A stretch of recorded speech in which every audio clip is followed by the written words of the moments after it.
Oh, sorry. I had the microphone muted for a second.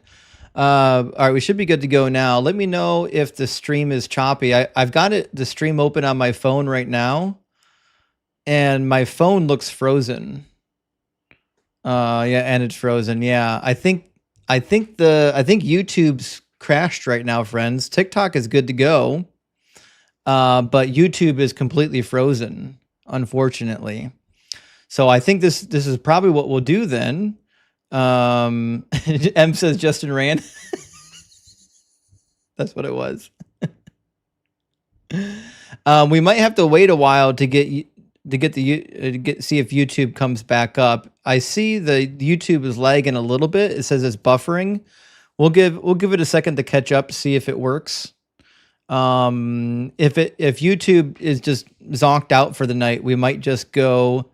Oh, YouTube. Yeah, Ian had the same problem on his YouTube stream. Yeah, we might just have to do TikTok only here if YouTube is going to crash out and not work. That would be unfortunate for everyone watching, but it is what it is. If you're watching on YouTube, this would be a great time to go over to TikTok if you have it and check out the TikTok stream. We've had it the other way around where the TikTok had to go run over to YouTube because TikTok was choppy, but it is what it is. We'll give it a second to catch up. Guys, let me know if it's lagging or if it's looking like it's clean. I see some people saying that it's frozen, some people saying that it's not. We'll give it a second to see if it catches up. I don't have any guests waiting on TikTok to get in. I've got one guest, it looks like, on YouTube waiting to get in, but I don't want to bring them in just yet if the stream is not working. But I'm looking at my phone right now, and it looks like it might work. It looks like it's working right now. It's not lagging on my phone. So I think we're good to go. We'll see what happens. Hopefully YouTube doesn't crash out again. But I'm looking at my phone's feed. My phone's on 5G, and it looks like it's working okay. So, and Eris agrees, actually. Eris says that YouTube seems to be fine now. It has a weird hang up, actually. That's a weird kind of glitch there, YouTube. You think with as much money as YouTube has, they wouldn't have these types of outages, but I get it. Nobody's perfect. It could be anything. But I think we're back in business. It looks like everything's working. Also, Glenn, welcome to the Kraken Crew Elite, my friend. Thank you so much for upgrading. You've got access to the cheat sheet now. Big W, big W. All right, you're right. Doug would never. You know what? If YouTube's back up, I agree this might be a miracle of Doug. It could be a miracle of Doug, actually. That's what I'm thinking. Certainly seems to be the case. The proof that Doug is good, that Doug is God, is that we're here right now talking on YouTube. That's the proof. What more proof could you want? There's no other proof you could need. All right, Max is back with us. We're going to pick up where we left off. How you doing, Max? Oh, hold on. We should be able to hear you now. Yo. Well, welcome back, Max. What up, bro? All right, sorry about that. Rough night, huh? Apparently, YouTube's having some outages, and I'm hearing everybody else in the community that's streaming all went down at the same time, so it must be a YouTube situation. Okay, it is what it is. Yeah, I was wondering why TikTok wasn't lagging, but YouTube was. Apparently, it's on YouTube's end. So, Max, let's dig into the conversation a little bit. Let's do it. I think we kind of left off on why I'm not a Christian anymore. Yes. And the reason why I left, I think there were four, maybe five. I'm sorry, not to cut you off. I just, in regards to why you started and how did that get lost? That was not necessarily why you're not. I just wanted to know, like, what. I don't want to use words for you or say your faith per se, but like, what was it that that motivated you to start that eventually got lost? Well, I think the thing that motivated me to start was I thought, well, if God is real and the Bible is true, it's like the most important thing there is. And if that's the case, like if my identity is found in Christ and so is everybody else, and that God desires that none should perish, it seems to be that the most important thing you could do is to make sure that none would perish, right? So I thought ministry to me was it was just a logical conclusion of what the Bible says. You know? Okay.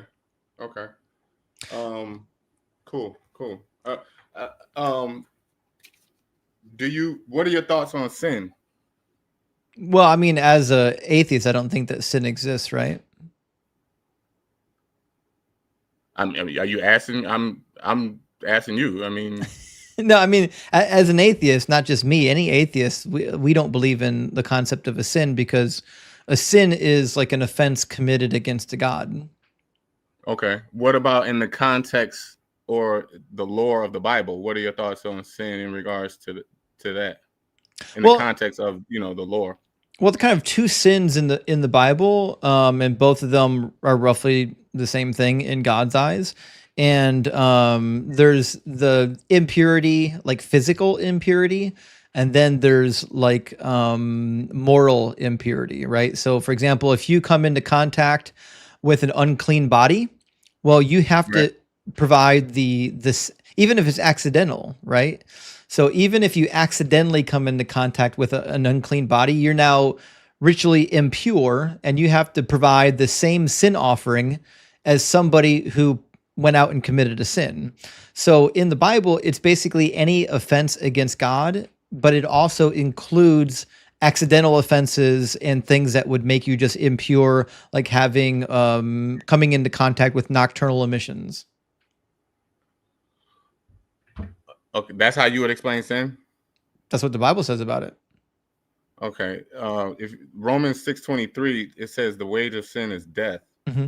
From the context of what I was taught about sin, that the first sin was obviously in the Garden of Eden when Eve bit the apple, Mm-hmm.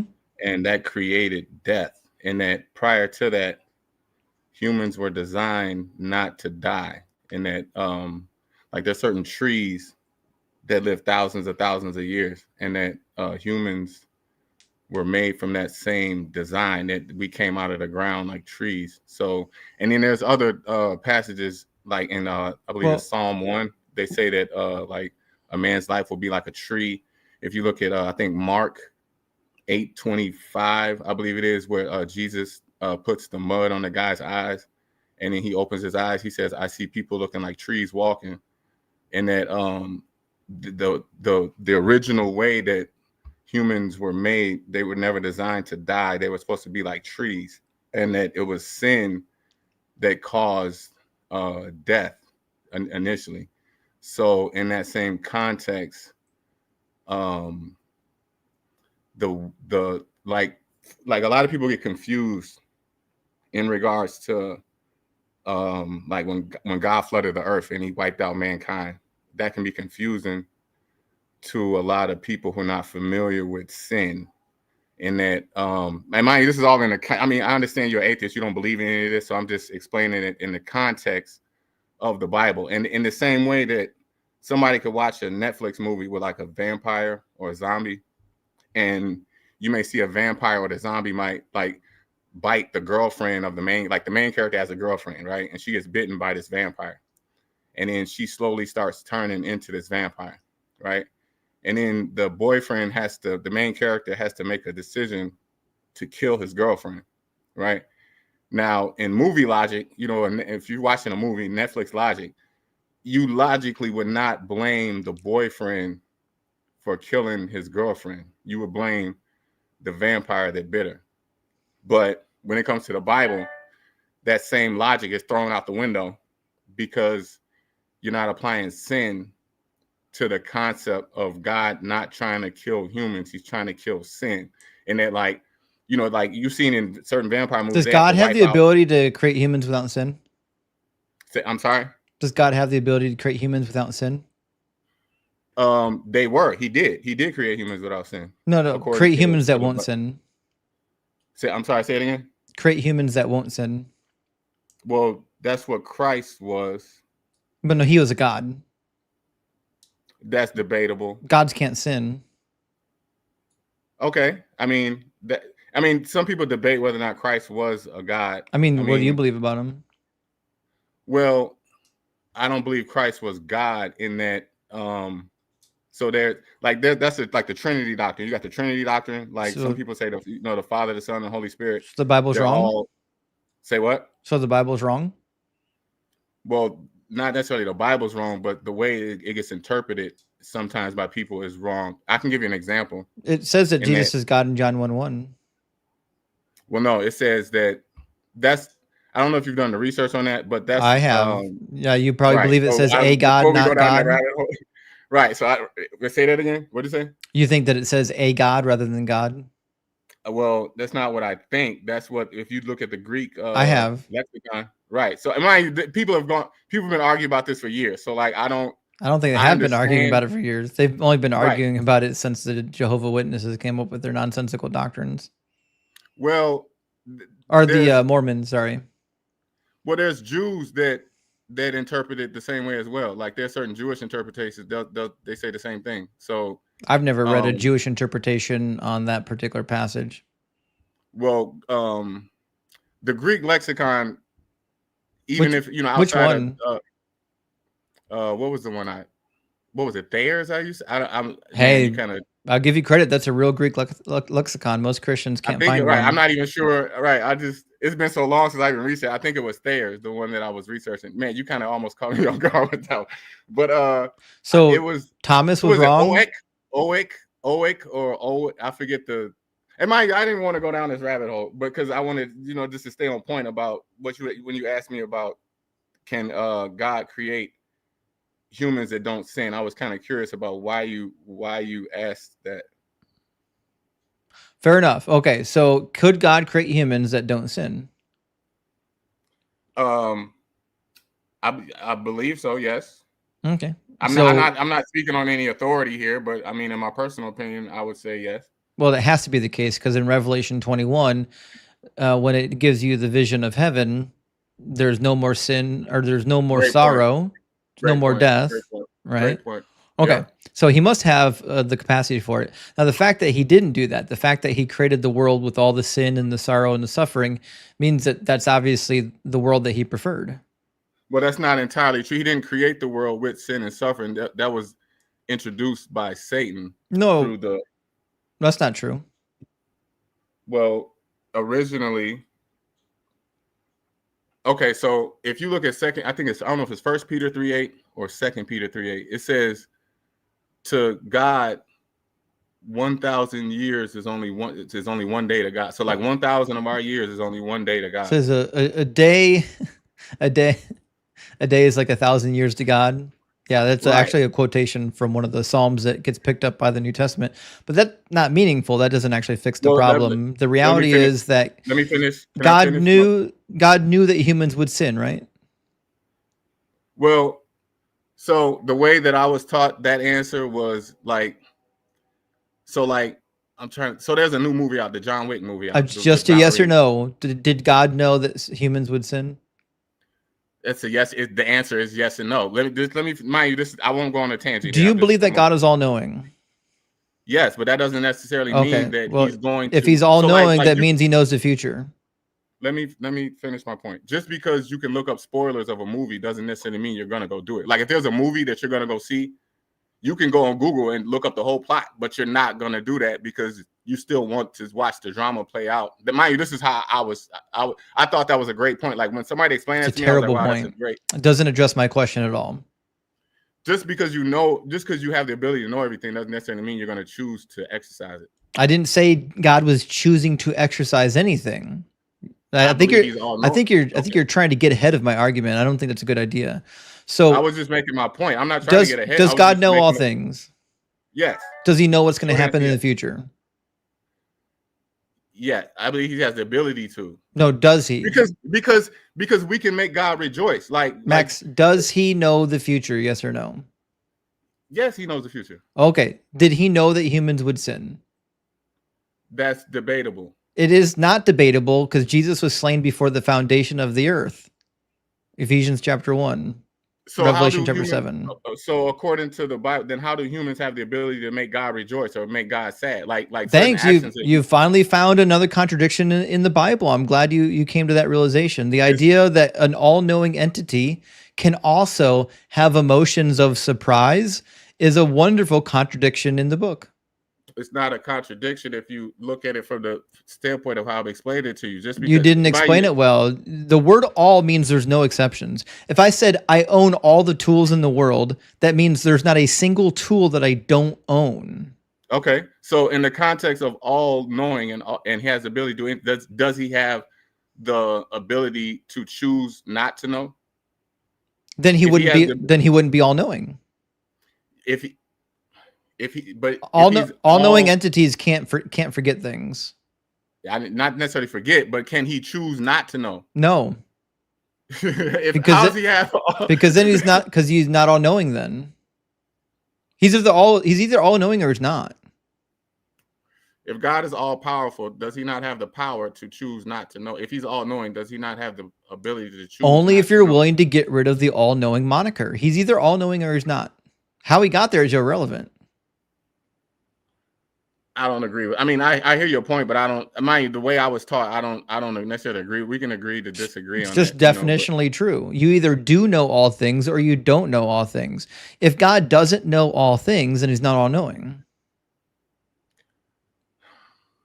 There's still a choice. God has choice as well. God can make choice if he's all powerful. I agree. God does make choices. So let's get back to the actual framework of the argument. God knew that humans would sin before he created them. We know that to be the case because God says he declares the end from the very beginning. Ephesians chapter 1 says Jesus was slain and the elect were chosen before the foundation of the earth. Revelation chapter 7 reiterates that and says that they were written in the book of the Lamb before the foundation of the earth as well. So God knew before he created mankind that in fact they would sin and that Jesus would have to die, correct? Well, like you look at the passage of Job, God allows. It's crazy that you can't say yes or no. I didn't repeat your question. I was answering it in the context of according to Ephesians chapter 1, Revelation chapter 7, that clearly state that Jesus was killed before the foundation of the world and the elect were already chosen before the foundation of the world. Does that not imply that God knew that they would sin? It can imply it. It doesn't directly imply it, but it can be applied. Implied, yes. So God killed Jesus before he knew anyone would ever sin? That's some crazy. That's some crazy parenting. I've never heard parenting that back-ass word. In the like I said, if you look at 1 Peter 3:8, it says that 1,000 years is only one day. That doesn't fix anything. So let me finish. Can I finish my point? I'm going to say the same thing after you say whatever you're going to say. Okay, so from God's perspective, it's only been about 5 days that have passed since the beginning. So as according to the same teaching, he allowed Satan to test the righteous and the unrighteous, and that there's a new earth, and that Revelation speaks of a new earth that will be created where there will only be the righteous. So in the same way that this live stream is recording your live stream, that there's a like was it Malachi 3:16? This does not address the point I'm making, Max. If I can finish, I'm not gonna let you finish because it doesn't. All right. You're addressing how God's time period is longer than my time period or our time period. That has nothing to do with what we're talking. We're not talking about whether or not God is super patient. We're talking about whether or not he pre-planned something because he had foreknowledge of something. Whether or not the foreknowledge was for 1,000 years or for 1,000,000 years is irrelevant. Did God know before he created mankind that they would sin? The only answer is yes, because the Bible tells you that. I'm explaining to you why that was done. I don't care. I don't agree. I don't care. I don't care why. Quote me a verse that shows I'm wrong, because I'm going to quote you a verse that shows I'm right. Okay, Malachi 3:16 is an example. Is that Malachi 3:16 ain't going to help you, but we'll read it. Okay, there's a book of remembrance, and that there's it's like if you get caught on tape doing a crime, it's on tape. So God has it's from the example of the book of remembrance. This is all being recorded. So the people who chose sin over God's law and commandments, those people will not be resurrected to the new. Yeah, you got the wrong verse. That's not in Malachi. Malachi is about the day of the Lord. What does Malachi 3:16 say? Malachi, I put it on the screen. Hold on. Although you probably won't be able to see it. Everyone else will be able to see That's it. cool. It says, then those who revered the Lord spoke with one another. The Lord took note and listened. A book of remembrance. Oh, no, you were right. A book of remembrance was written before him of those who revered the Lord and thought on his name. They shall be mine, says the Lord of hosts, my special possession on the day when I act. Yeah, the day of the Lord, the day when he acts. So Right. what? So there's going to be a new earth and a new heaven. We know that doesn't fix the problem we're talking about yet. In the context of Malachi 3:16, it's explaining to you that the people who chose sin will not be remembered, but the people that do follow God's law and command, God is listening. It's like I say, he's recording it. He's listening. So in the context of your question, did God create this world? Which I don't agree with that, but in the context of the way you're answering it, I'm giving you more insight on why it appears that way. As far as that verse didn't say anything that you needed it to say. According to who? According to logic, it didn't say anything about God not pre-planning anything. Ephesians chapter 1, verse 4, he chose us in Christ before the foundation of the world. Before the foundation of the world, God chose the elect. He knew before he created mankind who the elect were. Then can you explain what the book of remembrance is? The book of remembrance are for the people that were on the actual planet at the time of the day of the Lord. Malachi chapter 3 is about what God is doing leading up to the day of the Lord. And then in chapter 4, he finally sends John the Baptist just before the day of the Lord to turn the hearts of the fathers and the sons back towards each other again, so on and so forth. This has nothing to do with some eschatological nonsense. This is just God saying the people that were faithful to him during this time period will be written in the book of remembrance, just like all the elect will be written in the book of life. Okay, so in the concept of sin, what we're talking about, go back to when we're talking about sin, and you were explaining how, if Max, somebody does. I need you to focus. I am focused. We read Ephesians 1. What did Ephesians 1 say? It's hard to make a point if you. Well, I need you to focus and stop trying to misdirect. In Ephesians 1, did God know something before it happened? According to what you're saying, yeah. No. According to Ephesians, not what I'm saying. According to Ephesians. Hold on 1 second. Let me get my read. What scripture are you quoting? Ephesians chapter 1, verse 4. Give me 1 second. Let me bring this up. Ephesians 1:4. Give me about 15 seconds. Now, and can you read it again and reiterate your point as I'm bringing this up? Yes. Just as he chose us in Christ before the foundation of the world to be holy and blameless before him in love. The elect in Christ were chosen before the foundation of the world. That's before humans were created. He knew who the elect were before he created them. Give me a second. Just.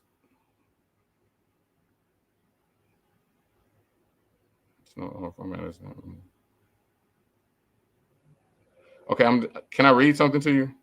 Only if it's verse 4. It's in response. Yeah, it has to do specifically with Ephesians verse 4. Is it in Ephesians? No, it's not a Bible quote. I'm not quoting from the Bible. Okay, so what I'm going to need you to do is address verse 4. In verse 4, what did God do? I'm sorry, my phone is ringing. In verse 4, says, hold on. He chose us to be in union with him. Well, hold on. That's the wrong translation. Let me bring up you're reading from the King James? No, I would never. Okay, well, that's cool. Then, hold on. Let me go back. What translation are you reading? NRSV. I don't have that one on my screen, but okay, this is a different translation, so forgive me up front. It says, as he chose us to be in union with him before the founding of the world, that we should be holy and unblemished before him in love. That's what I Okay. have. When he did this, when he chose the people to be in unity with him, when did he do it?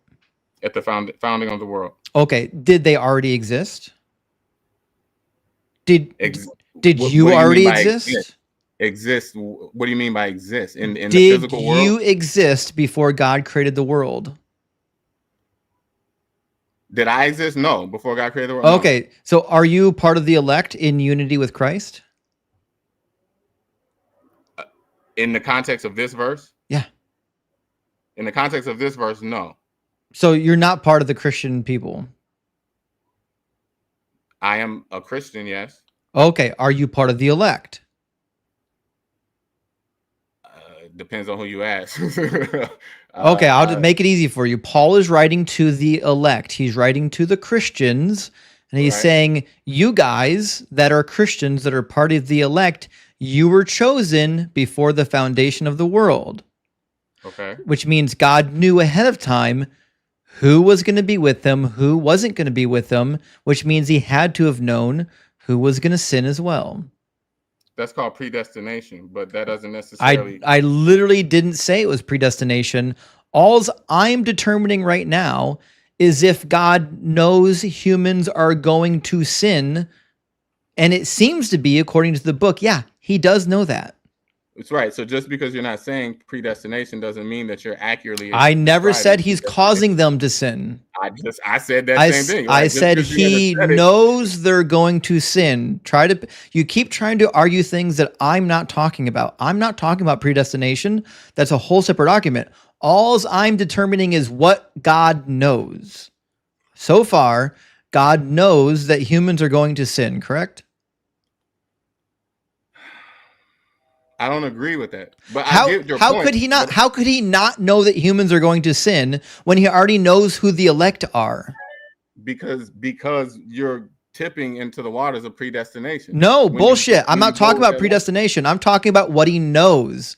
How can he? Let me ask you this. Max, no. You are not asking a question until you answer my question.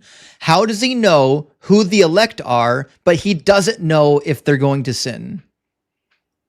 How does he know who the elect are if he doesn't know who's going to sin? Yeah.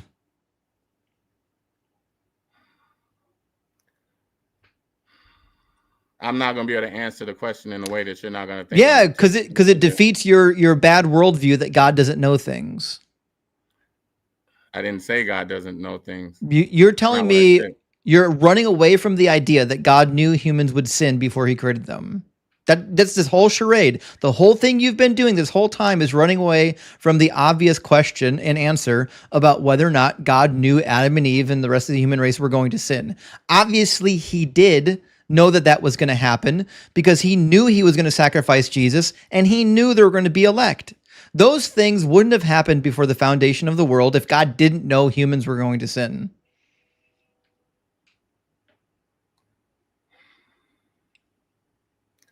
You're out of context. No, you're out of logic. I don't think you're mentally prepared for this conversation. If you can't understand the contradiction that you've put yourself in, you're not equipped for this hike. You need to go back, get bigger boots. It's not a contradiction if you're not allowing me. You need to go back. If I go to make a point, and you need to go back, get better boots, maybe get a hiking stick. Come on back when you understand how words work. I'm going to move on to an adult, okay? Crazy he can't see that. Unbelievable. All right, let me grab a couple of super chats. We'll get our next guest in here. Debbie, good to see you, friend. Great to see you. Thank you for the $20 super chat. It says Justin Cook's like the Beastie Boys song Intergalactic. I love the B-Boys. I love the Beastie Boys. Except for there's a couple songs that maybe could be removed from the catalog. All mentions of the Spanish Fly probably needs removed, like Brass Monkey. Maybe, I don't know. We leave Boob and Granny in there. Okay. There's a Justin Cook's like Beastie Boys song Intergalactic. If you try to knock me, you'll get mocked. I'll stir fry you in my walk. Your knees will start shaking and your fingers pop like a pinch in the neck of Mr. Spock. Unbelievable. I love that song, by the way. That's a great song. Definitely gets the body moving, huh? I remember that one. You get that one? No? All right. Whatever. I do what I can. Cheap Snack, thank you for the 616. W Nero says deconstruction can be hard, but the reward in the end is becoming rock hard for Doug. Grab a tectonic plate and join the feast. Big W, actually. Big W. The only thing harder than deconstruction is Doug being rock hard for you, because he's the rock solid truth. And Breezy, thank you for the super chat, says, I think guest is allergic to answering a direct question or staying on task. Yeah, he was definitely that kid in grade school that every time his teacher asked him a question, he fired back with 5 other questions rather than answering it because he knew he didn't have an answer for it. I read the book. Did you read the book? Yeah, I think the teacher read the book. Sorry. So anyways, John Wick. I'm gonna hurt some feelings. I've never actually seen John Wick, so I don't know how I can respond to that. But thank you anyways. And Space Lord, thank you for the $5 super chat. It says 1,000 years equals 1 day, and vice versa implies that math doesn't work. Not a point in your favor. Logic rules applied to math. Some foundation God is, huh? So this is actually the funny point, because the way that the Bible phrases it is okay, right? The Bible says that 1 day is like 1,000 years to God, meaning God's timeless, right? But the way Christians always want to use it is that 1 day is 1,000 years, which is just breaking the laws of logic. 1 day is just not 1,000 years. They're not the same thing. And Design, thank you for the $5 super chat, says he's all knowing, but he chooses not to know. I'm starting to think Christians are in on the con. It's crazy to me that in order to answer some of the difficult questions, you have to invent crazy ideas like God's not all knowing and he chose to forget. But listen, I get it. When you're in the cult, you'll do anything to stay in the cult, even take like super ridiculous takes like that. Daddy Reed, thank you for the $19.99, my friend. He says ex-Mormon and ex-MAGA. Oof. That's a lot to deconstruct from, but they go hand in hand. It's an educational resource like your channel got me out of those cults, so it's awesome you're going full-time. Thank you, Daddy, and that was my hope. A lot of people ask me why I don't do more political stuff, and I am pretty passionate about politics, but I think the worst parts of politics are from religion. That's where the worst shit's coming from. So I think we kill 2 birds with 1 stone when we get rid of these toxic religions. But Daddy, thank you so much for being here. Thank you for supporting the channel. I really appreciate it, friend. And Retired Bomb Tech back with us. Thank you so much for the super chat. Says, do you think that Christianity copied some Norse mythology when Odin hung from a tree, pierced with a spear, or self-sacrifice for knowledge? So I don't think so. And here's why. My understanding of Norse mythology is that almost all the texts that we have come hundreds of years after Jesus, right? I think it's much more likely that Norse mythology was already playing on Christian themes than the other way around, only because of the textual evidence that we have. That's just my opinion. If we find later that the Norse mythology is actually much, much older and we have older texts to support this, then I would say, I don't know, maybe there's some common ideas here. But the problem is these ideas in Norse mythology, they exist elsewhere too. So it's hard to know where they came from. They seem to be just well played out common ideas that a lot of people hung on to. And so I can see why it shows up here, shows up there, shows up there. You know what I mean? It was all over Greco-Roman religion. Maximilian, my friend, thank you so much for the $49.99. Thank you so much, my friend. Great to see you. Says, I missed a few live streams and damn, missed your birthday. No worries, no worries. He says, late congrats. You're going full time. Yeah, baby. Hey, thanks for being here. You're one of the reasons I can go full time, my friend, for supporting the stream. I prefer the DZ Debates landscape layout, but the Kraken membership is different from the Deconstruction Zone. So it's actually not. The only thing I changed is, and I'm going to do it on the main account, I've got 2 Kraken memberships. Kraken Regular basically just gets you emojis and member-only live streams. If I do one, And then the second level, Kraken Elite, gets you the cheat sheet plus emojis. I didn't do that on the second channel. The reason is I get so many emails from people who joined the Kraken crew regular, but not the Elite. And they're like, I don't know how to get the cheat sheet. And it turns out because they never got the link because they didn't sign up at the right place. You can also bypass all of that by signing up on Patreon. I finally got Patreon set up that's got the deconstruction cheat sheet. That being said, on my main channel, I'm going to delete, I think, my bottom level. Almost nobody's in it anyways because everybody wants to cheat sheet. And I'm just going to make the second level the only level. So hopefully that fixes the membership. But memberships are both open on both channels. So I hope that helps. And I love the horizontal. The horizontal stream is now getting more views than the vertical stream. So it's crazy. But I think there are people who have their favorites, you know. But anyways, Bertram, thank you so much for the galaxy on TikTok. I appreciate that, my friend. And JJ just sent out a DZ membership. Big W for gifting out memberships. And also thank you for the $6.99 super thanks, Randy. A big W for that. And Jason's back with us. Thank you, Jason, for the $5 super chat. It says memberships coming. Stick around in the spirit of Pride Month. I hope someone brings up Sodom and Gomorrah. Me, self-imposed fire pretzel. Discord, yeah, definitely join the Discord, Jason. I'd love to see it in there. And I meant to do it. I would love to do the why is it wrong debate again, because that's such a fun debate to have, because Christians clearly don't have good reasons for it, and even non-Christians. Cameron, thank you for the $10 super chat. It says first ever super chat, just joined on Patreon. Cameron, thank you so much for joining the crew and for super chatting. Says all praises to Doug. Happy you can cook full time, so dinner's ready when I get home. I'm working on slow roasting a friend on dispensationalism. Any thoughts? Well, dispensationalism, I think, falls apart hard. I haven't talked about dispensationalism enough, but the problem with dispensationalism is it only works if you don't read the Old Testament. It's clearly built on New Testament ideas based on like, well, this time period God gave the law to govern, and now we're in a different time period. But as soon as you read the Old Testament, it's very clear that the law was forever. It was eternal. It was meant to be followed until the end of days. So this idea that we're in a different dispensation now, we're in the dispensation of grace, is just bullshit. It doesn't match the Old Testament. Solar. Good to see you, Solar. He says, Christian apologists be like, if you can dodge a ball, you can dodge a question. That's 1,000,000% it. We finally got a dodgeball emoji, though, for everyone who's subbed. We got dodgeball emojis. And Mike says, hello, Justin. Big fan of your content. I don't know if you give shout outs, but can you give a shout out to my friend El Jefe, Corona 503? Also, praise Doug. Listen, is it El Jefe?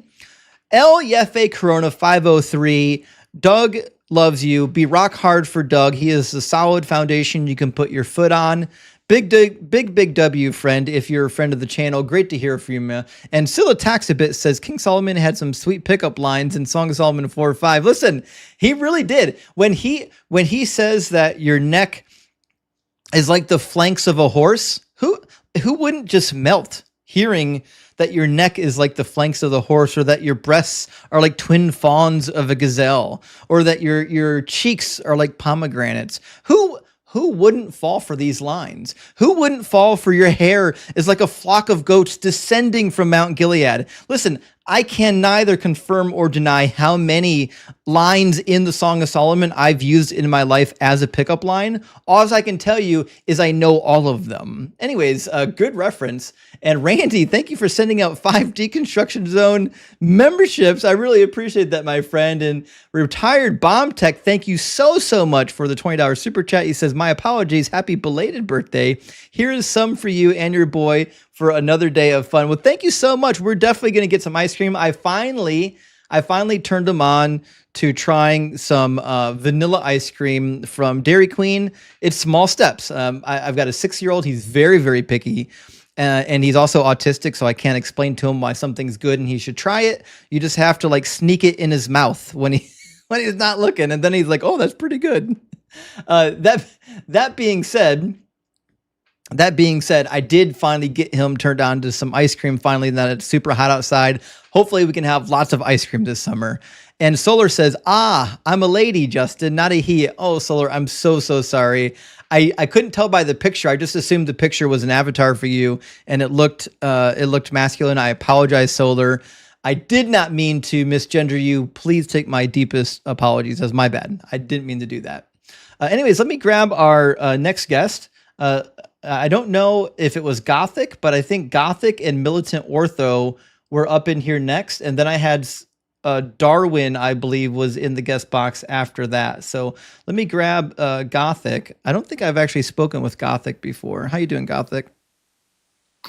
I'm great. What about you? Oh, so at least you fit the mold. I'm great, Gothic. Let me test out a question on you that I think some opinions have been had. Why do all Phil bros talk in that low monotone voice like they're about to fall asleep? Because we're probably in bed all the time. Sounds about right. Fair enough. Okay, so are you at least 18 and are you a believer? I'm 20 and I'm an Orthodox Christian. Okay, so you're a cringe ortho bro. Cool. So what would be the most convincing evidence or argument for your God being real? Right, so I have two clarifying questions before I present an argument. One would be, you're making a claim saying God isn't, or my God specifically is imaginary. So I would say, what's the argument for that? And second, I would say, what's your basis for epistemic claims? What I'm going to do is not let you burden shift and redirect you back to the. No, it's not. It's a burden shift. Right. So just to clarify your position, so I could give my best. No, it's a burden shift. So what I'm going to do is go back to where we started from, which is my claim is that your God is imaginary and you can't demonstrate otherwise. So I don't know if you know how this live stream works, but the way this live stream works is we talk about specific deities. Unless you're a deist, we can talk about a generic deist God if you really want to. And I'm here ascertaining whether or not people have good reasons or good arguments to believe in those particular gods. And my position is that I don't think any believer can demonstrate that their God exists outside of their actual imagination. And just so you know, I've talked to a lot of Phil bros. I know all of your stupid tactics and your arguments. So if you think you're just going to burden shift and be a prick, I'll kick you now and move on to the next guest. Right. So if you're running, that's fine. But like, what would be the argument for the God being imaginary? I'm waiting actually for your argument that he's not. I mean, you're making the claim though. No, I'm waiting for your argument that he's not. I'm making the claim. Yeah. Can you give an argument? No, you won't. But I want to know your position better. Nope. First. No, you won't. I mean, if you're running, that's fine. I'm not running. You're a liar. I've talked to 100 Phil bros. You're just like all the ones that came before you. You'll never. You're a hypocrite. You'll never defend your religion. You'll never defend your argument for God. I'll die for my religion. Actually. Then provide the argument that your God exists. Yeah, you're running. No, you're a coward. I'm saying you got your tail. You got your tail between your legs. Question. I asked the clear. Okay, so he doesn't actually have an argument. Typical pre-supper. Burden shift. Never defend your religion. Run away like a fucking coward. Get out of here. We got actual adults in the box waiting to get in. Could you imagine when I was a Christian, I loved literally nothing more than tell people why I thought my God was real and that everyone else should believe in my God. Could you imagine going around thinking you can prove your God real by just avoiding the question altogether? Crazy. Also, I got lots of arguments against the Christian God. He didn't have a chance to get there because he's an idiot. Adrian, welcome in. I think I was supposed to get Darwin next. I apologize, Darwin. I'll get you next, buddy. Adrian, welcome. Adrian? Adrian, I think something's wrong with your connection, friend. All right, come on back, Adrian, if you're actually with us, okay? Hey, Darwin. Hello. Darwin, are you at least 18 and are you a believer? I am at least 18 and I'm not a believer. Oh, okay. Did you have a question? Yeah. So I heard one of the arguments that you presented. I can't remember who it was to, but it went something like all acts of creation have or are a change of state, and all changes of state have a before and after. Therefore, time was not created. Yeah, it's a typical argument against the creation of time, although it does imply a particular idea of what time is. If you talk to a physicist, Okay. you can get actually a pretty different answer of what time is. I only use this argument against Phil Bros because Phil Bros believe that time is an actual thing that exists rather than a property of matter. But you're breaking up really hard. You sound like a robot right now. Okay. All right. Something's wrong with your equipment, man. You got to fix your equipment. Okay. Crazy. Oh well. JG, thank you for the super chat, friend. I see claims Leviticus 18:22 was revived in the 20th chapter. Yeah. And was originally about men. That's not true. Laying with boys. Don't think the Hebrew says this. Can't figure out where it came from. The reason why it says that is because it says, a man shall not lie with a male as with a woman. They're like, well, a man and a male are different words. Maybe one is a boy and one's an adult. But that's not true. That's not how that works at all. The Hebrew text is just using a generic word for male and another generic word for male, or one for a man and one for anything that's a male. So zakir in the text just means any male. In fact, it even says that about the animals that you sacrifice. It has to be a male using the same word. It's a bad argument, JG. I actually don't know exactly where it originated from. I've heard it before. I've never heard it from an actual scholar. This is something that like dummies with the Strong's Concordance slashed onto, and they have no idea what they're talking about. Just take them back to an actual lexicon of the Hebrew language, like the BDB. Show them in the lexicon what the words mean, and argument's basically over. It's just chatter. Cameron says super chatting is fun. How can we support you again? Well, super chatting is one way. The other is signing up on the Patreon or becoming a member of the channel, clicking the join button. That's a huge way to support the channel. I would greatly appreciate it. But just liking and sharing the streams and the videos helps a lot too. And Randy says Norse mythology was preserved by Christians some 200 years after pagan religion was outlawed. You're not entirely wrong, actually. It seems that the pagan religion, while it existed prior to Christianity, we don't to Christianity getting there, at least. We don't know how long it was there and what form it took or what texts they had or what stories they had, because we don't have the text. And Josh says cowardice is a Christian value. It really is, especially if you're a pre-supper. But what are you going to do? Dyslexia says, thank you for dumping the Phil bro. I just tune out when I hear them.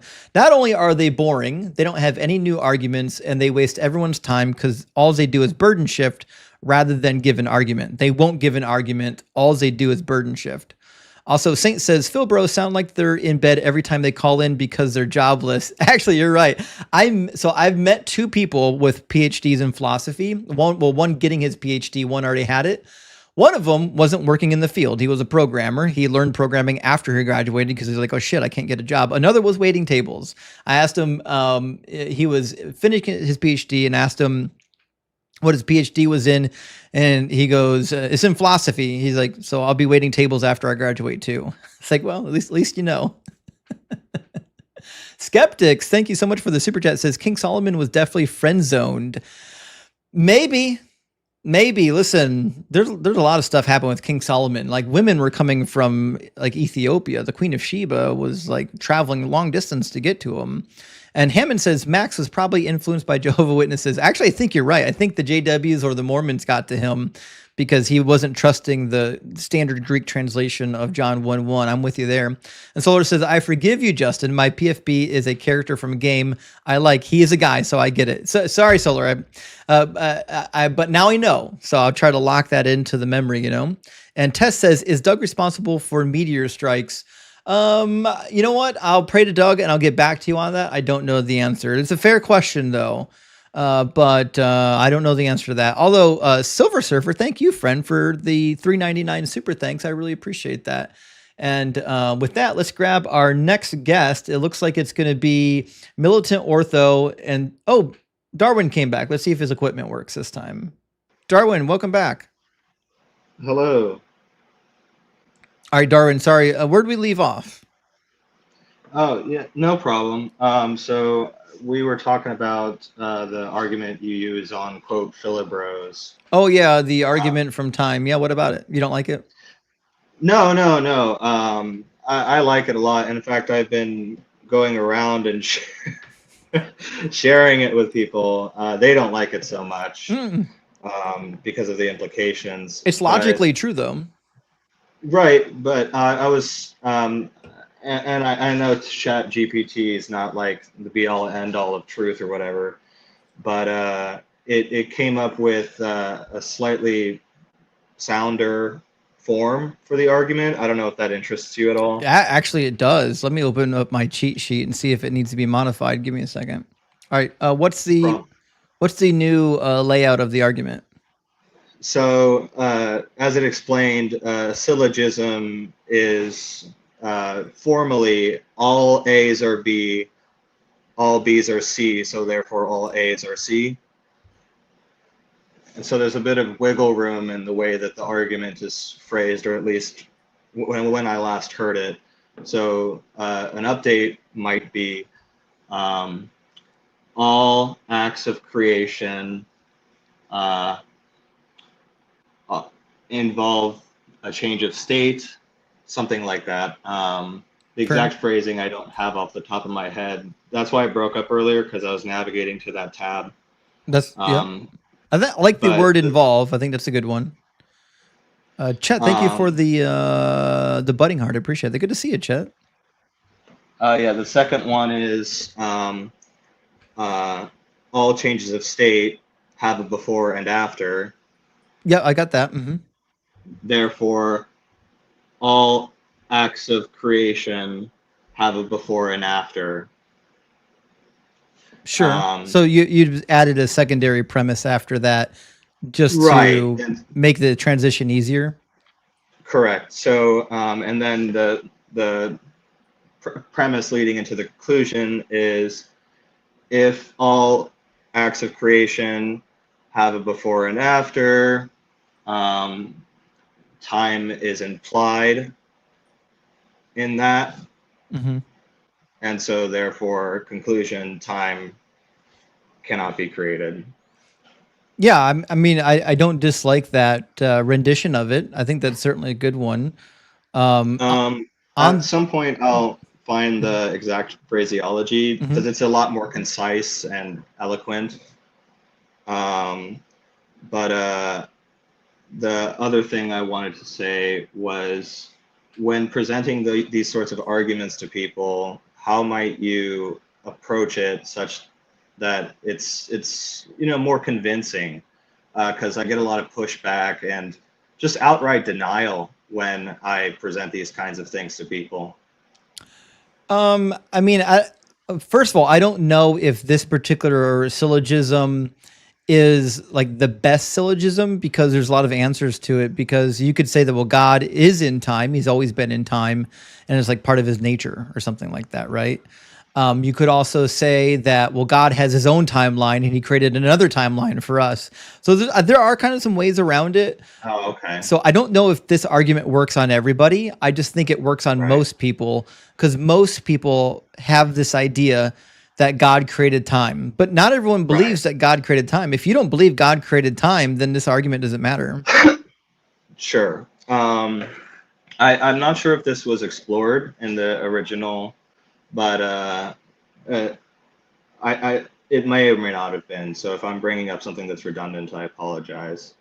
Einstein posits that space and time are an inseparable, interwoven fabric. Yes. So my original argument, space was also not created. Yes, my original argument when I first started using this was specifically to dovetail to space-time, because space-time are a continuum. You can't have one without the other, which means God didn't create time or space. And space-time, of course, appears to be perhaps even a property of the physical matter. And if that's the case, or at least of stuff, and if that's the case, then it seems to be that it just existed forever. Right. The implication is that time and space are eternal. Right. Lastly, I don't know if this would be something of interest to you or the viewers, but I think it would be good fun to play devil's advocate, sort of posing as a Christian, Yeah. to try to demonstrate some of the kinds of arguments that I hear and that come to the table a lot, so that people who are watching and listening, when they are interacting with theists in the broader community, that they would be, better equipped to have these sorts of conversations and to be more persuasive and, not lead to and people getting mad. Right. Yeah. It's spreading good information. Yeah. Well, sometimes when I get an apologist up here and they're being nice, sometimes I'll help them by giving them better arguments or showing them how to get out of my arguments so that they can come back next time and provide better arguments. But the reality is, when I give them answers to my initial argument, and I already know what they're going to come back with, I already have arguments for what they're going to come back with. Like I'm already 2-3 layers deep and they're still on layer 1. Right. You're playing 4D chess and they're playing checkers. Basically. You got huge brain. Well, it's just that I've already explored all these issues. Like I spent, 20 plus years of my life doing just exploring these issues. So it's like, I'm not coming to the table like blank slate. You know what I mean? Right. So, I think so. The reason I joined this chat was specifically to ask about that syllogism and to possibly improve it. I'll come back later at some point with a more concise version of it. But I just wanted to say that I really love your content. I've been, watching this sort of stuff for a very long time now.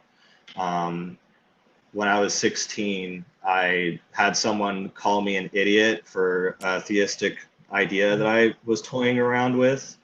And at the time, I was not really devout or anything, but I was like, yeah, sure, there's a God. Usually this is the way people are now. They're quote spiritual.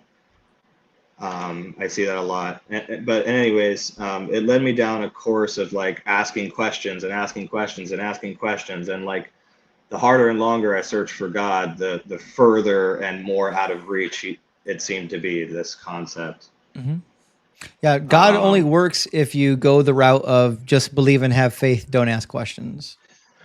Right. Yeah, and I come across that a lot, but I was just going to say that the way that you so thoroughly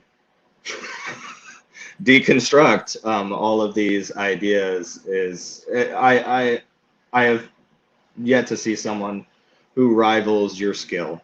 So well, I really appreciate the kind words. So hard. That's okay. Well, Darren, I appreciate it. Join our Discord and do some dialogue in the Discord too. We've got some people in the Discord that are pretty adept at philosophy that might be interested in dialoguing with you. Okay. Where would I find that information? It's in my profile on YouTube. It's also in my link tree.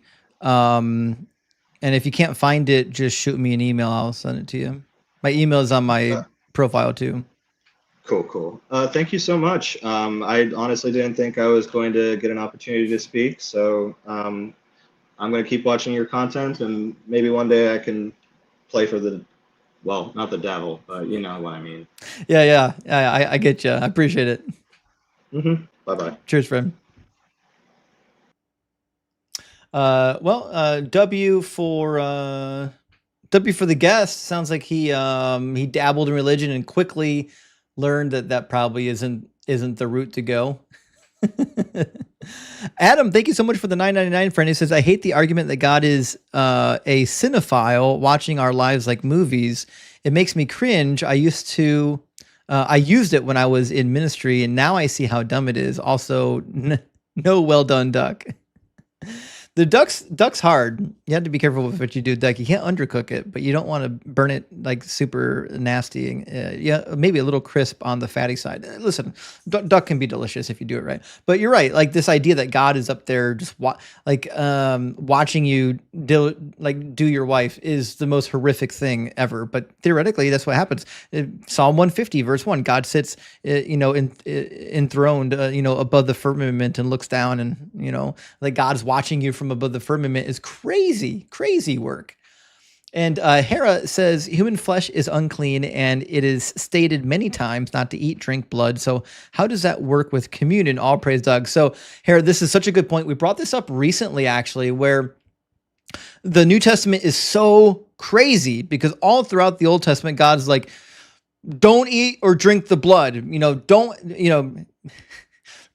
Don't touch dead bodies. Like he's adamant about it. Absolutely do not eat anything with the blood in it.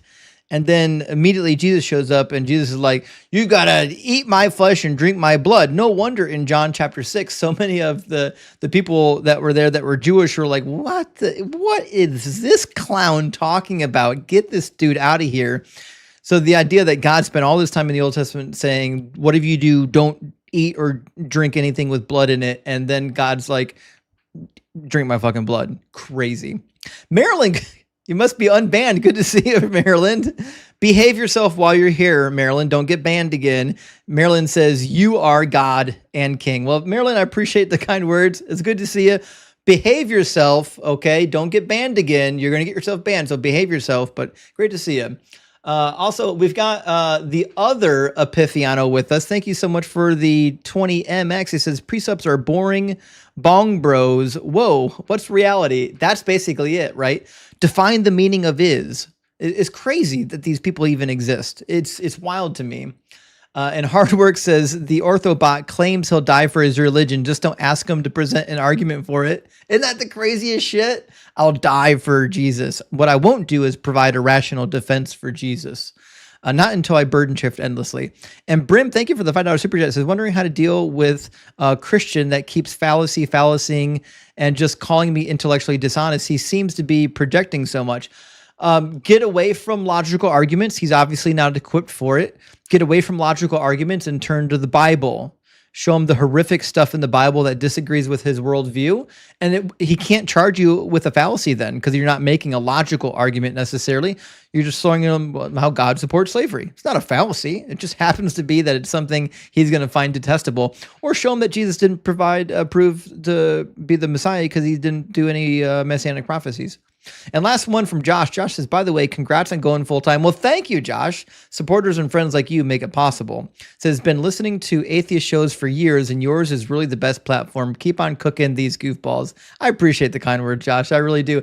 I never imagined I would ever be listed among the ranks of like those on AXP and the line and whatnot, but here we are, I'm honored that I've got people here supporting me, helping me, learning and teaching in the community.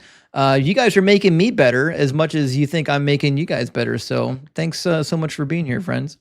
All right, we'll get our next guest in here from the TikTok queue. We've got Militant Ortho with us. How you doing, Militant? I'm doing good, man. How you doing? Doing good. Thanks for asking. Militant, I assume you're a Christian. Are you at least 18? Yeah, I'm 18. I was born in 2006, October 5th, yeah. Cool. And you believe in the Christian God? That's out of the way. What would be your best argument or evidence or reason for believing that the Christian God is real? Well, you were addressing the Old Testament earlier, and the point I would try to make is the Old Testament very clearly teaches the triad. And so I'd say that if you're going to address the point and say it didn't, then I'd say it does. And this actually proves God, because actually, don't this think that's essentially true. is the grounding for essentially reality. Yeah, I can prove they teach the triad. Well, first of all, it doesn't teach the triad. And second of all, nothing you say is going to be new to me, so beware. And third of all, it wouldn't matter even if it did, because it doesn't make Jesus God. It doesn't make him the Messiah. It doesn't make anything in the book true. It does. It does So make so most what sense if you so actually what so what sink you're in. doing is making a theological argument. I could give a shit about your theology. I don't care if you think the Trinity is real. I don't care if you don't believe in the Trinity. None of that makes Jesus the Messiah. None of that makes him God. I'm interested in the argument that leads one to believe that this book is true and that the God of this book is real. Well, you were addressing a point earlier. You made 2 points there, and I don't think they were true. And I wanted I to don't care if you challenge think that they're point. true or not. We're talking about whether or not God is real. You can take your theological debate to someone who wants to debate theology. Okay, so I'd make the first point and say so that so I'm just going to ignore everything you said and move on with my argument. well, you didn't want to go with the premise that I brought, so I mean, I guess I have to move on Yes, that would with be the the thing. argument. Okay, so is your next argument going to be a reason why your God is real? Yeah. Cool, awesome. Let's have it. Premise 1. I'd say that would you say that all lines of logic and are universal? Laws of logic themselves, would you say they're universal and absolute? I would say I actually don't know. If you ask quantum physics, they are under the impression that possibly not. In fact, that seems to have been the case now for like the last 10 years. It's possible that according to quantum physics, something can, an event can actually precede the cause in certain cases. And also that something can exist and not exist. There's some funny stuff happening with quantum physics. So the answer to the question is, I don't know that the laws of logic are universal. All I can tell you is that they appear to be universal.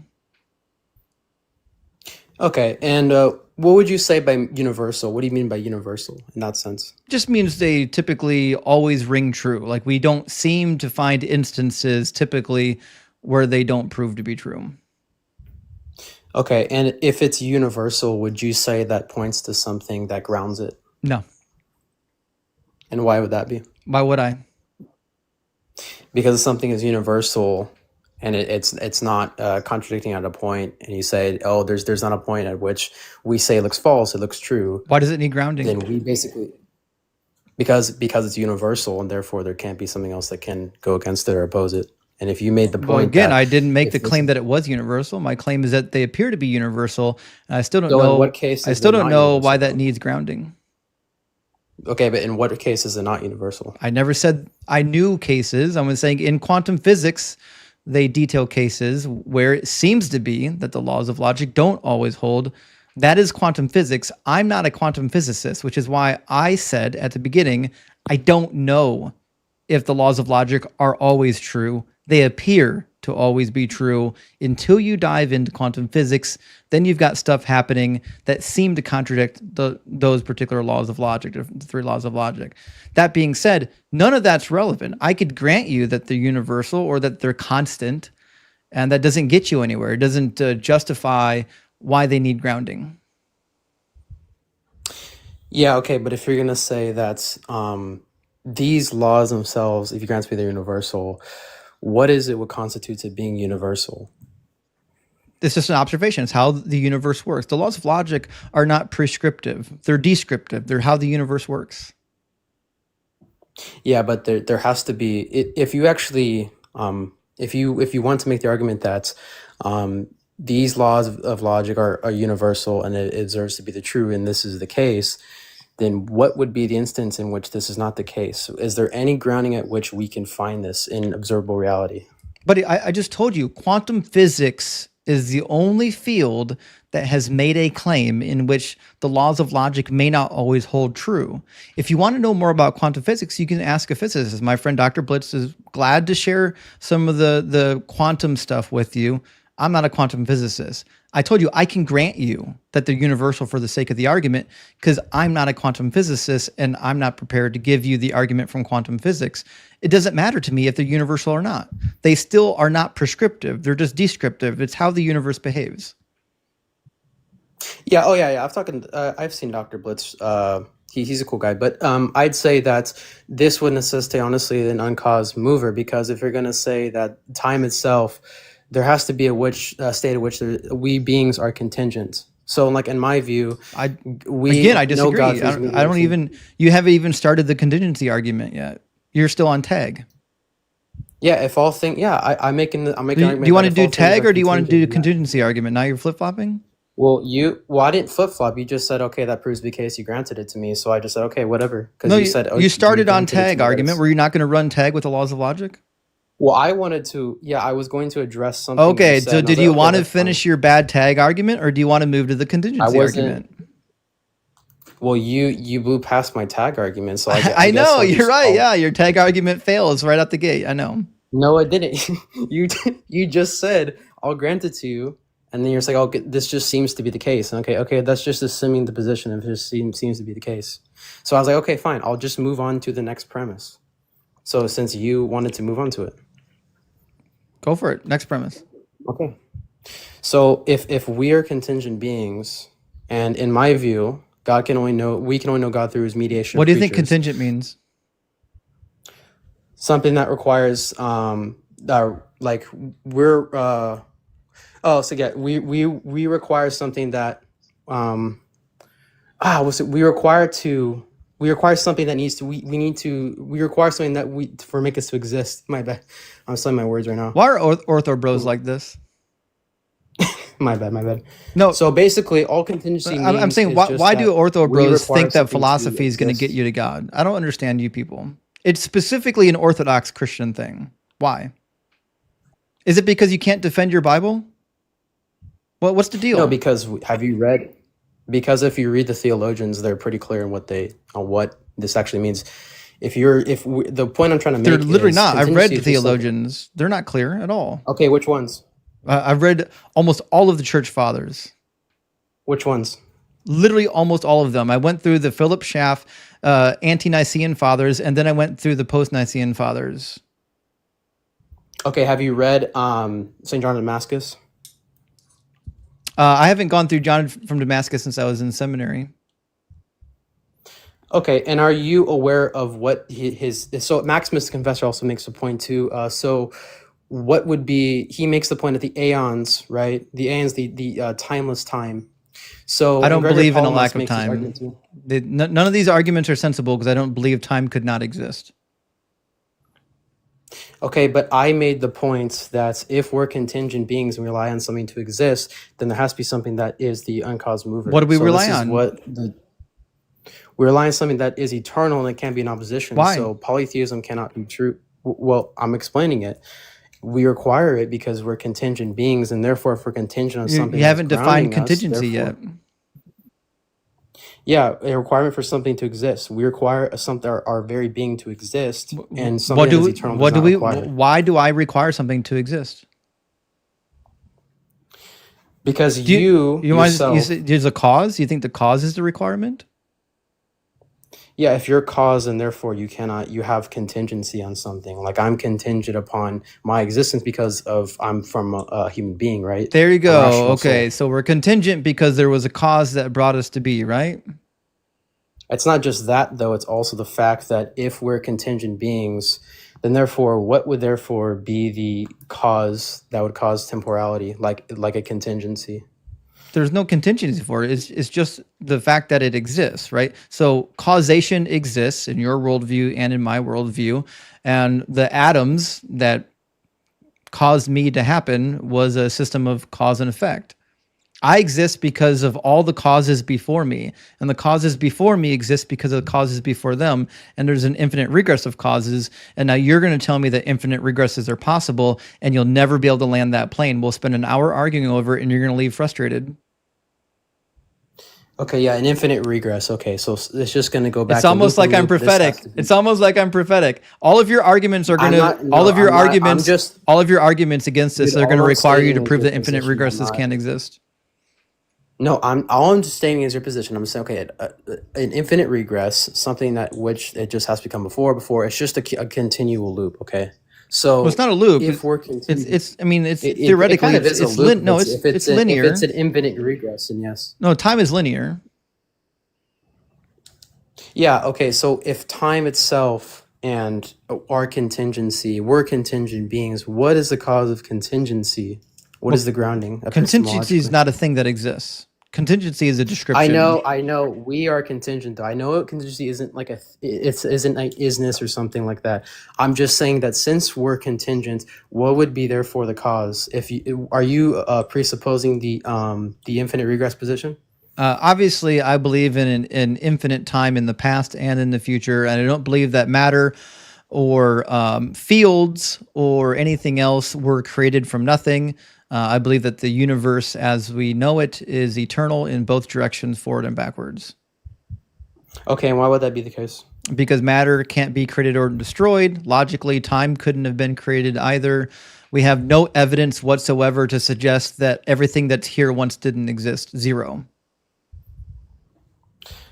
Okay, so if you're going to make the argument that there's no evidence that points to a point at which we did not exist or something that did not exist, what is the evidence, like, therefore, that like matter has always existed, like ex materia, like or materia itself? If there's no evidence that there was ever nothing, then the only logical alternative is that something always existed. Yeah, and I would therefore ground that to be God, because it would be ex nihilo from his point of view, creating something out of not matter. Why would you point? Why would you point to something that you have no evidence of? Like, so, for example, if something exists forever, I'm going with the stuff we already know exists. I already know all this universe exists. We're here. We're in it. We have no evidence that God exists. So if I'm picking one of the two things to exist eternally, I'm picking the thing that I actually know exists. Okay, well, actually, the point, and actually, if you're going to say, oh, there's no evidence for God, yes, there is actually through divine revelation, if you're going to go to the incarnation of God. Can't wait for the divine revelation. Let's get to it. Yeah, let's get to it. Because, divine revelation, the Messiah, he incarnated as God in the flesh. Correct? He certainly wasn't the Messiah. In my view. Okay, in my view. And if we go to the Old Testament, I want to bring it to divine revelation because I think that it points back to the New Testament and it proves that Jesus is the Messiah. You want to go to the Old Testament? Couldn't care less if the New Testament agrees with the Old Testament on the nature of God. I'm more concerned about whether or not it's true. So you're going all the way back to be the beginning of the argument where you want to have a theological discussion. The theological discussion has nothing to do with whether or not your religion is true. Well, no, I made the point that, okay, if there's an uncaused mover, therefore the divine revelation would prove this uncaused mover to be true. So that's why I wanted to go do the divine revelation. Sure. If you're going to make the point. Prove that there was divine revelation. Well, I'd say there's divine revelation because is the Bible divinely revealed? Yeah. We're not Muslims. We don't think that the Bible is eternal, of course, but like we believe that God revealed Himself through the Scriptures and also through oral tradition. Sure. Are there? Church, yeah. Are all the teachings of the Bible inerrant? What do you mean inerrant? Like all the teachings of the Bible are inerrant? Without error? Yeah. They're not. Yeah, they're without error, of course. Okay, just checking. What's your argument? Yeah. So if you're wanting to make the point that okay, this divine revelation proves the uncaused mover, therefore we have to go to divine revelation to see what it says. Sure. Let's do it. Yeah, demonstrate that any of this was divinely revealed. Yeah, so like if we're gonna go to the New Testament prophecies that were fulfilled, even from the Old Testament, I can start with. I'd love to. Yeah, what do you want to start with? You're wanting to prove the prophecies, so I'm trying to go to Scripture, but you're not letting me. So I'm asking you to. I said, what do you want to start with? Oh yeah, easy. So let's go to the point where Abraham. Sorry. Abraham ate with the angel. Let's go to Genesis 18. So you're still stuck on the Trinity nonsense. No, because this is what proves that he can't stop himself. He can't stop himself. He's hung up on this theological point that the Trinity is true. Because in our view, the Trinity is what grounds militant. Just focus here. You would have to demonstrate that Genesis 18 happened before the Trinity is even relevant. You're putting the cart before the horse. I don't believe Abraham. I don't believe Abraham ever existed. I can show that. Yeah, through the oral tradition of the church. The oral tradition of church has nothing to do with whether or not Abraham existed. Yes, it does. Why would oral tradition be thrown out? Because Christianity is not true. In order for the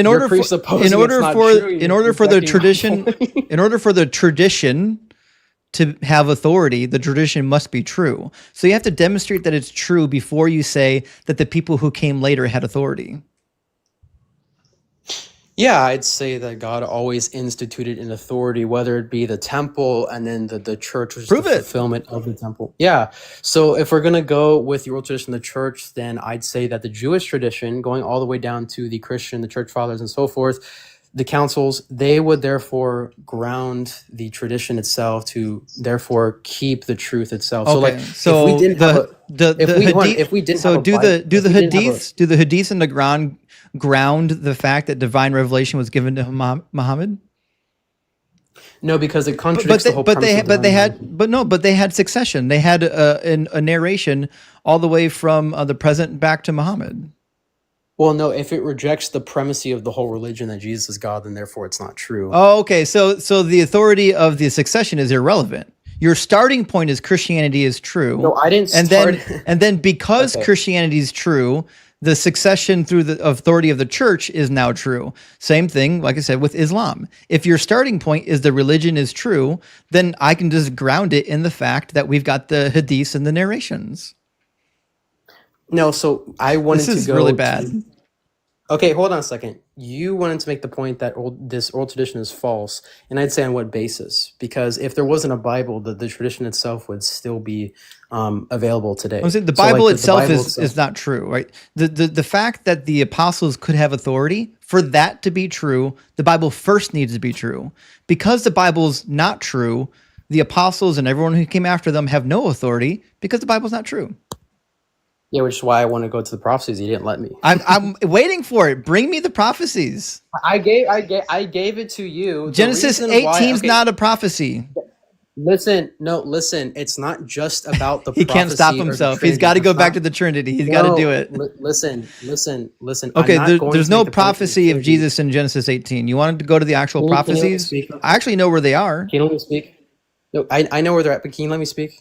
I'm waiting Okay, for a so, prophecy. Okay, cool. Okay, the point is, I'm not trying to make the point of the Trinity. That's not my point right now. My point Then is, find me the this- prophecy. Let's go. This verse proves that there has to be an eternal messenger for No. therefore the Messiah to be No, true. it doesn't. Yes, it does. No, it doesn't. Because have you read Genesis 18? You want to read together? I've read every last word of the Bible. I don't believe Abraham even existed. Before I care what is in Genesis 18, I need to first believe that the events transpired. Okay, but I already told you that based on the divine revelation, and you wanted to say, well, this is okay. I don't care about the Trinity. Okay, I'm not making the point about the Trinity. I'm pointing the point of the prophecies, and therefore the prophecies are true. Then therefore Sure. this book is Show true. me the prophecy. That's what I'm waiting for. Where is the prophecy?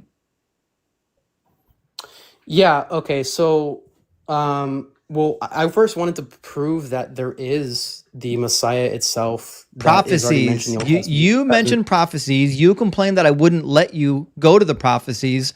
Now I'm Well, begging here's the you to thing, go though. to an actual prophecy. Yeah, but here's the thing, though. can't If do the it. prophecy He's itself stuck. is based on no, the Messiah is based on, and he's the eternal messenger of the Father. Therefore, I'm going to point you to a scripture that says that, and there is a multiplicity. He's not the reason is not Messiah because of the until he Trinity. fulfilled the messianic prophecies. That's what I'm waiting for. What Yeah. did he fulfill? Well, I'd say that he fulfilled many prophecies, such Like as what? Isaiah. I'd say, well, not Isaiah 53, just to be specific. Also, that in Isaiah 49, it says that all the Gentiles will be one with the Jews, and then the Jewish nation Israel will be the light to the Gentiles, and they will all worship Yahweh. Yeah, you finally And I got it. think Yeah, that second was- Isaiah. Yeah, Deutero-Isaiah, yes, of course. Yeah, in Deutero I Isaiah, wanna it go- claims that when God frees his people from Babylon, he's going to restore them, and the nations are going to see the restoration, and they're going to all flock to Israel. They're going to say, holy shit, this God is real. Yeah, well, if you're going to make that, yeah, well, I look at Israel differently. So I think that Israel itself is the spiritual descendants of God. And it's not the point of, it's just purely, it's not provable. We can actually go to the Old Testament Okay. and see that Job and also So- Abraham and so forth were justified. So I'm even though waiting they for the weren't part prophecy. of Where are we at? nation. Which prophecy you Yeah, want we're to going do? to go to Isaiah 49:6. Okay. So you're not going to like this one at all. I want to put on the screen.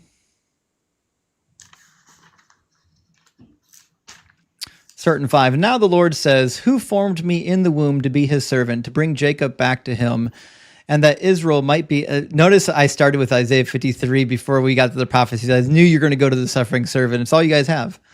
To bring Jacob... I wasn't going to just go there, just listen. but... To bring Jacob back to him, that Israel might be gathered to him, for I am honored in the sight of the Lord, and my God has become my strength, he says. Is it too light a thing that you should be my servant, to raise up the tribes of Jacob and to restore the survivors of Israel? I will give you as a light to the nations, that my salvation shall reach the ends of the earth. I'm sorry, did Jesus restore the survivors of Israel? Yes, he did, actually. Oh, no, he didn't. This is referring to the people that were taken captive in Babylon. The survivors of Israel. The Yeah, remnant. but you're just simply you're presupposing that the Israel that you're talking about is essentially the physical descendants, because if we go because it to is. the promises, okay, but if we go to the promises of even in Isaiah, the second Isaiah, the New Jerusalem and all that, he's building a new heaven. What's the tribe of Jacob? Yeah, the tribe of Jacob is Jacob's descendants, and of course. Okay, so he's going to raise up the descendants of Jacob. Yes, but it's hold almost on, it's almost like those are hold on a actual second. You're not descendants. letting me Oh finish. no! You're not letting me finish, because this is essentially their descendants. Their descendants by essentially faith. They're grafted in. Oh, it didn't say anything about And faith. No, I'll make my point. In the Old Testament, It's always we words see don't many mean prophets- words. Okay, well, you're just okay. Can you let me finish? Sorry. We see many people that weren't Jew. It's okay. We see many people that weren't Jewish that were justified before God, like Job himself, Abraham, all the other people before him. So the Israel itself was never a quote unquote a physical place. It is both a physical and a spiritual, because the ones who believe are part of the New Jerusalem and the spiritual Israel. So that's what he's talking about when he brings the lost Gentiles to his Israel, which is the church, which is the body of believers. Do people die in the New Jerusalem? In the New Jerusalem? Yeah. We're already in Isaiah. You want to read about it? It's eternal. No, it's eternal. Yeah. Well, you're no- going to a new point though, because you didn't address. my point. I'm actually demonstrating the folly with your first point. So your first point is that Jesus through the New Jerusalem is somehow fulfilling Isaiah 49. I'm showing to you that that's not the case. Want to find out how? Well, because you were the one who said, okay, it's only talking about physical descendants. You want to and find I out said, how? No, because I will, No, I but know. hold I on a don't second. want you to disprove me. No, I don't want listen. that. Listen, no, I will. You can go to there. I have no problem with that. But first, I wanted to address that you said it can only mean physical descendants. But I argue that it's also spiritual, because we see And many you'd people be who wrong. aren't Jewish are justified. But Well, why were there people anyone who who were is part Jewish of anyone who's part of Israel, whether a proselyte or a physical descendant is part of Israel, you don't have to be a blood descendant from somebody to be part of the nation. In fact, that's quite true. And when you look at the Gibeonites, according to the Torah, were supposed to live among the Israelites, even though they weren't Israelites. So no one has a problem with God saying that other people, outsiders, can join in with what Israel is doing. No one's got a problem with that. The problem is when you say stupid things like they're spiritual descendants. That's a meaningless phrase. That means nothing. Actually, no, that actually proves my point, because No, if it they're doesn't. outside of Israel, if they're not Israel by blood, then they would be spiritual by faith. No, spiritual is meaningless. The word spiritual is meaningless. Okay, but if they're justified by faith, and No, therefore they're not. they're not part of. The word Okay, so spiritual if is they're- meaningless. It's a meaningless word.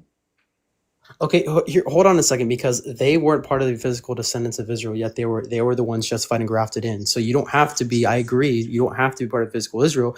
What I'm making is that the Israel that mentioning in Isaiah is also referencing the fulfillment of the promise, which is the church that Christ founded. And Oh, which is the no, body there's of no believers. promise about that.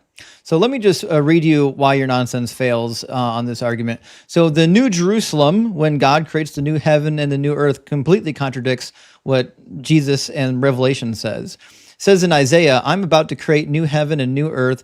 Former things shall not be remembered or come to mind, but be glad and rejoice forever in what I'm creating. I'm about to create Jerusalem as a joy and its people as a delight. I will rejoice in Jerusalem and delight in my people. No more shall the sound of weeping be heard in it, or the cry of distress. Sounds a lot like Revelation 21, doesn't it, when the New Jerusalem comes down? Yeah, but Now, hold on. We're not a done second. yet. I know you're getting excited, but we're not done yet. So the New Jerusalem in Revelation 21 comes from this passage. This is where the idea comes from. And he says, no more. Oh, sorry, my scroll is scrolling too fast. No more shall there be in it an infant who lives but a few days, or an old person who does not live out a lifetime. For one who dies at 100 years will be considered a youth, and one who falls short of 100 will be considered accursed. So the New Jerusalem, the new heaven and new earth, will include a life here on the earth where people still live and people still die. A direct contradiction of the New Testament teaching. No, actually, I think it's the same thing with what was brought up earlier with like a day is like 1,000 years to God. Obviously, we know a day is not 1,000 years to God. This is making the point that if someone who is 100 years old will be unalived or die, they'll be considered youth, is comparing how the eternal reality in the New Jerusalem will be that of way longer of a lifespan than this life, because 100 years there will seem like a youth because they will be eternal and have But eternal it doesn't life, matter because if it it's makes the 100 point. or 10,000. People are still dying. No, it's not making the point that they will literally die. It's talking Yes, it about says the one who dies it's at 100 comparing. years will be considered a youth. Yeah, it's comparing So, how where the state we're at now. so the one You're who not really. dies, the one who dies at 100 doesn't die. No, it's making the It's comparison. crazy the It lies says, you have to tell yourself. It's I'm not lying. crazy. If you read, okay, it says for one who dies at 100 years old will be considered youth in the Yeah, the eternal one New who dies at Jerusalem. 100, yes. A person who Okay, but dies hold at on, it's 100, I don't know making if you know this, is dead. okay, but hold on, it's making the comparison that 100 years will be considered youth because it is the eternal resting place It's not for the eternal. sheep. No, it's very long. It's not It is. eternal. It says It's not eternal if you if die. it's no, it's making the point that It's 100 not. years there will seem like a youth No, it because certainly doesn't. comparing the because here's the thing, it's comparing the past life It to the says New Jerusalem the to the one promise. who dies in the future, in the New Jerusalem, the one who dies at 100 will be considered a youth, meaning you're going to live so long that 100 seems like a really short period. It seems like you're just a child. That's what it's saying. Yes, because they're eternal. So No, the they're 100 they're years not that would be eternal. considered. If you die, you're not eternal. No, it's yeah. Okay, hold on. It says right here, the old person does not live out a lifetime. For one who dies at 100 years will be considered youth. So it's comparing and contrasting that in the New Jerusalem, 100 years will be seen like a youth because it is eternal. It It's didn't say that. contrasting to the past life. Didn't say that. If it's Maybe, contrasting, it's maybe, contrasting to Oh the shit, Max past life. Lester, confusion. welcome in, It's Hey, buddy. bud. Sorry.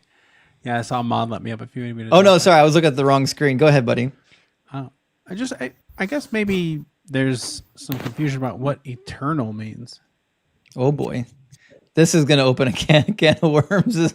Well, I mean, I don't know. I was under the impression that it means never ending.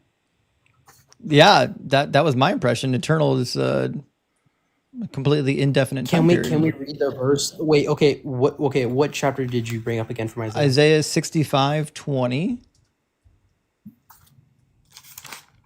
Okay, I'll read from the NRSV right now. What verse again? 20 and 21. 65, chapter 65. Mm-hmm. I got a Okay. question, Justin. Why does God keep changing his mind? Well, I thought he didn't do that. an all-knowing God shouldn't be able to change his mind. That was my understanding. Well, he says he doesn't. I know he says he doesn't, right? but he clearly does. In fact, in Exodus 33, he has to think. He has to let me think about what I'm going to do with you. Well, he says, like, my spirit will not contend with a man for more than 120 years, but now I don't know, man. Yeah, well, I can go to the point of thinking a lot of the theologians speak about that, but if we actually go to verse 17 and verse 18, it says right here in verse 18, it says, but be glad and rejoice forever in what I am creating, for I am about to create a new Jerusalem as a joy and his people as a delight. So again, if they're rejoicing forever, then this essentially would mean that this isn't what you think it means. Oh, it because certainly says is. they're rejoicing forever. So how are they rejoicing forever then? Because the people will live forever, not every individual. The Israelite people are going to rejoice forever. Wait, you just said they'll live forever? The Israelite people, people group will live They forever. have children. Their children have children. Yeah, where does it say that only the Israelites exclusively will have that eternal life? He's talking about the New Jerusalem. The New Jerusalem Yes. is where the Israelites are going to live. That's the whole second And you half. just agreed with me. That's the whole You literally second. just agreed with me. That's the whole second half of Ezekiel. The whole second half of Ezekiel is about the New Jerusalem, who's going to live there, what they're going to do in it. You just agreed with me that those who can be part of Israel are not always descend from Israel. So you just proved that it is not only those who descend from there, but also those who don't, who are grafted into Israel. But they So if they're live grafted into there. Israel, then But they live eternal there. life. That's Yes, the point. because they're grafted in because No, they have no. eternal life. Physically, Jerusalem. they will live there. They will physically live there. Yes. Okay, that's what we're talking about. They will Okay, yes, physically okay. live. They will physically live in the land of Israel, according to Ezekiel, according to Jeremiah, according to Isaiah. Well, yeah, well, it's the same thing with the temple and the land itself. I think this is just essentially, it's pointing to that the Gentiles themselves, as promised, will be grafted in, and they are part of the Israel, so therefore they would have eternal life. And if they live in the land of Israel, Wrong again. You're really confused. Israel is a people group that's going to be restored to a physical land. They will live in that physical land and worship their God in a physical city named Jerusalem, in a that's just physical presupposing that. in a physical temple that is clearly described in all the major prophets. Yeah, so I've read Ezekiel about the whole, the temple thing, and they will come to worship in the temple, Levitical priesthood. I've seen you make the argument for it. A lot of people already addressed that. You're simply just presupposing that this essentially would be the physical, because there's instances in which this Oh, is I'm certainly describing not. something that is. Well, you're presupposing that it is, and I showed you that Nope. if it's referencing. No, I did. For the first You're example I wrong. showed you was that You want I me to did. show, Listen to want what me I'm to show saying. you why you're wrong? Or do you want to make a Can you fool of listen to what I'm yourself? saying? I mean, the No, more can you you listen talk, to the what I'm dumber saying? you're going to look when you're done, just so you know. Host, can you let me speak, bro? Go ahead. You're going to look I'm letting dumb. you speak. Okay, host. I let you speak. Thank you. So I made the first example. You said, "Oh, it's talking about the physical descent to Israel," and I said, "No, it's not necessarily. It's only talking about them. It's also talking about the people grafted in." And you agreed with me. You said, "Okay, yeah, that's true." And now I'm making the contention that when it's talking about a new temple and a new Jerusalem, you're simply presupposing that it's a physical place. Mhm. You're simply assuming that it has to be the case. No, the Bible When in says it Ezekiel- is. I've read Ezekiel, but the Levitical Do you want me to priesthood- show you where it says it's a physical place? Yeah, in Ezekiel, I've read the verse. Yes. Okay, In Ezekiel, and where does it say they're going to be restored to? the new temple, the Levitical priesthood, the incense, and all that stuff. Nope, we're talking about the land. Where does it say they're going to be restored to? The land of, it says they'll gather the tribes from the east and the west, and then they will live in the land of Israel. But I'm making the contention. The land of Israel. Oh my God, No, but where's the here's land the of thing. Israel? No. The contention that I'm making is the land of Israel is symbolizing something that is a fulfillment of that promise. So I would say is the land that- of Israel a physical place? No, I'm saying that when it speaks of things like this, it's Words have symbolizing something absolutely no greater. meaning to Christians. Zero. In the passage, it says, Yeah, "You will but live in you're the not land. addressing my point. You will live in the Okay. land that I gave your to your ancestors, and you will be my people, and I will be your God." Where is that land that was given to their ancestors? What verse is this in? Ezekiel 36:28. Okay, Ezekiel 36:28. Okay, so also in Ezekiel, I believe, is it 33, right? Where he talks about the temple Levitical priesthood. Is that it? No, Ezekiel 33. that's going to be later. The priesthood attributed is going to be in 43 to the rest of the end of the book. Okay, but you made the point. I remember you said that there will be an everlasting priesthood and so forth, and then they'll be gathered. The point that I'm making is that this priesthood symbolizes something further, and I believe, and based on what the scripture is entailing, based off of the Israelite descendants, is that it's entailing the fulfillment of the promise through the church, because Christ, well, even before Christ, God Himself But promised. you're through still putting the scriptures. cart before the horse. We're talking about the location right now. The priesthood's irrelevant. We can talk about the priesthood next. We're talking about the location. Where is God restoring his people to? He's restoring it to the land that was given to their ancestors, which is where? Where is that land? Yeah, it's in Israel. but when Oh, we okay. speak So it's a of physical place in Israel, is it not? Okay, let's read together. What? Okay, Ezekiel chapter 35. You said 36. 36. Okay, and now what verse? Let's read. He started at verse 28, verse 27. Which verse you want to start at? Whatever you want. 26, 27, 28. 28 is the important one. I think we could start at 26. I think it's a good part, and then we can go to wherever you want to stop at. So we'll start at 26. You want to read, or are you going to read? I'll read it. A new heart I will give you, and a new spirit I will put within you, and I will remove from your body the heart of stone and give you a heart of flesh. I will put my spirit within you and make you to follow my statutes and be careful to observe my ordinances. Then you shall live in the land that I gave to your ancestors, and you shall be my people, and I will be your God. The land. That's why the whole second half of Ezekiel is about God restoring the physical land, drawing out physical boundaries where the individual 12 tribes are going to stay.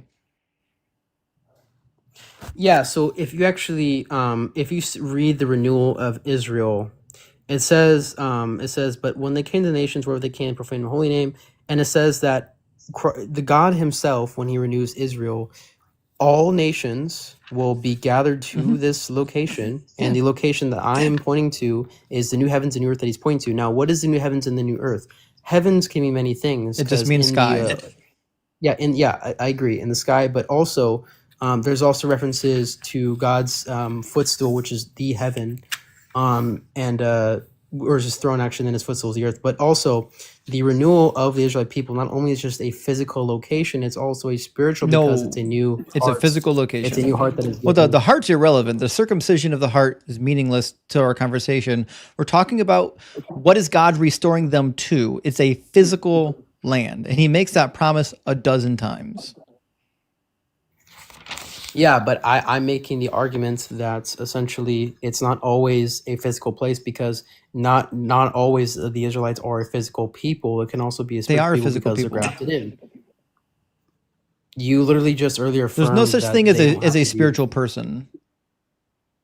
Okay, but you earlier affirmed that they don't have to be a physical descendant. Just says it doesn't. No, have no, to be a they're physical land. physical people. I said you don't have to be a direct blood descendant to be a member of the congregation of Israel. This is very clear in the Old Testament. As long as you're willing to live by their laws, you can live in their land with them and worship their God with them. In fact, Isaiah 56 explicitly says, though, the foreigner who joins themselves to the Lord, to love the Lord and to serve the Lord and to obey his Sabbath, they can come and give offerings of animals on the altar.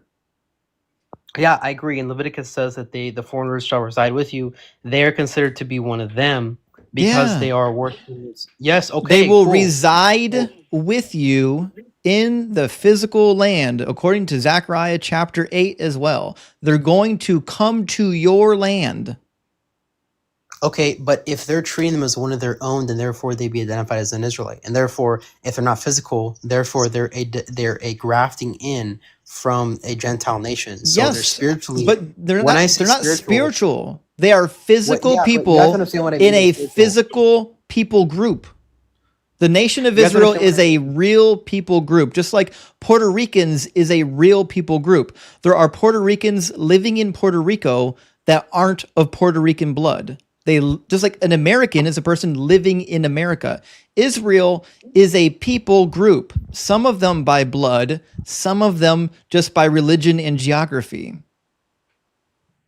Yeah, and you have to know what I mean by spiritual. I didn't mean that they're just some non-physical person. What I meant was spiritual in the sense that they're grafted in by faith, and the faith itself is what grafts them in because they're believing in the one true God, right? So like you don't have to be physical descendant, and then also it doesn't have to be a physical place because it's describing something further because the promise that God gives Was they don't have to physical. be physical. The promise was a descendant. physical place. I'm making the contention that just as the Israelites aren't physical, not all of them are. The essentially the promise that is given for the land, it is not physical either because we see a consistent spiritual promise through And God. you would be wrong because God said the land was physical. God gave you measurements for the land. He gave you measurements. You can measure it. He said, this is the land that I gave to your ancestors. It's the same land that they prior were living in. It's land. Okay, but hold on a second. If the people of Israel They're not physical by bloodline. They're physical by their faith, which is spiritual because They're faith is not physical spiritual. by their faith. They're made in Israelite by their faith. That's literally what grafting in means in the sense of them residing with them. So God promises a a renewed world. It's in our view, it's the grafting of earth into the heavens. It's the primordial meeting of No, the both. heavens is the Because the sky. promise, Hashemayim in Hebrew is just the sky above your head. It's where the firmament and the clouds are. It's not a mystical kingdom far away. yeah, I know it's the skies in context, like the birds of the heavens. Like obviously we know birds aren't with God near his dwelling place, right? But the point that I'm making No, there is are. that They're when just it below says, them. In the Bible, God's throne is on top of the firmament at the upper tier of the sky. That's where they thought he was. That's why he has control over the storehouses of rain and snow, because he's controlling the windows in the firmament. The Bible is a flat earth document. yeah, I know that's he would be above the skies, of course. But when it says heavens, and not in every context would it just mean the skies, because we see that God's dwelling place isn't obviously in the skies It in the is. Bible. Okay, but it's not in the same level as we perceive it to be in the atmosphere. Like with where the birds are flying, his dwelling place is transcendent upon that, because the skies themselves that we're perceiving is not the same in which God is perceiving it, It because he is. is timeless and immutable. And you'd be wrong, No, actually, according to no. the Bible. If he's transcendent, no, he's not. If he's Yep, transcendent he's sitting and just on is top of the immutable, firmament. he's not just sitting on top of a firmament. No, he There's a lot certainly of is. okay, when there's figurative speech in the Bible, like his mouth, his Oh, nose, his it's ears, and it's his always tongue. figurative when they don't like what it says. Yeah, okay. If you read any, This is the crazy thing about Phil Bros is they always want to bring their God of philosophy and put it into the Bible. The God of the Bible is not the God of philosophy. The God of the Bible has anger. He has emotions. He has a nose. He can smell stuff. He has a mouth. He can say things. He has a hand and he has arms and legs, because that's what it means to be created in the image of God. The gods of this time period, of the time when the Old Testament was initially conceived, were just like super gods, like supermen. That's all. They weren't these new Greco-Roman idea of immaterial, invisible gods millions of miles away in outer space. That's not what the Old Testament God is. Yeah, but the point that I've literally made was that these can symbolize something further, because if you're applying these, we don't believe God is composition, because these divine simplicity, right? Divine simplicity in God is what makes it there is no composition or parts in him whatsoever. So when it's That's describing the philosophy. parts, That's not the Bible. it's not Again, because the God of if we're going to philosophy make is not the God of the Bible. okay, hold on a second. Show me If one we're going to passage make in the Bible that says God is immaterial. I'm trying to make the point. It doesn't have to say that word. You know that's dishonest to make No, a verbatim show word me fallacy. any passage in the Bible that would lead one to believe that God is completely immaterial, because every passage that mentions God in the Bible mentions that he looks like us. Okay, okay. Before I get to that, do you subscribe to the Deuterocanon? I don't know what you mean by subscribe.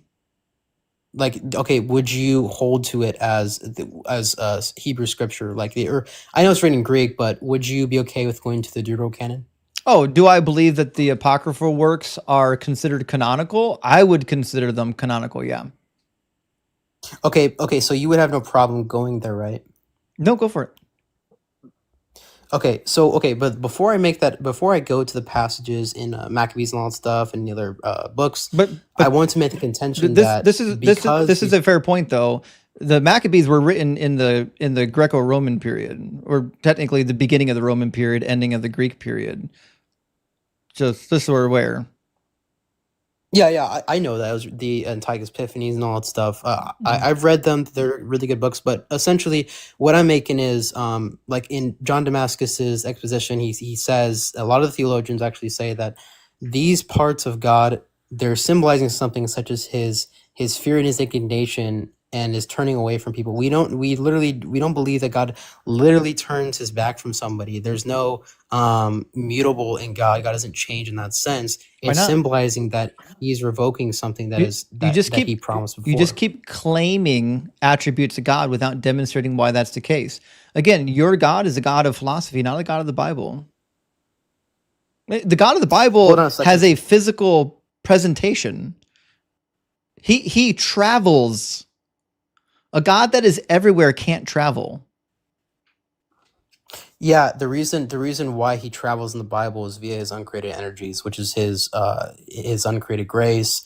We also see the uncreated light, the uncreated glory of No, his God. Many presence. places in that. His presence travels. Yeah, we believe in the essence energy distinction. Do you know what that is? It's been a long time since I've gone over the essence energy, but I can already tell you it's going to fail because you don't know what energy means, but go for it. Yeah, the inner Gaia of God is basically his operations, and essentially we only know God through his operations and how his mediation is with creatures in our view. And so we can demonstrate this in the Old Testament with the burning bush. We see that God himself, the angel of the Lord who comes down, it is an uncreated manifestation from God. It himself is not essentially in of his essence. It essentially is an operation or energy that is being manifest. So the manifestation of What do God you think is an energy uncreated. is? The energeia of God is simply just an operation or attribute of God, such as his grace, his love, his mercy, and stuff like that. And we believe these can manifest in certain different ways. And No, it's the essence no itself. one's questioning if God can manifest in different forms. That's not a question. The question is whether or not God has a localized presence or if he's omnipresent. Yeah, the localized presence that is quote unquote in the Bible is his energies, which is his attributes that are being made manifest. Is that the uncreated glory of God that Moses and Aaron saw? What do you think an on attribute Leviticus is? 9? It's something that pertains to like a property of a person, like essentially the traits of a person. Like I have the traits of let's say anger, right? That's attribute of me. But God's energies themselves are attributes of him, and we believe there's a real distinction between his essence. And this is present in the Old Testament because we see in Leviticus 9, we see even Exodus and all that stuff, God himself is appearing to those, right? He's appearing to those via his operations. And this is made very clearly in the Old Testament. Actually, it's not made clear at all. What's made clear in the Old Testament is God's presence is localized, which is why Moses implores him in Exodus 35, if your presence will not go with us, he doesn't want to continue anymore. How is God's presence? How's God's presence going anywhere if he's omnipresent? Yeah, the very moving force of God is via his operations. No, his so when presence. God manifests in the clouds. How can your presence travel if your presence is everywhere? The presence can travel because he is everywhere. So simply be saying he can travel, that's not you can't saying, travel if you're everywhere. Well, again, that'd just be a temporal sending. No, it's not temporal at all. You can't travel if you're already there. Yeah, do you know what economic is? I know what economics means in finance. Okay, in our view, economic just means a temporal sending, and this is through the operations of God, like the Holy Spirit. Sending implies that he's not there yet. If you're omnipresent, you're already there. You can't be sent. You can't travel. It's just definitionally true. If you're already there, you can't go there. No, what I'm saying is it's appearing, manifest, and traveling. So, like, if you want to can't travel if you're already there. Okay, let's read the verse then, since you make the claim. It's in the Bible. I know it is, but let's read the verse. I want to read the context. There's a bunch of them. You want to read Exodus? I think we can go Exodus 33. Yeah, actually, perfect Exodus. Yes, Exodus. Let's go there. All right, let me grab Exodus 33.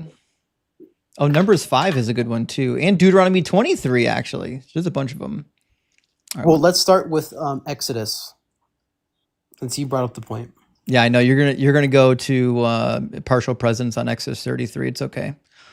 So we don't make partial presence claims. Oh, you're about to do it. It says, and he said to them, "If your presence will not go, do not bring us up from here." Yeah, let's read the context in the the whole passage. We already 'cause know the you're sticking context. to God is mad that they built the golden calf, and he promises Abraham or Moses, he says, step aside. I'm going to wipe them all out. I'm going to make a nation out of you. And then Moses talks him off the ledge, and he's like, hey, no, don't do that. Change your mind. Turn from your anger. Remember the promises that you made. And then God changes his mind because Moses talked him off the ledge. And part of Moses talking him off the ledge was like, hey, if your presence doesn't go with us, don't bring us up from here. Okay, now what chapter of Exodus is this? 32 and 33 is this whole narrative, but we're in 33:15.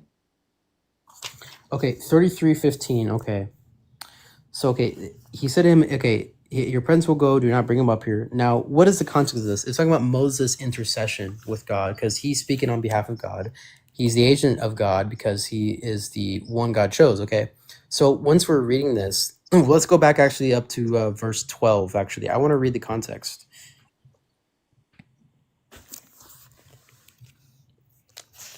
So verse 12, Moses said to the Lord, see, you have said to me, bring up this people, but you have not let me know whom you will send with me. Yet you have said, I know you by name, and you have also found favor in my sight. Now, if I have found favor in your sight, please show me your ways so that I may know you and find favor in your sight. Consider too that this nation is your people. He said, my presence will go with you, and I will give you rest.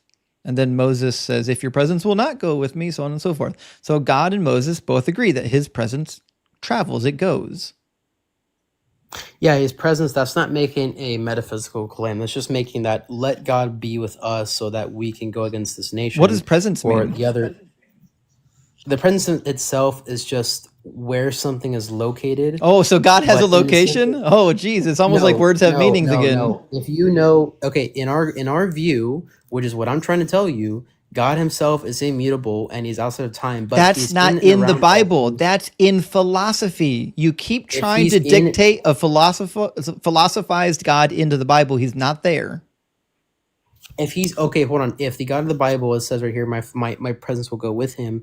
He's simply just saying that Moses is basically just saying that let God be with us so that we can go and do whatever it is they're gonna do. His the same way that presence. says like let God be with you. That's not saying in the literal view Presence. of his presence. Presence. Doesn't say Yes, favor. because- Doesn't say honor. Says presence.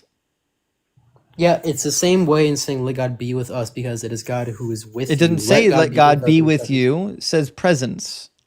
Okay, but hold on. Different words can articulate different things, right? Well, what is So, like, if what's I'm the going to definition make of a presence? The like where something is. Oh, and there you go. in Yeah, this where sense- God is. but Yeah, his hold on, presence. but- I but know. hold on. It's But almost hold like on, we went but over hold this on. already. But hold on a second. This is crazy.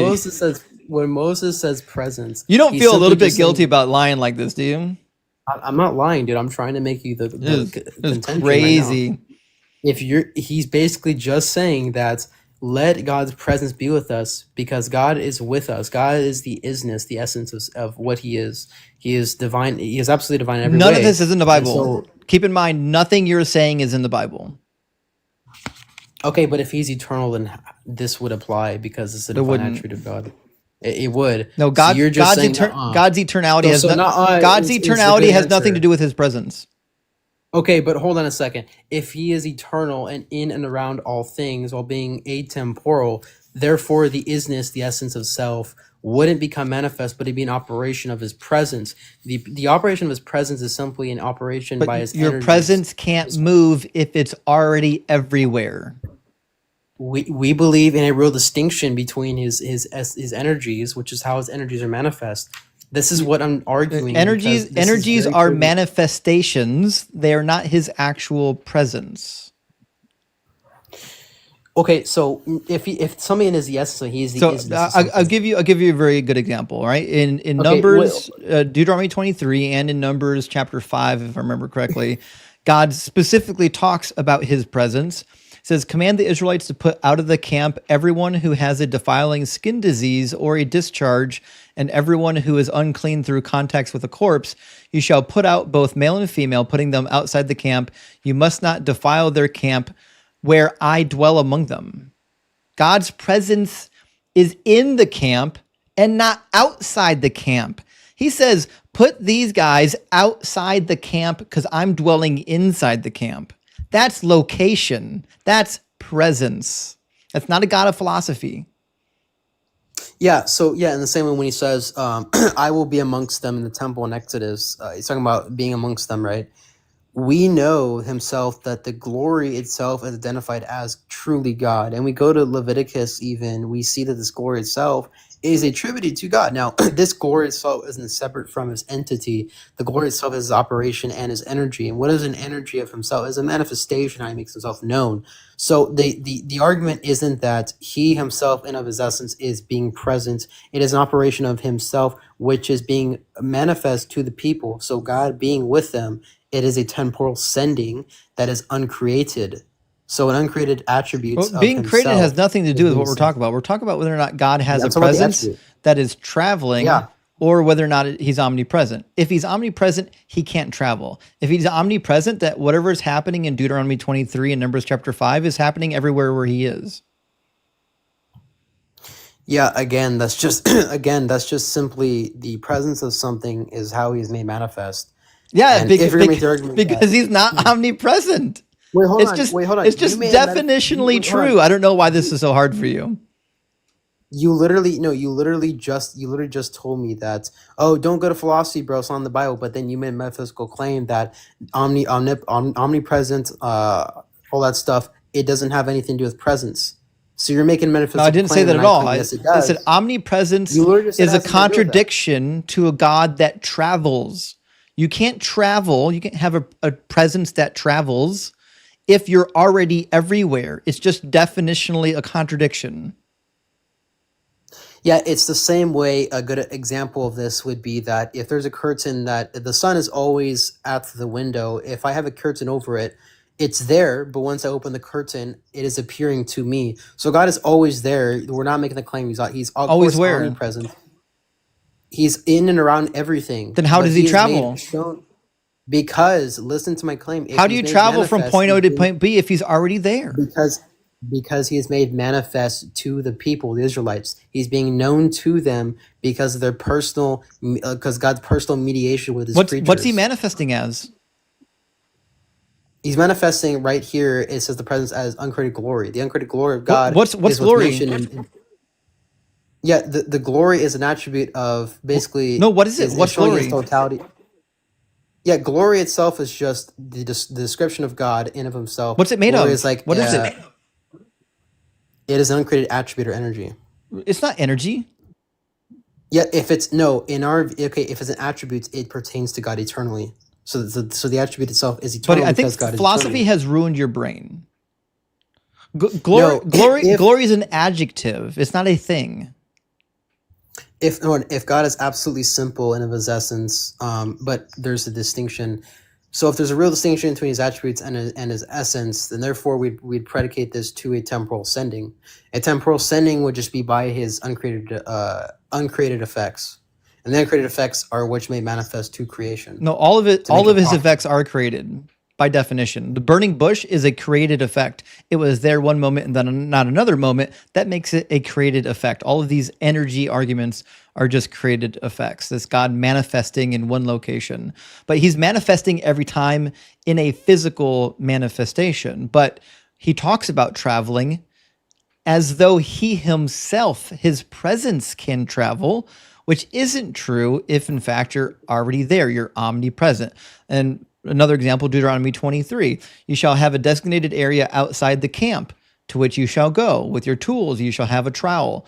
When you relieve yourself outside, you shall dig a hole with it and then cover your excrement, because the Lord your God travels along with your camp to save you and to hand over your enemies to you. That's God's presence. Unless you think he's traveling as a human being. Well, hold on a second. If God is eternal itself, his attributes would be eternal. The created effects themselves. Eternal is temporal. We're talking about physical location. Wait, eternal is temporal. Eternal is atemporal. What are you talking about? No, eternal is a temporal argument. We're talking about locational arguments. God's presence, if it's everywhere, can't be in a physical location in one spot. No. You just made my point because I we literally agree if didn't. it's hold on. Okay, here's I the thing think you though. misunderstood what I'm saying. You're not letting me Anytime speak you though. You're interrupting mention me. God's eternality, it's a different argument. An eternal argument is an argument about time. That's not Okay, what we're hold on. talking You about. We're not just talking wait, about wait, hold on. time. We're talking Hold on. about I want to go back to the location. verse because wait, hold on. It says, okay, his presence shall be with us. That's literally just saying, let God be with us because of his manifestations. God is everywhere all at once, but he's made shown and manifest to certain people. So he's being made and manifest and shown to certain people because of his presence through his But his operations. presence can't travel if it's everywhere. You're never going to get That's this. why his uncreated manifestations in God, such as his uncreated glory, which is identified as himself. God tells you that his presence is localized, which means it's not everywhere. Yeah, I made the point that since this is talking about an operation through his presence, this just means that he is mediating. It's not with an his operation. creatures. Yeah, it's a manifestation, is it not? No, it's his presence. Okay, so what is a presence in All the right, sense so of? we'll try this one more time. Okay.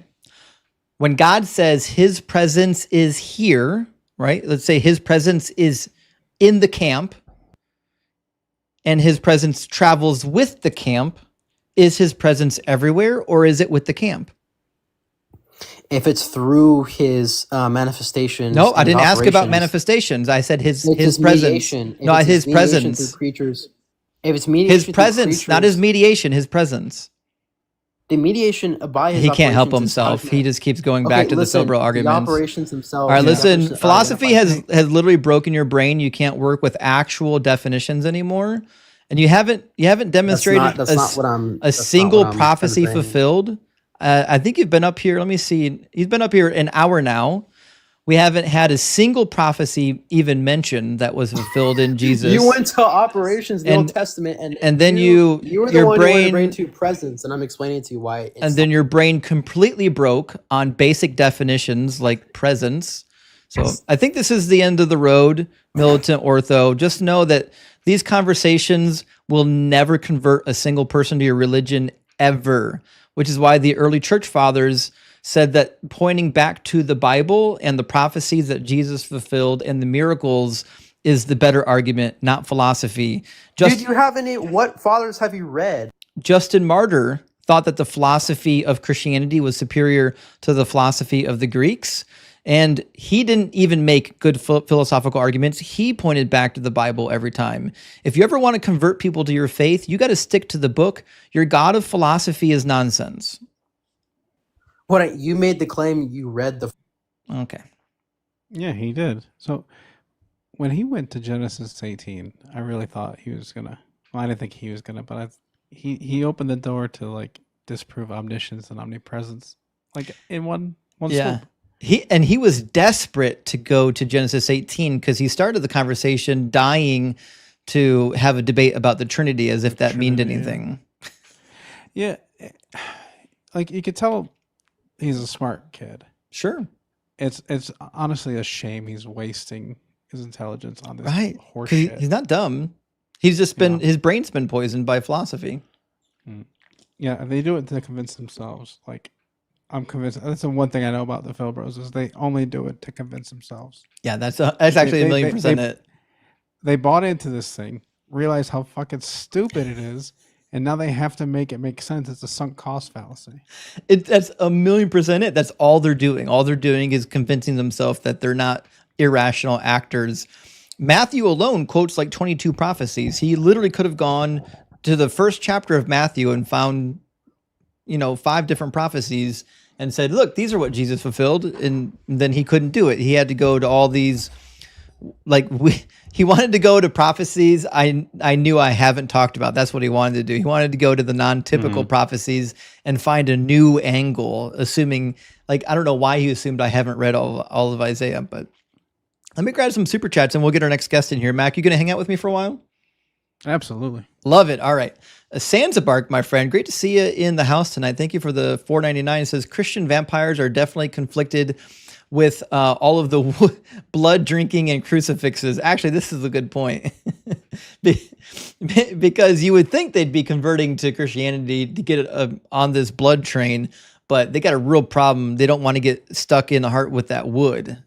And then the holy water might present a problem too. Sometimes they would dip the wood stakes in holy water, to take care of the vampires. So you're right. It's a tough bargain. It's kind of like the raccoon that knows there's a really good trash bin, but also knows there's a dog in the yard that could get it. It's a tough choice. Germs, my friend, good to see you. Says Top G is in the chat saying you couldn't address his points before he says he's in the guest box waiting to debate. He's marinated and ready to cook. I don't know who Top G is, but I do see him in the guest box now. There are a bunch of people that came in before him, so like typical, he'll have to wait in line like everybody else. But I'm sure Top G will cook me, just like everybody who came before him that said they were going to cook me. And Born Deconstructed, great name. Thank you for the super chat. Says, I've never worshipped anyone or anything in my life, but I'm making an exception for Doug. Big W. And Sharon, praise be. Love the streams. Rock hard for Doug. Well, listen, Doug's rock hard for you. What a delightful sentiment to know that you never believed in any deities. May the courts be with you, my friend. And Hank, thank you for the 616. Hail Nero. It says, another reason Phil Bros affect the monotone is so they can claim high moral ground when you're obnoxious as heck and people react. Praise Dougie. Actually, this is a really good point. One of like a popular debate tactic, and I know it works because when I do it, sometimes even by accident, I get a lot of positive feedback on it. But the idea that you could remain perfectly dead calm while the other person's like losing their mind, for a lot of people, that's an automatic win. And so I agree that is one benefit of being monotone and boring in the Phil Bro discussions. But Mike, thank you for the $10 Canadian chat. It says they believe in an illogical, contradictory, unscientific, anachronistic, immoral book of magic, merely convincing yourself of a few premises you find intuitive is an appealing standard they can meet. So this is a good point.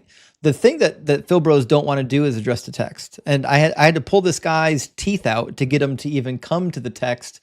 And it wasn't pretty when he did, but he at least tried. Like he did at least give it a shot.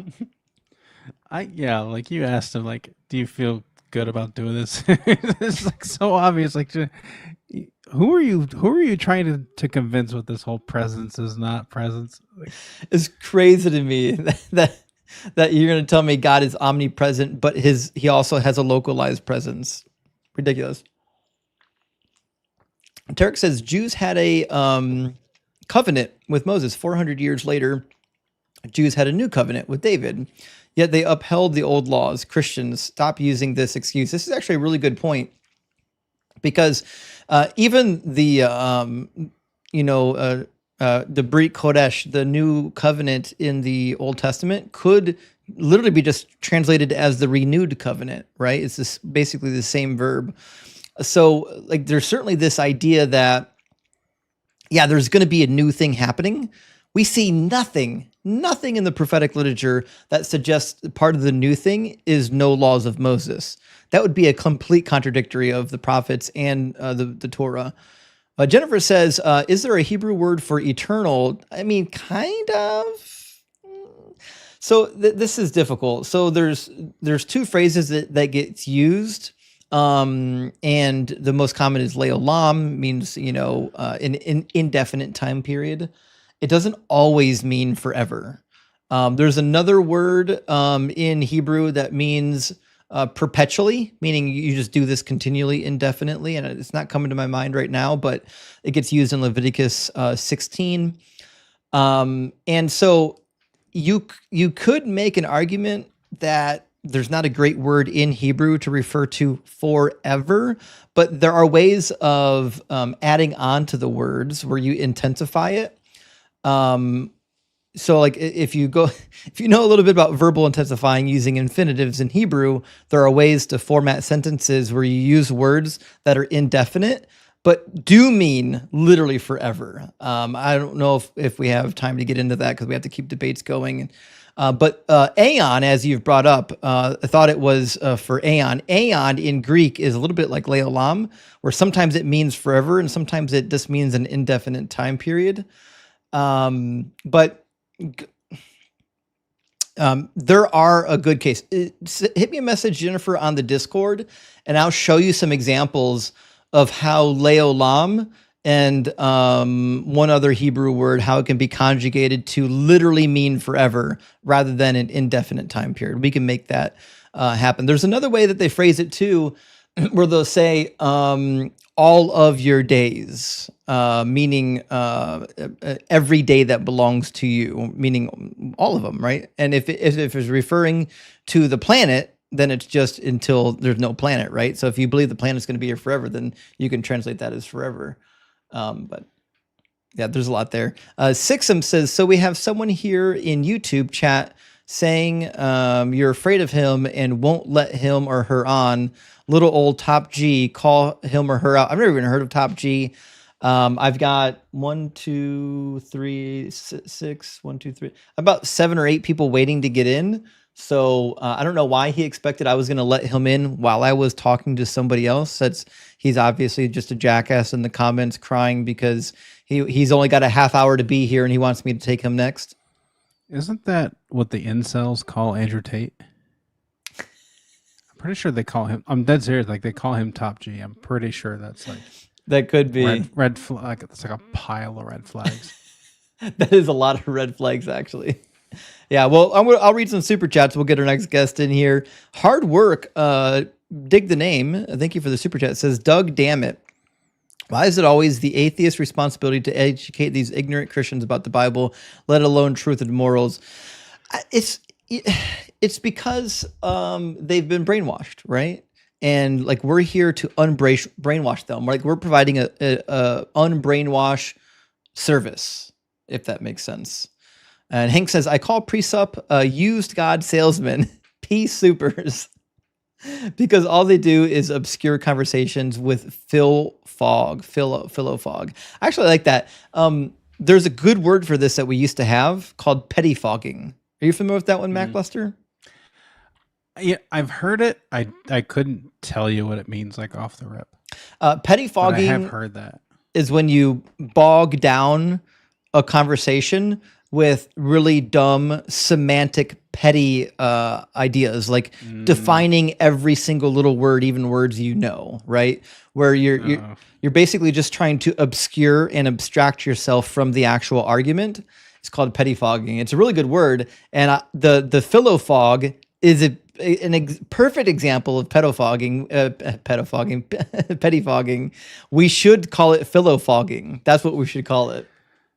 So I had a word occur to me, inspired by the 2 callers that I've heard so far, which would be orthodox. I like orthodox, actually. That's a good one.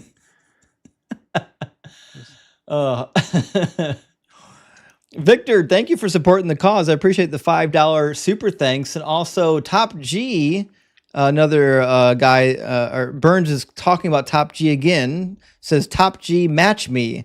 Yeah, Top G, if you really want in, go ahead and start matching some super chats. Let us know. Josh Barba with the $5 says, I'm getting so sick of these clowns claiming it's a metaphor or that's meant literal. How do we determine this? Special pleading, faith, bullshit? Yeah, once we get to the point where like when we don't like what it says, now it's a metaphor. I could just do that with everything that the Phil Bros do. I can say, no, that's a metaphor. Jesus died, that's a metaphor. Abraham visited by the angels, no, that's a metaphor. Like it's just, where do you stop it? It's a dumb gray area. Jennifer coming in again. Thank you so much, friend. It says God's generous genocidal mercies. His sulfur breath is an attribute, as in Isaiah. That's a good one, actually. God in Isaiah self-describes, same as LOF in Revelation. Lord of Flies? Is that what that means? What's Lord of Flies mean? Or LOF mean? Yeah, I don't know. That's as described as the LOF. I want to say Lord of Flies. I don't know. Anyways, Jennifer, thank you for the super. And Josh says small isness energy. Phil Bros give off a lot of small isness energy, actually. Is this was driving the chat absolutely insane. But it certainly depends on what the meaning of is. So TM, thank you for the $10 super chat. It says, is it possible that Christians are so willing to degrade the integrity of their intellect because they already feel degraded by the moronic idea of original sin anyways? So TM, this is not a bad thought. Like once you've already bought into magic and talking donkeys, like the bar is already pretty low. Like they're willing to lower their mental standards pretty damn low to stay in it, and they don't have to they don't have to provide an argument that is rational to everyone. They just have to provide a argument that's rational to them and the low bar bills among them. That's all. Santa Park says, "Look at the isness." Look at the isness. I know. I couldn't. The isness was too much. I didn't want to engage with it. Rez, thank you so much for the $20 Australian chat. He says, that was Phil Bro's sidekick, Phil Kidd, just as boring and somehow more annoying. Actually, you're right. He was more annoying than your typical Phil Bro, but he was young. You know, I was annoying when I was young, I'm sure of it. And Penelope says, sitting here at work listening to you, Friday is usually my day for throwing cash your way, but you deserve some extra love. Hope you get rich. Battling Theist. Rock hard for Doug. Well, Penelope, thank you so much for doubling up on this stream. We really appreciate it. Your support makes the stream what it is, friends. Without you guys, I'm nobody. I mean, I'm nothing. And Jennifer says, Lake of Fire. Oh, yeah, that's what I was about to say. Oh, I'm so sorry. I should have captured that one from Revelation 21. I apologize. That's my fault. Doug, I had a memory lapse. Doug didn't give me the prophecy. Lemmy with a $20 super chat says, here to spread the good word of our Lord Spanky. Hey, I'm a Spanky believer too. And on his true prophet, Planet Peterson. Listen, Spanky and Doug are friends. They don't compete. They're both they're both polytheistic. So big W for being a prophet of Spanky. Totally here for it. And Vera says, hey, could you suggest books or articles to research on crusades, Inquisition, genocides by Christians? I've read only about brutal Goa Inquisitions. There's actually a couple books. On the Inquisitions and what happened in a medieval period, I would read The Martyr's Mirror, and I would go to the Notre Dame Inquisition Archive and read the firsthand testimonies there. Some of them are in Latin. You'll have to translate them, but they're awesome. So the Notre Dame Inquisition Library is amazing. Also get The Martyr's Mirror. It goes by, the original title was called The Bloody Theater, but it's awesome, full of firsthand accounts of what was happening at the time period. As for books on the crusade, there's a great book called God's War.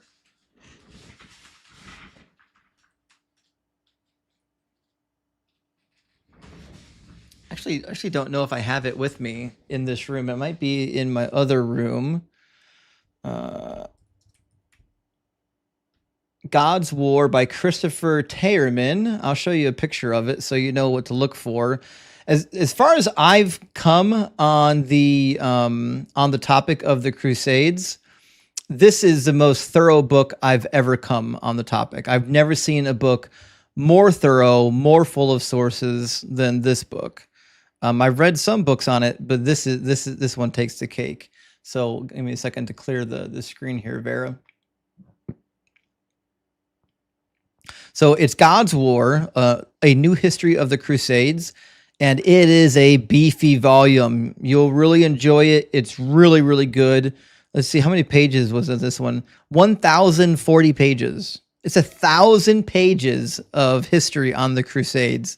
It's phenomenal. I don't know if there's a better book on it. If there is, I've never heard of it. But Unexpected says, is Jesus describing reincarnation in Matthew 17:11 through 13? My Christian relative went nuts when I said this. I've never known Jesus to believe in reincarnation. My understanding is that he believes, like everybody else, that there's going to be a new heaven and new earth, and the righteous are going to be resurrected, and they're going to live forever in the new heaven and the new earth. But let me read John 17:11 and 13 for everybody, and we'll address it real quick.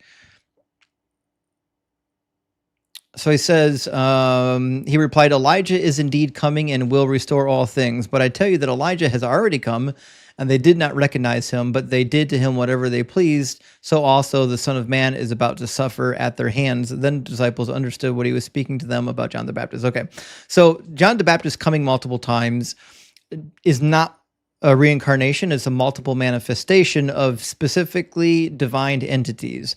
So we had this thing in Jesus's time period that's most pronounced.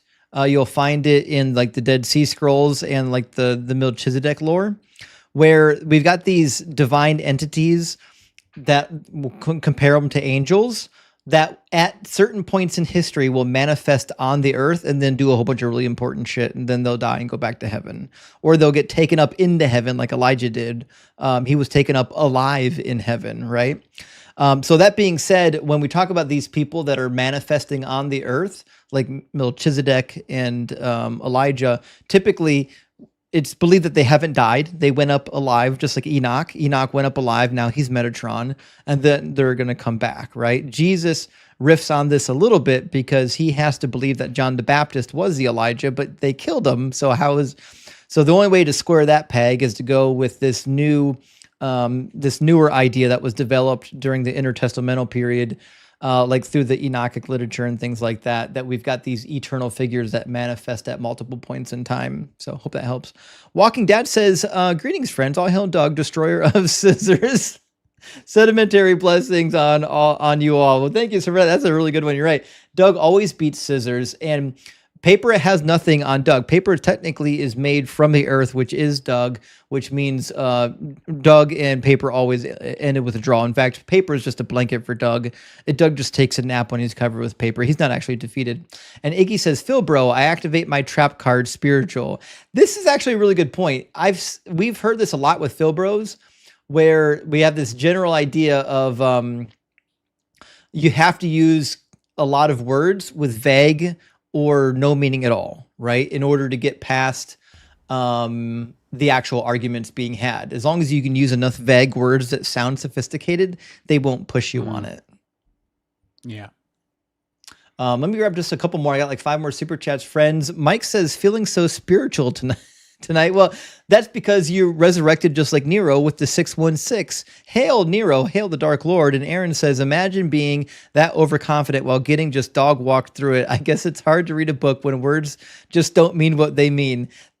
Listen, every single time we talk to a believer, it's always words cannot mean what words mean. And they come by it honestly, because the New Testament does it to the Old Testament. The New Testament says none of these words mean what they actually mean. So they're just continuing the tradition. And Phil says, Godric the Grafted. Wait, who's that? Who's Godric? I don't know. I'm afraid I don't know. Sorry, Phil, but thank you for the super chat. Also, Jason's back. Thank you so much, Jason, for sending out 5 Deconstruction Zone memberships. Big W for helping to build the community, my friend. I really appreciate that. And last one from Auntie. Auntie, thank you so much for the 1999 super chat. Or super thanks. I really appreciate that. And we're going to get the next guest in here. I got a couple more super chats, but we'll save them for after the next guest. Mac Luster's been with us, and we're chomping at the bit now to get a guest in the box. So we're going to grab. Yeah, it's a video game character.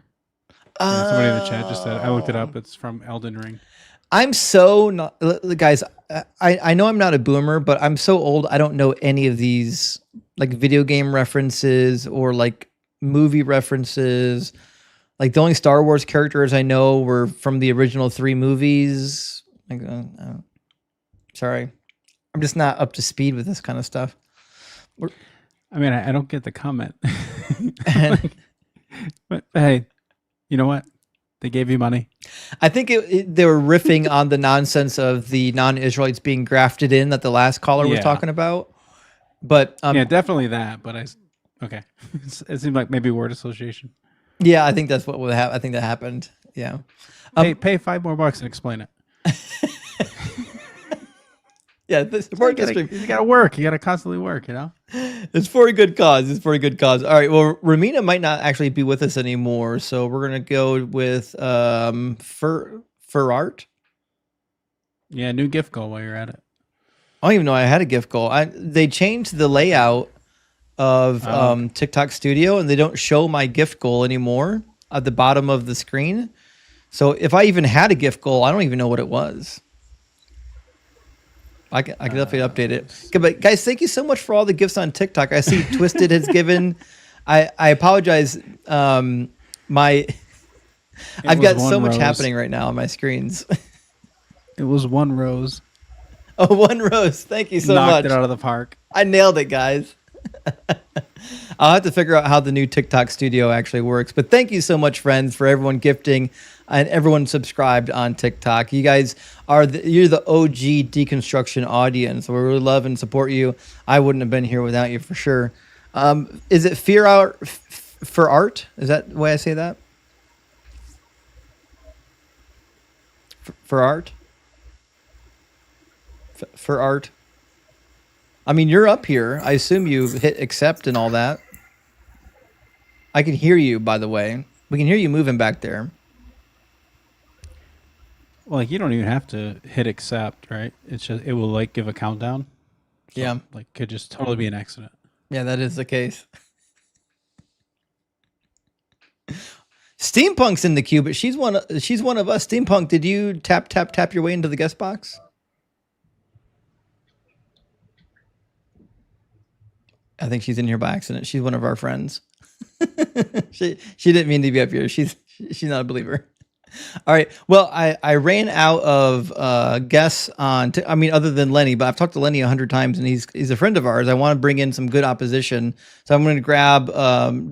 I think Joe was next on the YouTube queue, so I'm going to grab Joe and bring Joe in. Welcome in, Joe. Hey, how are you doing, man? Not too bad. Welcome back. This is your second time or third time now? That's right. Yeah, second time. Yep. Okay. Yeah, I remember you've been here at least once. I recognize your face. Yeah. Well, welcome back. What's on your mind? Appreciate it. Yeah. Well, I wanted to thank you for the sound trouncing you gave me the last time I got on. Sorry about that. I was probably harsh on you. No, you were very kind. I was a little surprised in your comments, and I guess the people, your bros there in the studio, whatever. I was kind of surprised at the things that y'all said after I got off of chat. It was kind of like when Jesus said to the Pharisees, "It doesn't really matter how we address you. You're either going to say we're out of our minds, or you're going to say we're drunk or whatever." I was surprised when you said that me blessing you and wishing that you would have everlasting life was like me peeing on a fire hydrant as a dog and marking my territory. That was kind of odd. So I'm not sure what a believer in Christ could say to you that would be acceptable. I'm sure that if I started to curse at you or swear, you would say, "Oh, there's a horrible Christian for you." Joe, if we had a if I bless conversation, at the end of the conversation, I said, "Well, I'll pray to Satan that you'll come to know the truth." Don't you see how that's a backwards insult? See, I would just say but I don't think you actually believe in Satan. You know that I actually believe that there is a God and there is a heaven and a hell, and I genuinely believe that I'm going to heaven, and I genuinely want you to go to heaven. Right, so, but when you say that you're going to pray for somebody, what you're doing is on the way out, you're saying, "You're wrong, goodbye." That's what you're saying. It's just a backwards way of saying it. You're saying, "I secretly know the truth, and I'm going to pray that God will reveal it to you." Even though I didn't. Even though you couldn't demonstrate it. I said anything about like you praying. That I don't have a perfect memory of the conversation, but I remember saying, I want you to be with me in heaven, and that I will pray to that end. And so there was nothing backwards or vindictive or condescending in that. I just genuinely want you to be in the best place in the whole universe. And right now, I think you're not headed towards there. I think at best, you're headed towards a grave full of worms. I'm assuming that's what you believe happens to you. You're just going to be eaten up by worms. Yeah, both of us. Yeah, so at best, that's what's going to happen to you in your mind. And I want way better than that for you. Right, and you also want to But anyway, aggressively I didn't actually call assert your position. Huh? Wow, that's aggressive? No, passive aggressive. You want to passive aggressively assert your position. Oh, I didn't hear the passive. Okay, yeah.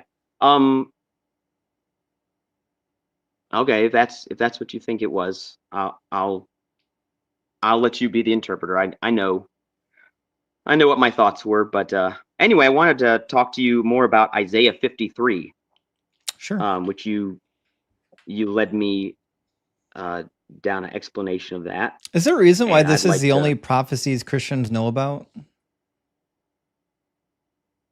Well, it's a very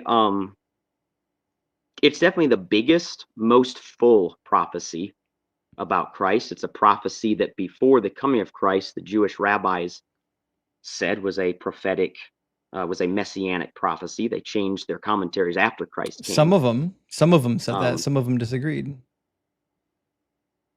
well, many of them, I believe, even Rashi, one of their greatest He was commentaries. medieval. No. I'm sorry, not Rashi. I apologize. My bad. Go ahead. I'm listening. My brain. I believe. My brain farted. Yeah, you're fine. No, I'm pretty sure that Rashi mentions Isaiah 53 as being a messianic prophecy, and anyway, Oh, he while there was. might have been Yeah, some no. He was disagreement. medieval. He died in 1105. Okay. Well, what do I care that a Well, then rabbi in the maybe I'm. 1100s have to say? Yeah, well, then that doesn't make sense. I mean, that certainly, he certainly wouldn't believe it was messianic. No, So I'm obviously not he doesn't sure. believe it's about Jesus. Right. Oh, for sure. Yeah. Yeah. Well, my mistake. But yeah, I just wanted to talk with you about what I found out about Isaiah and the interpretation of servant. And you led me through several passages. I won't necessarily read as many as you did. We can if you want, but Mhm. oh, my other screen's dead. Right. Let's You see want if to I go can through pull up Isaiah this. 53 and see all the examples where you don't understand how it couldn't be about Jesus because it sounds so similar to Jesus, right? Well, I want to look at the structure. So you read a bunch of verses for me leading up to it to help to show me your perspective on who the servant of the Lord was. Mhm. And if I'm not mistaken, your argument was that the servant of the Lord was talking about the righteous remnant of Israel. Am I remembering that correctly? I think there are two servants in Isaiah, the prophet himself, which are often called servants, like see Amos chapter 3, and then also the righteous remnant of Israel. Okay. All right. So in Isaiah 41,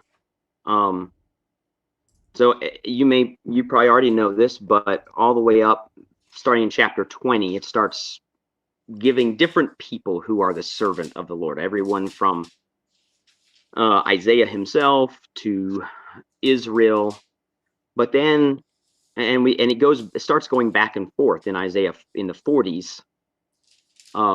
Isaiah 41:9, that's probably Israel. Mhm. Isaiah 42:1, that's an individual.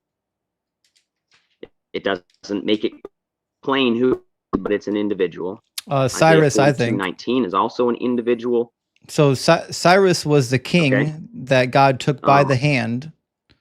Says in the Okay. the prior paragraph. Hold on, let me pull it up in Isaiah 41:25. So let me open up Isaiah 41, and I'm going to put it on the screen. Although I apologize, you can't see it. I can try sharing it with you, see if that works. But I think you got a Bible in front of you, right?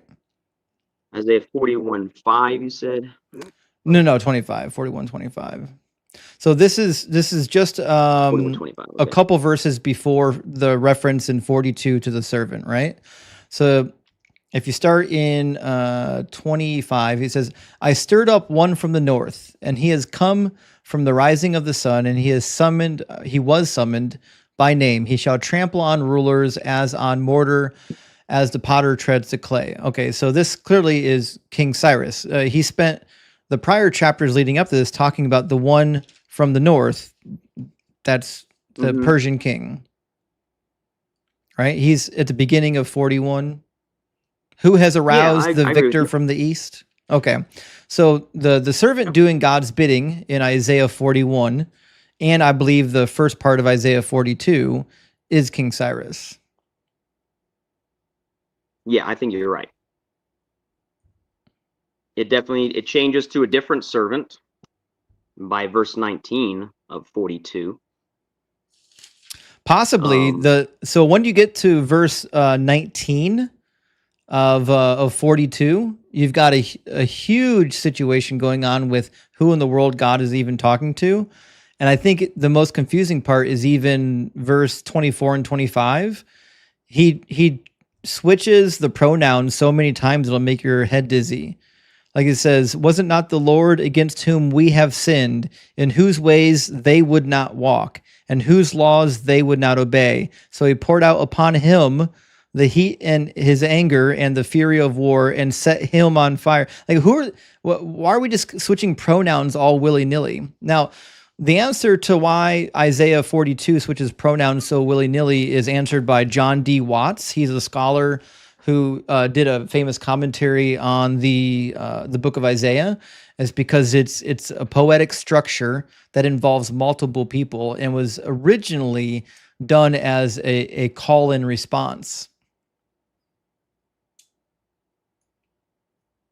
Okay. Sorry, that's a lot. I don't agree with that interpretation, but I don't want to get bogged down Right. on that one verse. I just kind of want to show that there's a different lead up to Isaiah 53 than you led me on, because you only showed me the verses that are very clearly about a big chunk of Israel, if Well, not all of Israel. There as a are nation. a potential 3 servants in second Isaiah, and all of them are alive at that time. The remnant of Israel, Okay. the prophet himself, and King Cyrus. They're all alive right there, Okay. then and there. Okay. But like the So whole you don't. the whole What is prophet. that? What is that? I don't get your point. Could you? What are you getting at? That they were all alive? What I'm saying is the entire prophecy of Isaiah is talking about current events. All of second Isaiah is about the redemption of Israel from Babylon. Every last chapter of second Isaiah is about the release of the captives from Babylon and how God's going to make it so glorious that all the nations will see that God is the real God when he frees them from captivity and restores them to their former glory. Now, when we get to these servant passages, we have 3 different options when you hear the word servant. Almost universally, it's the nation of Israel. He says it over and over again. You have one instance where it's probably referring to the prophet, and another instance where it looks like it's referring to King Cyrus. I have no reason to believe that he's referring to someone who's going to be coming hundreds of years later that is completely disconnected with the entire context of the prophecy. The context of second Isaiah is Babylon.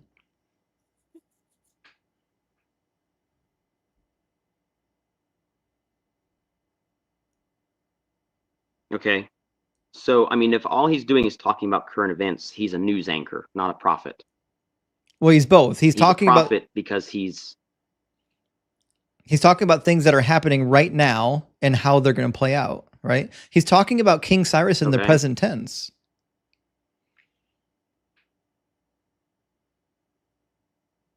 Yeah. King Cyrus he was alive, but he certainly hadn't done what Isaiah says he's going to do yet. Oh no, he did. So that's a future. He's not saying that Cyrus has done this. Oh, he He's does. saying this is what Cyrus is going to do. Oh no, Isaiah 45:13. I have aroused Cyrus in righteousness. It's already completed. He already did it. That's the prophetic tense. No, there's no such thing as Frequently, prophetic you know perfect. this better No, than I you're do. wrong. That's completely incorrect. I disagree 100%. So you don't think there's any place in Scripture where it speaks of a future event as so certain as if it's already come to pass? Only when he tells you this is what you're going to do, and then he's personifying people in the future. He never talks about the future in present or past tense language. Here he's talking about stuff that already happened. I have aroused Cyrus in righteousness. So the prophet is positioning himself right before the exiles are released. He's writing as Cyrus is making his march, conquering all the nations, saying, I've aroused Cyrus, and this is the shit he's going to do. He's going to release my exiles.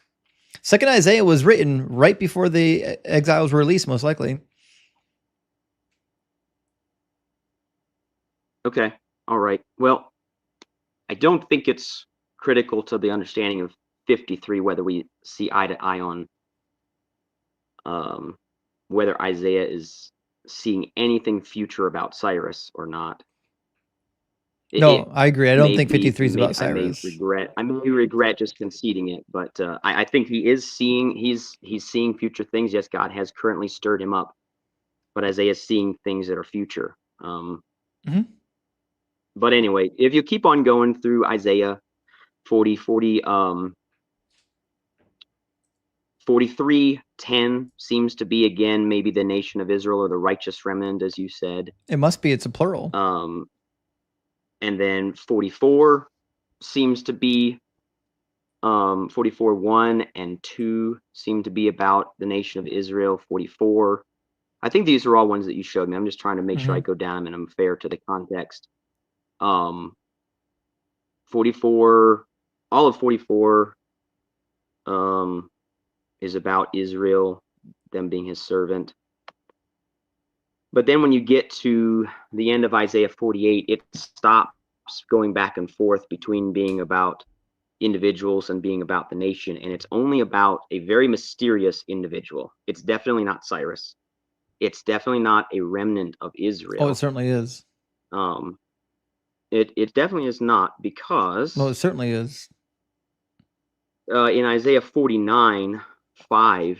I mean, you said Isaiah 48, did you not? There. I said at the end of 48, it goes to it's the servant the Lord Israel. has redeemed his servant Jacob. Yeah. Yep. From Babylonian captivity, right? No, I'm sorry. I'm sorry.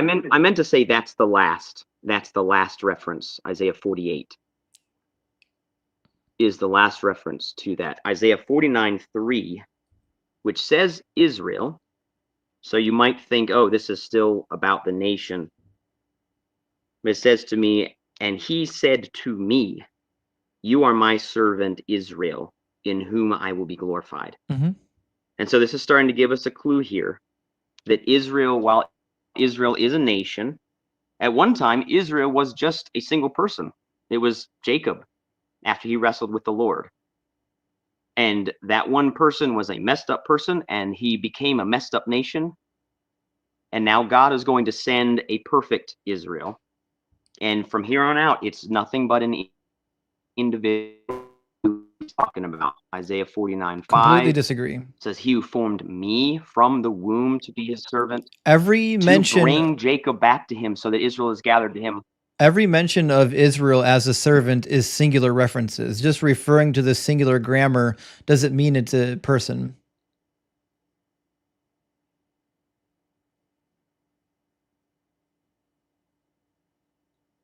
I got you. Okay, I think I see what you're saying. But yeah, but there's room definitely for this concept of a failed entity and then a new entity being brought in to fill in for them. Because like I said, in Isaiah 49:5, look at it. It says, he who formed me from the womb to be his servant, to bring Jacob back to him. Yeah. So that you have Jacob bringing back Jacob. No, the prophet. That's why I said there's one instance where the prophet seems to be the servant. And you just found it. So that Israel is gathered to him. No, he's not, because God earlier in the passage said nobody's going to listen to you. God made it plain that he was sending Isaiah on a failing mission. If the mission was to bring Israel back, he was going to fail. And in another passage, he says, who has believed our report? And nobody believed Isaiah. Isaiah did not bring Jacob back to the Lord. Well, Isaiah 53:1 has nothing to do with what we're talking about here.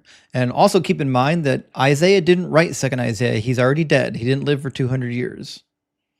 Second Isaiah was added to Isaiah by somebody who came from Isaiah's school. There's not a single piece of second Isaiah that appears to be written prior to the Assyrian invasion. Okay, so I feel like you're moving the target pretty significantly here. No, what I'm saying is, Um, I'm not willing. to kind of send me scrambling. I'm not willing to grant you that the author of First Isaiah is the same author as Second and Third Isaiah. There's 3 different authors. They're all prophets. You can say they're a prophet, but they're not the same author. Okay, so I'm not going to argue the author. I know very little about that, and you probably picked up on that, and that's fine. But that wasn't your argument the first time we read it. Your argument was, oh, this is coherent, this is coherent, this is coherent. It can't be it has to be the servant as Jacob. It has to be the servant as Israel. It is. You didn't bring anything up about different authors contradicting each other. I didn't need to. But now that I'm bringing up a coherent stream of scripture, I don't think it's a contradiction. Clearly not Isaiah. This is moving into it's not a contradiction, mysterious Joe. servant of the Lord. It's not a contradiction, Joe. This part of the book is written by somebody else. It's not a contradiction, Joe. It's a different audience. That's fine. The prophecy at the beginning of Isaiah, when he says that hearing they will not hear you, seeing they will not see, that's a different audience. That's the Israelites before they get taken by the Assyrians and drawn into captivity. This prophecy is about a different people group. The other people group, they're done. They were captured by Assyria. They're gone.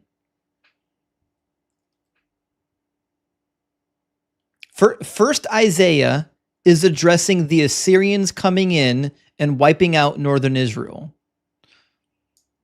Second Isaiah is written much later after the Assyrian invasion and is addressing the Babylonian captivity. That's why I said Isaiah didn't live for 200 years. He didn't write prior to 725 and then live to write in the 530s. He didn't live that long. He's got multiple authors. Okay.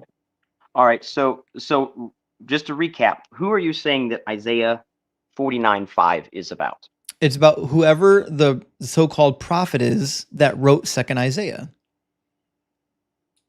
So you're saying these Hebrew writers who were continuing in his tradition, they completely misunderstood his book, and they completely missed history and are claiming that Isaiah brought Jacob back to God? Not even close. Nope. Okay. What I'm saying is there's a prophecy given. There's a prophecy given in Isaiah 49 that seems to be the prophet bringing back the Israelites that have been taken captive. So now now the Lord says, who formed me in the womb to be his servant, to bring Jacob back to him being God, that Israel might be gathered to him, to God.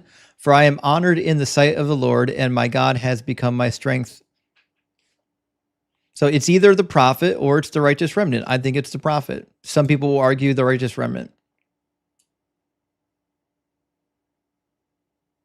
Okay. You know who it's not? It's not Jesus. Jesus didn't bring anybody back to the land. He didn't gather anybody. It says gathered to him. It's not talking about a location. Oh no, it certainly is. If you read all of Isaiah, it's clear that who's ever behaving during this time period is going to result in the people being restored to their land. He says, "Yeah, I will grant you that. I will grant you that there is a definite geographical portion to these prophecies." But he says being gathered to God is not geographical. He says to raise up the tribes of Jacob and restore the survivors of Israel. That's a restoration of the Israelite people, just like it says in all the other prophecies. Like the goal of this prophetic text is the restoration of the nation of Israel. It's not about some guy coming and dying for your sins. Okay. Well, we know from the life and ministry of Jesus that there's way more going on in God's promises to Israel than just giving them a chunk of land in the Middle East that the whole world is apparently going to want. Well, according to the Old Testament, there's something way more significant than that. It's the land and the temple and worldwide recognition that God is in Israel on Mount Zion with his people.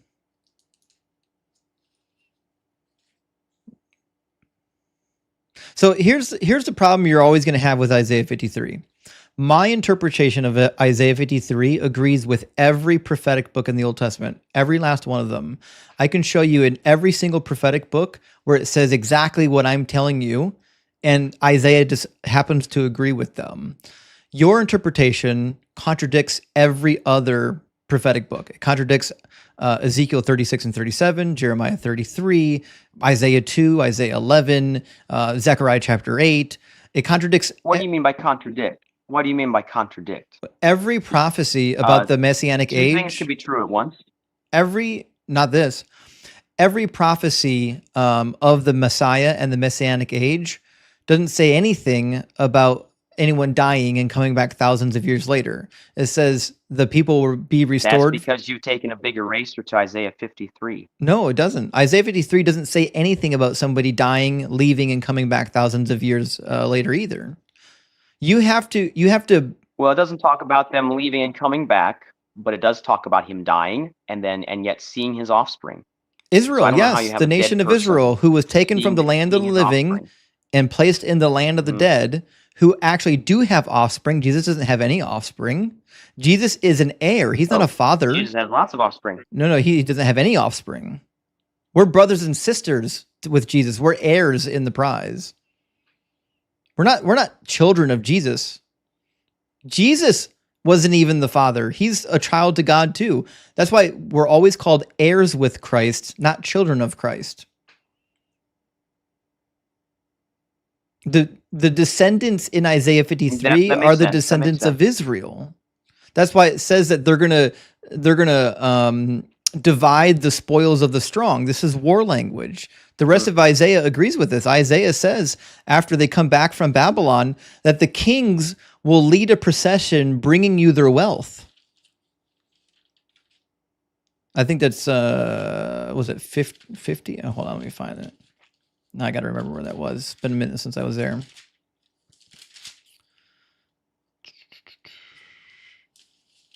Yeah, I think there's a sense in which Christ actually is my father as well, spiritually. No. Isaiah 60. So I'm happy that to fit. Isaiah 60 talks about the restoration after the captivity. It says, foreigners will build up your walls, and their kings shall minister to you. For in my wrath I struck you down, but in my favor I have had mercy on you. Your gates will always be open, day and night shall not be shut, so that nations shall bring you their wealth, and their kings leading in procession, so on and so forth. Like all of 1st, 2nd, and 3rd Isaiah, all three of them, no matter who you think wrote them, is about the restoration of Israel. Every last word. I have no reason to believe that mysteriously, magically, just one chapter, like 8 different verses, is now talking about something entirely disconnected from the rest of the 3 books.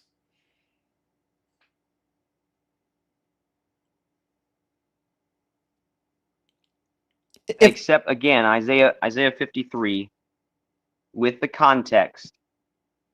I mean, I'd love to just go there, but there's no context with Isaiah 53 that's going to make it about Jesus. I wanted to lead up and say, the last time we looked at this, you were like, this can only possibly be talking about Jacob, Israel, whoever. Yep. Because that's who it's talking about all the way up through there. And I'm just demonstrating that that is not correct. It's talking about many different people. Oh, it's definitely Cyrus being one of them, Isaiah being one of them, and Israel being one of them. But then it goes to a very mysterious one that none of those people could possibly fill the shoes of the person. Wrong again. In Isaiah 52 and 53. It's not a human being, it's a nation. Want to read it? It is not a nation, because this nation is going to certainly is a nation, suffer and die. Yep. For the transgressions of the nation. Nope. The nation is going to die for its own transgressions, and by their stripes, the nation's going to be healed. Nope. Not reading it right. Want to read it with me? Yes, read it again. Okay, go to Isaiah 52 for me. 52. Starting in verse 13, or where you want to go. 52:10. Okay. The Lord has bared his holy arm before the eyes of all the nations, and all the ends of the earth shall see the salvation of our God. What does it mean for God to bear his holy arm?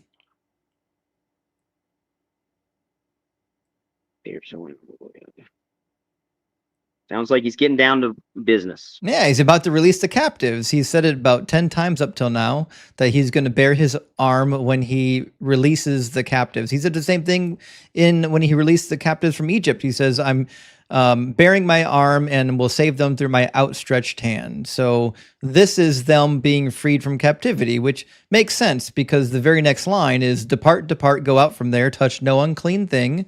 Go out from the midst of it, purify yourselves, you who carry the vessels of the Lord, for you shall not go out in haste, and you shall not go out in flight, for the Lord will go before you, and the God of Israel will be your rear guard. So still, the context seems to be about leaving Babylon, right?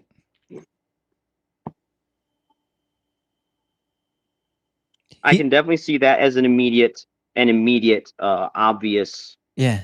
use of this language. Yeah, the immediate obvious context is it's time to get freed from Babylon, which is what the whole book's been about so far. And then he says, see, my servant shall prosper. Okay. He shall be exalted and lifted up and shall be very high. Is there a reason why I would take this to be anybody but the nation of Israel when he's already said 10 other times he's going to restore the fortunes of Israel? But Israel was not exalted. I know, because this God doesn't exist. He doesn't fit the bill. No, follow me, Joe. See, I have this conversation a million times, and Christians always have the same problem. Hold on. Christians always have the same problem. You're saying, well, it didn't come true with the nation of Israel, therefore it must be an out of context prophecy about Jesus. It's not.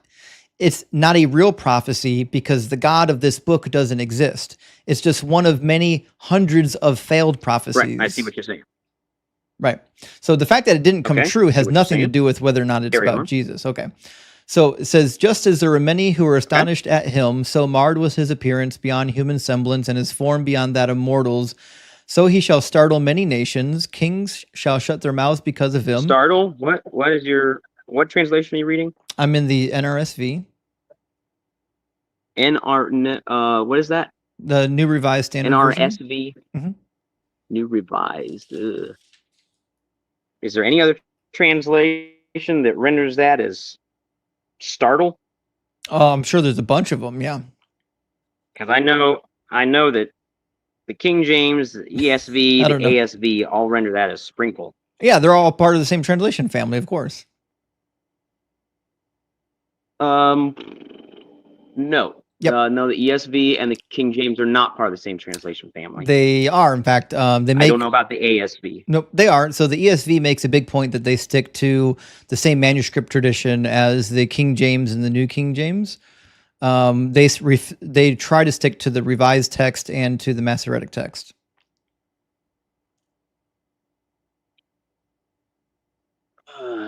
All right, I'm not qualified to argue with you about that, but I was pretty sure the King James stuck with the Textus Receptus. Yeah. Mm-hmm. And the ESV went back to older documents. So the selling point of the ESV has always been that they, unless they changed on the latest translation, was that they emphasized the manuscript traditions that the King James emphasized, namely the received text and the Masoretic text. So they're going to be a little more in line with the King James on some of these things. It's not that they never use the alternative text. I just to give more weight to the received text. So the NABRE says startle. So shall he startle many nations. Alrighty. Well, I won't hold up our discussion with that one. Right. So anyways, we'll go back here. Okay, so Isaiah 52 so far. Is there any reason why I would read this about anybody but the nation of Israel?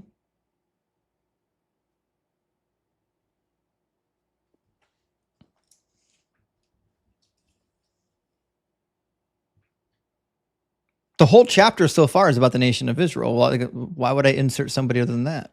Yeah. So okay. So let me just ask you, like, what as far as how I would qualify, I feel like this is kind of a no-win for me, because if I say, well, Israel didn't fulfill any of this, Cyrus didn't fulfill any of this, this has to be an additional person. All you have to do is say, well, I believe the whole thing is a farce, and so it doesn't matter, it's just a false prophecy. So what would be No, sufficient that's not the proof for you that this was talking about a verifiable historical figure who started the world's greatest religion, well, largest, most powerful, most influential? What would be a mark to you that I could possibly present that would prove that this was talking about Jesus, other than it saying his name? it would actually have to fit the context. He would actually have to be talking about an event hundreds of years later that is actually about a Messiah. The only Messiah ever mentioned in 2nd Isaiah is King Cyrus. Like a clear prophetic text is Jeremiah 33, Isaiah chapter 11, Ezekiel chapter 36 and 37, where it clearly talks about the Davidic king and what the Davidic king is going to do. It's what it means to be the Messiah.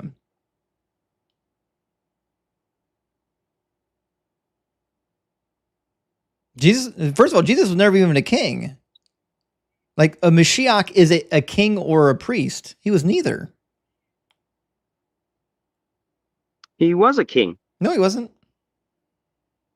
He was. No, he was certainly wasn't.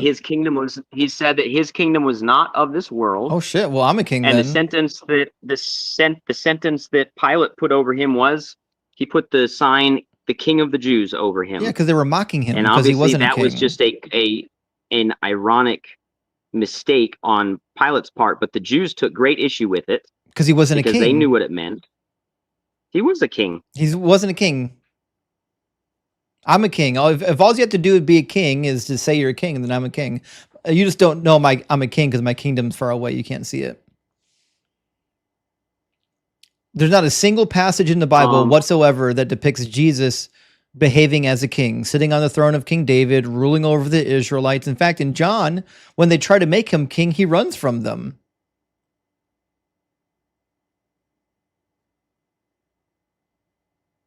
Okay. I don't immediately have an answer for that. Like, if you're an actual king, you actually have to be ruling. Back to the prompt. Oh, well, if that's what it takes to be a king, then he absolutely was ruling. Oh, he certainly wasn't.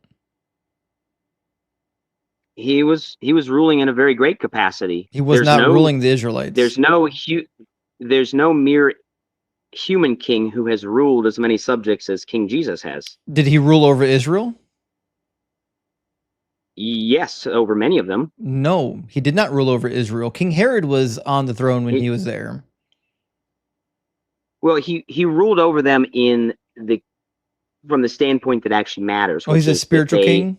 They did what he said to do. Well, I'm the spiritual king then. In fact, I've got about, let's say, I got 782 followers on the vertical stream, 800 now. I got 900 on the horizontal stream, and a couple hundred on TikTok. I've got 2,000 followers here. That makes me a king. Am I your king, guys? Well, put a crown in the chat if I'm the king. So how many of your subjects are willing to die for you? How many of your subjects are? Oh, that's irrelevant whether or not you're willing to die. Now you're shifting goalposts. How many of your subjects are willing to? You just said I needed subjects. Sell everything that they have to follow you. Meaningless. Look at all the crowns in the chat. TikTok's popping off. Can't see the chat, but sorry, you can't see it. TikTok popping off with crowns. Yeah, so just saying you're a spiritual king is a meaningless statement to me. Anyone can be a spiritual king. An actual king is someone ruling and reigning over a people group the way it was described in the Bible, where he's going to defeat Israel's enemies and he's going to enact justice over the entire land. So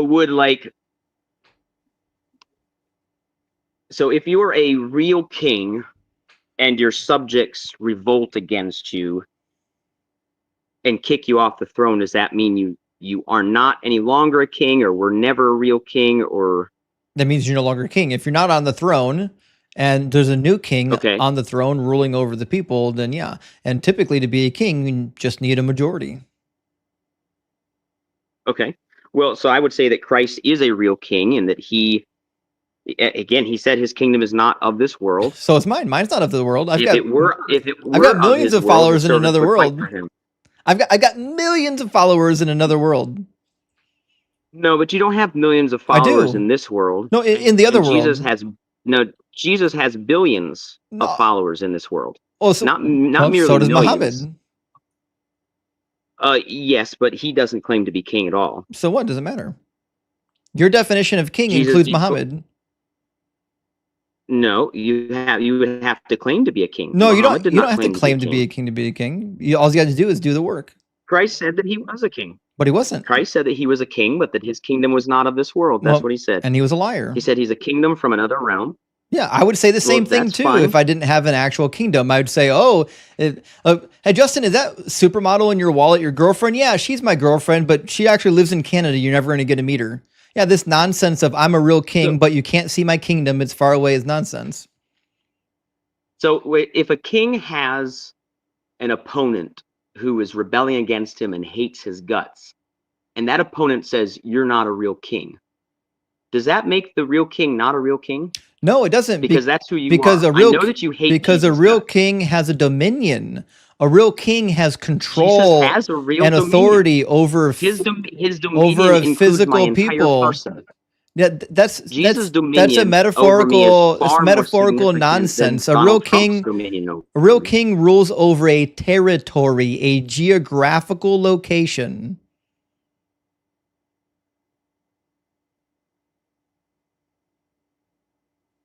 Yeah, and I would say that Jesus rules over the entire world. He doesn't. That all things are coming to pass as Jesus has decreed. Not a single thing came to pass as he decreed. He said he was coming back before all his disciples died, and then he didn't.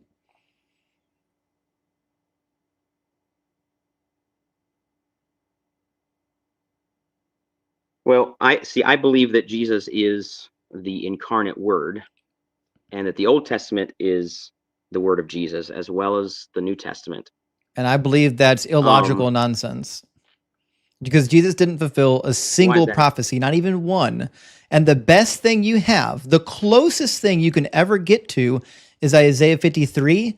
And it only works if you ignore all the context of 2nd Isaiah. You have to ignore all of it in order to make that work. My interpretation agrees with the rest of Isaiah's context, and it agrees with the rest of the Old Testament.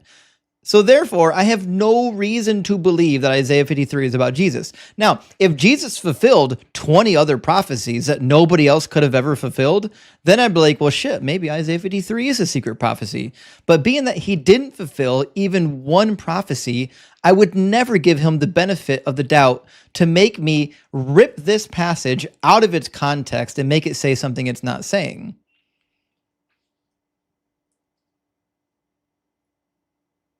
He didn't fulfill Okay, anything, buddy. so let's Not one. This is all you have. I still Isaiah 53 See, I is think that all you you're- have. Mhm. Are you done? Yeah, I'm done. Okay. Isaiah 53. Again, it's going down. If you don't mind reading some more of it. That's all they got. All right, we're on 15 still. Let me pull it open again. So 15 says, he will startle many nations. Kings will shut their mouths because of him. For that which had not been told to them, they shall see. And that which they had not heard, they shall contemplate, which makes perfect sense, right? The nations that are about to witness God freeing the Israelites from captivity, they don't know it's coming. They don't know it's happening, right? Okay. So the people who don't know what's coming are going to contemplate it, right? And then the very next verse is a personification of the nations contemplating that very thing. Who has believed what we have heard? Or some will say, who has believed our report? And to whom has the arm of the Lord been revealed? Well, the last chapter told you. The arm of the Lord is being revealed to the nations when he frees the Israelites. So we now got a personification of the nations telling the people or telling everybody what they've witnessed. When Israel gets freed from captivity, the nations are going to say, holy shit, did you see what just happened? This was wild. And that, again, is parsimonious with all of the rest of 2nd Isaiah. What does parsimonious mean? It just means it fits the data the best. Okay, cool. Thank you. Parsimonious. Okay. So the whole chapter is the nations, or not the whole chapter, but most of the, until you get to like verse 9 or 10, is the nations reflecting on what they've witnessed. Okay.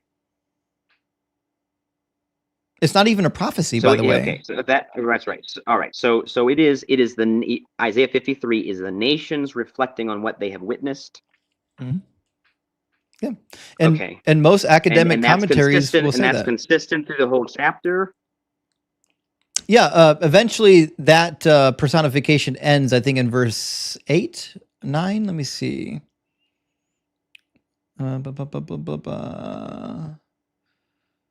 Verse 12, I think it might be over with by verse 12. No. It ends. Maybe ends at 10. Yeah. 10's got to be the beginning of the actual prophecy, because there's more language happening after 10 that are future tense. Therefore, I will allot him a portion with the great future tense, different voice. Okay. Yeah, so I guess so my understanding of Isaiah 53 and the reason this makes so much sense to me as being a messianic psalm is that all throughout the Old Testament there is this sprinkling of God himself providing for the people of Israel a solution for their sin, a solution for their problem of unrighteousness, dealing with a God of righteousness. Not always. And it grows and it gets clearer and it gets clearer. Not always. And so I'm not looking at this passage and saying, oh, the only context here is Isaiah and the Babylonian exile. You know there The was context forgiveness without is blood, right? Genesis. What's that? You know there was forgiveness without blood, right? Can you share those examples with me? Yeah, Leviticus chapter 5, I think verse 11. Yeah, I'll pull it up. 5 and 11. I can't. You can probably pull it up Yeah, faster I got than it. can. I think I will happily look at this verse with you. I think that's a distraction from my point that I was making. But well, your point is that is, you need blood, but you don't. Right? You want it to say sprinkle because you think sprinkle harkens back to the foreshadowing of blood, but sprinkle is not actually in the passage, and you actually don't need sprinkle to get forgiveness. Okay. Right, but where they said Leviticus what? 5:11. Says, if you cannot afford 2 turtle doves or 2 pigeons, you shall bring as your offering for the sin that you have committed 1/10 of an ephah of choice flour for a purification offering. You shall not put oil on it or lay any frankincense on it, for it is a purification offering. You shall bring it to the priest bring it to the priest, and the priest shall scoop up a handful of it as a memorial portion and turn this into smoke on the altar with the offering by fire to the Lord. It's a purification offering, so on and so forth. In some translations, it says purification sin is offering. Different than atonement. No. Nope. Yeah, purification is very different from atonement. Nope, you'd be wrong. Verse 13, thus the priest shall make atonement on your behalf for whichever of these sins you have committed.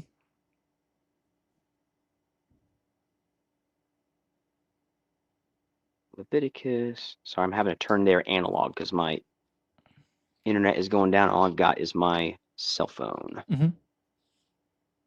Leviticus 5.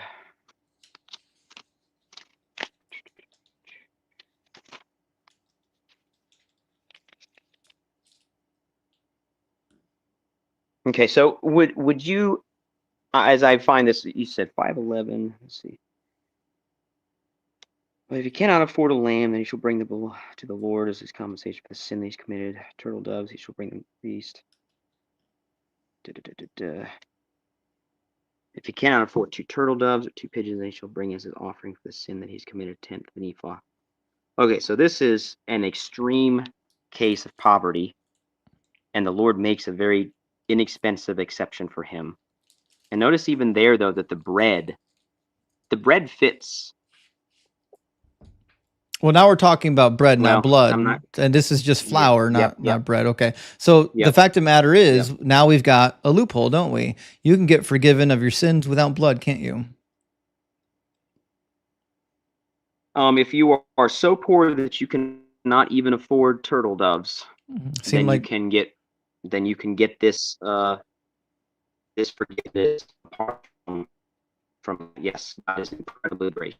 okay. So God is capable of forgiving your sins without the blood, But in isn't most He? cases, God is capable of forgiving sins through justice. He is, And yes. the whole thing that Leviticus sets up is the idea of this picture of these animals taking the place symbolically of people who have sinned. And yet it goes on to tell us throughout Leviticus that an animal's life is not worth a human's life. It makes that very clear Yeah, in the instance of the ox who gores and all that an animal life is not nearly as much as humans. your connection's breaking up, Joe. Very clear. We're losing There's you. one book. We can't hear you, buddy. We lost you. There you go. I think you're back.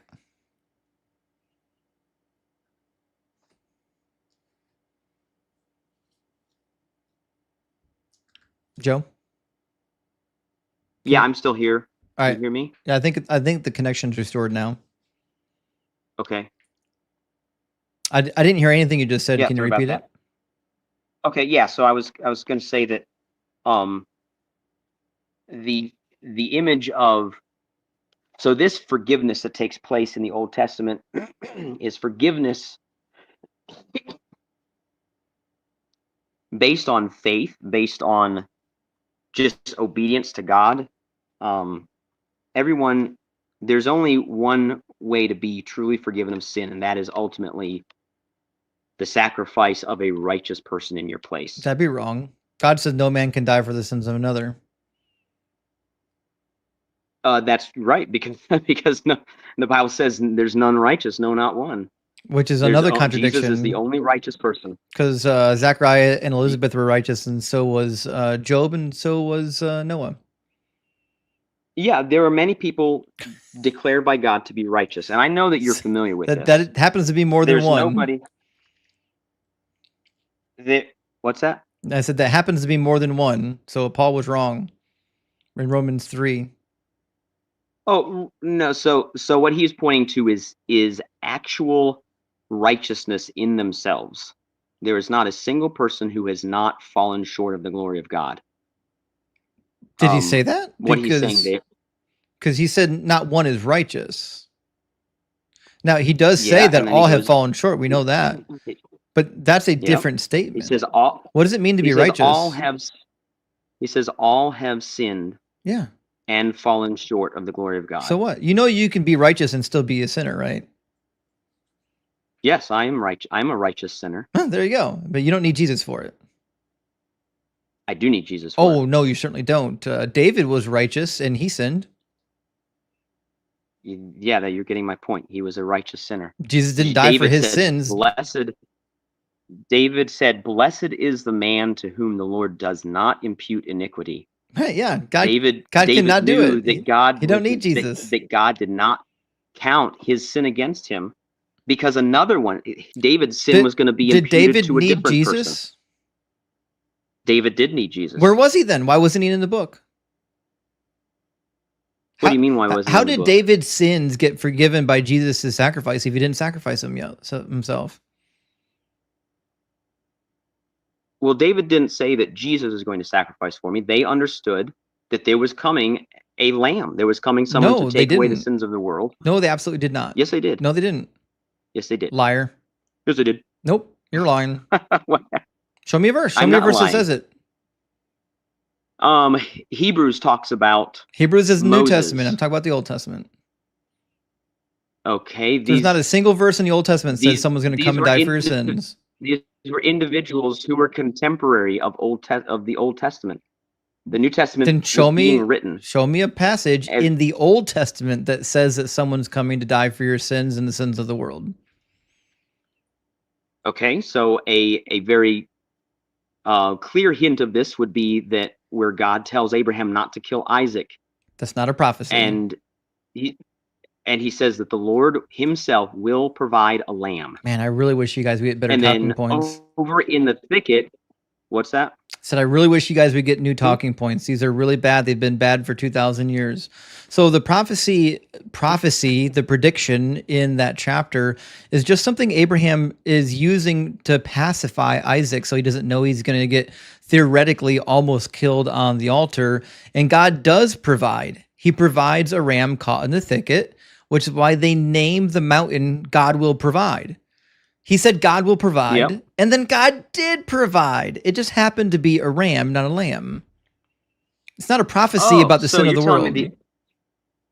Okay, so now who is saying that words don't mean words? No, words do mean words. A lamb is not a ram. You were talking to the last guy and saying, "Oh, words don't mean what they say they are." Yeah. Yeah, so it's it's not a prophecy, by the way. I don't know why you're messed up here. Abraham is going to kill his son, and his son's like, "Father, where's the lamb for the sacrifice?" And Abraham's like, "Don't worry, God will provide the lamb." And then what happens? According to the story, they find a ram caught in a thicket, and they sacrifice that instead. It wasn't a prophecy. Yep. It's just something Abraham said to pacify his child, so he didn't freak out about the fact that he's about to get himself killed. Okay. And it's clearly was enough. Isaac was on the altar. It clearly was enough for Abraham because Abraham named the mountain God will provide. So clearly Abraham assumed that God did provide. Even the name of the mountain is. Instead of naming it God did provide, he said God will provide. Yeah. So it's he did. future. He's looking ahead. No. Ahead. No, I don't believe that to be the case. No, happen. Not even close. He's absolutely looking ahead to something that will happen. He certainly did not. Just as God spoke to Adam and Eve in the garden, saying that the seed of the woman still not a prophecy. That's just the explanation for why snakes crawl in their belly. That's it. No, it's definitely something more than that, because nowhere else in the Old Testament is where else. Can you tell me a place in the Old Testament where a woman is said to have seed? Yeah, every time it talks about the offspring of a woman, it says seed. Every single time. No, it doesn't. Yep, sure does. No, show me one. Which one do you want to see? You want to see one in Genesis? Sure. Okay. Another seed of the woman. Oh, I typed it wrong. Okay. The next one is going to be Genesis 12:7. In fact, Sarah's name, Zerah, means seed in Hebrew. That's literally what it means. Genesis 12:7. Yeah.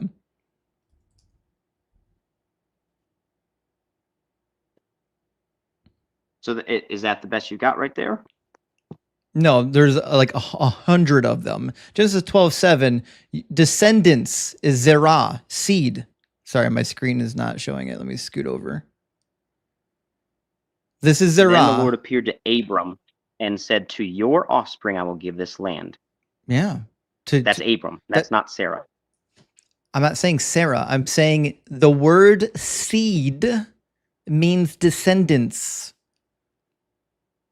Right, and I'm asking you to point out to me a place where a woman is said, where there's hundreds of genealogies in the Old Testament. Mm-hmm. Hundreds of places where we could find another seed of a woman. But that phrase is reserved for the virgin birth of Jesus Christ. It certainly is not reserved for the virgin birth of anybody. The word seed shows up in the Old Testament hundreds of times, referring to the offspring of men and women. It never refers to the offspring of a woman. It certainly does. Her seed. Yes. I just asked you to show me one, and you showed me one where it talks about Abraham's seed. You didn't ask me to show you one where it says her seed. I was showing you where seed just means a person's offspring. And so you I can see. go Okay. to So Genesis that's 16:10. okay. 16:10 shows us a woman's seed. Yep. It says, the angel of the Okay. Lord said to her, The I angel of will the Lord so said to her. greatly multiply your offspring, referring to Hagar. So that they cannot be numbered for multitude. Same The angel of word, the Lord said to her. Okay. zerah. Means, All right. Is it in the same tense? No, it's not tense. It's not a verb. Okay. No, like is it excuse me, like is it multiple or is it singular?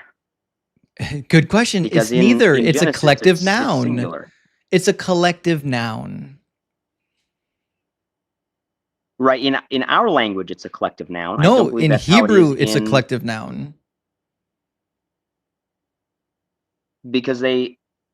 Okay, that's interesting. Because in the New Testament, they make a specific point about the fact that it's not a plural word in Genesis. I It's know, speaking because about a singular it's person. it's a collective, like the word cloud. Cloud is a collective noun in Hebrew.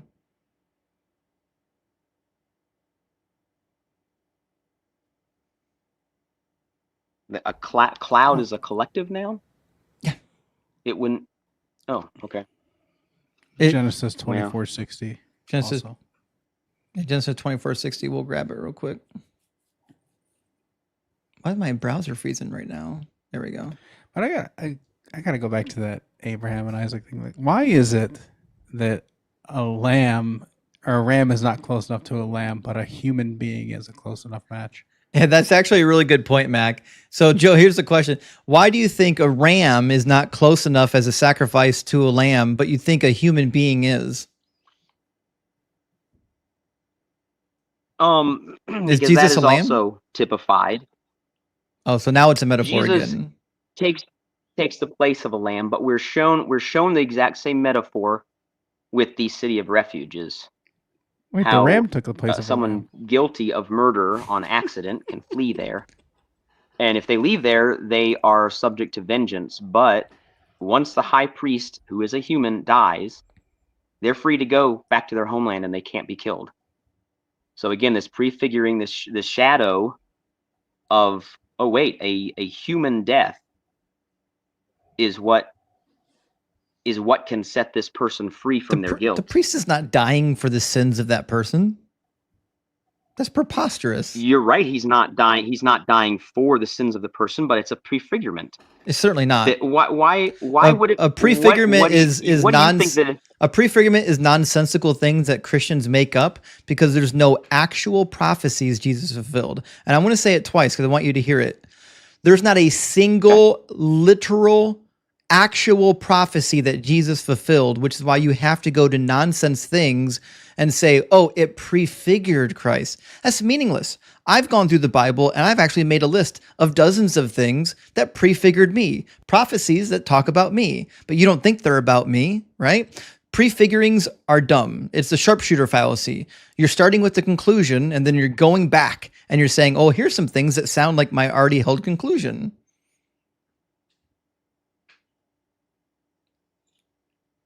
Okay. So in your, I mean, would you say that the Bible is very, very symbolic in nature, or do you think it's all just literal? That there's no symbolism in there. There's no reason whatsoever why these doves were supposed to be killed over water. There's no reason in the world why the entrails were to be washed. There's no symbolism in Scripture. It's all just this arbitrary, cranky God making up these rules. Is that your view of the Scripture? Oh, well, you only use the laws as a representation of all of the scriptures, so it's a malformed question. The laws in the Old Testament are contemporaneous with other laws from other countries giving the exact same instructions. Most of the laws that I can find for the sacrifices are paralleled in Egypt, in Hittite territory, in Mari, in Babylon, in Sumer. What the Old Testament laws were doing were identical to what all of their neighbors were doing. They just inserted their God in there also. Did you know that there is a scapegoat ritual in the Assyrian Chronicles and in the Hittite literature? I did not know that. All of these sacrificial laws are paralleled in the rest of the ancient Near East. But because Christians don't know that and they don't know what to make of it, they're like, well, it must be foreshadowing of Jesus. No, it's just another ancient blood cult. That's it. It's one of many. Okay. I know it was significantly different in that God forbade child sacrifice. He said, And that it was, didn't even that cross was his new mind in Jeremiah. to that part of the world. Yeah, that's a way for God to point out that we are to do those things that he says, that he comes to mind. We're not to be innovative in our worship and religion. We're to do what he tells us to do. Have you and never not just come up with our own thing? Have you never seen the contradiction in God saying that it's evil to sacrifice your children, and then in the same breath says, I'm going to sacrifice my children as a solution for all of humanity's problems? That's crazy. Right. So do you think there's any reason, or in a Christian's mind, do you think there's any difference between a regular non-consenting human child and the creator of the universe taking on the form of a human and dying? Do you think there's any difference in our mind between those? There has to be, because the book says so. And when Jesus is in the garden, he literally prays, take this cup from me, but he ends, your will be done, not mine, meaning Jesus's will was to not die, but he gave in to what the Father wanted him to do. So they have two separate wills, which means they're not the same person. Jesus even said the Father's greater than I am. Oh my goodness, you're not going to go with the Muslim arguments. I'm going to go with the Bible arguments. The Trinity is foolish nonsense. Jesus cannot be 100% God and 100% man. We'll start out easy. The Trinity is the only reason the universe holds together. And no, the Trinity is an incoherent mess. The Trinity is the reason that we as humans understand the many and the one. Yeah, it's adorable that you think that, but that's bullshit. The Trinity is the reason that all of life around us requires more than one, except for earthworms, I guess, to reproduce. That's an incoherent string of gibberish. The Trinity is the reason that we have it, that the three things that the universe is made up of are all three-part things. I could literally say, matter. I could say everything you're saying about the rock on my shelf behind me. Doug the rock is the reason why the universe is held together. Doug the rock is why there's hair on my head. Doug the rock is why there's anything intelligent. You can insert anything into this nonsensical argument. It's a dumb argument, and it doesn't work because the Trinity is illogical. You want to hear my premise for this? No, so you misunderstood my argument either about the Trinity is illogical, Joe. That it is not illogical. It is. You want me to prove it? Impossible to fully comprehend. It is impossible to fully comprehend. It's illogical. It's not illogical. You can't comprehend it because it's illogical. It's contradictory. Let me ask you something. I'll just give you premise number one. Is it simply, so to be 100% of something, you must contain all of its properties. Yes or no? Okay. Yes. Okay. So if I said this is 100% pen, that means it has all the properties of a pen, right? That's right. Fantastic. Now, if I take this pen apart, okay, and I'm going to take the inside, I'm going to take the ink out of it. I'm going to put it down here. Is this still 100% pen? I'm not sure I follow your analogy. I mean, what is this 100% pen? 100% pen. This. I don't know if that's a good analogy, but Okay, so if a pen necessarily includes the ink, then no, it's not 100% pen. Okay. In order for a pen to be a pen, it needs the necessary items that make it a pen, namely the properties of a pen. And a required property of a pen is, in fact, that it has ink. That's what pens do. Easy enough. Okay. So in order to be something, you need 100% of the properties that make that something something. Now, premise number 2 then is that God is all-knowing. He's got the omni properties. He's all-knowing. He's all-present, so on and so forth, correct? Correct. Okay. Premise number 3. Jesus is neither omnipresent nor omniscient, which means, conclusion, he's not 100% God. He can only be partially God, or he can be a different God.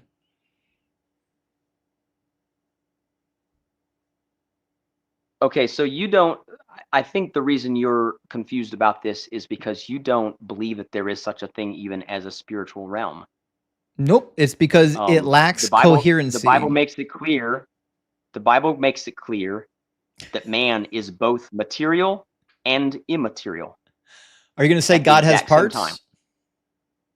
No. Good, because that's a heresy. That was weeded out way early. Okay, so you can't be 100% God and then lack the properties of God. You could be partially God. You could be 80% God, but you can't be 100% God.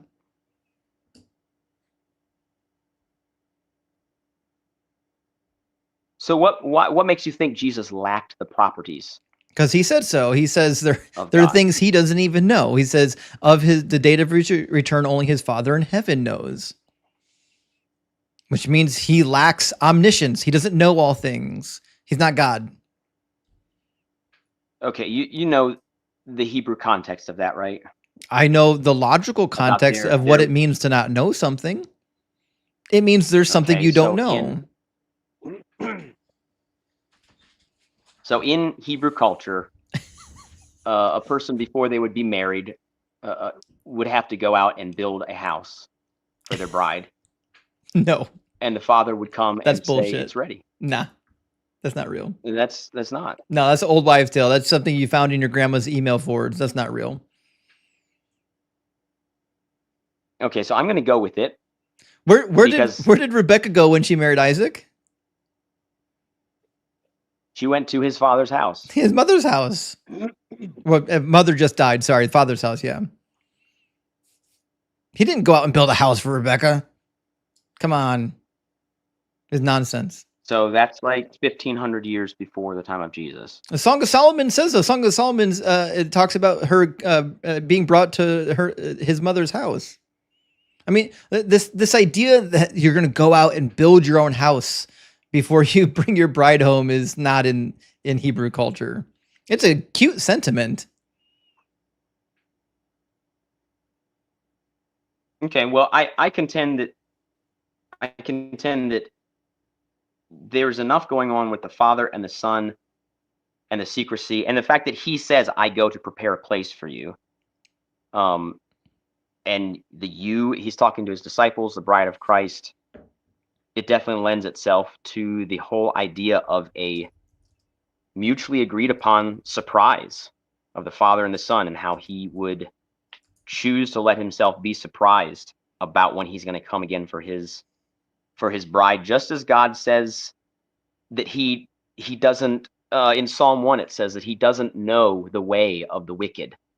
Of course God knows the way of the wicked. Well, Jesus doesn't. But there's an effect, if the Yahweh in the Old Testament can claim to not know the way of the wicked in some sense, Jesus of the New Testament, who is Yahweh, oh, he's certainly not, can claim in one sense, he certainly is Yahweh. Oh, he's absolutely not. Isaiah says that second Isaiah says that every knee will bow to the name of Yahweh, not to the name of Jesus. Jesus is not Yahweh. And he prays to Yahweh. Resurrection. Mm-hmm. You don't pray to yourself unless you're schizophrenic. So you misunderstand the Trinity if you think Jesus was praying to himself. Oh no, you misunderstand the illogical necessity of the Trinity.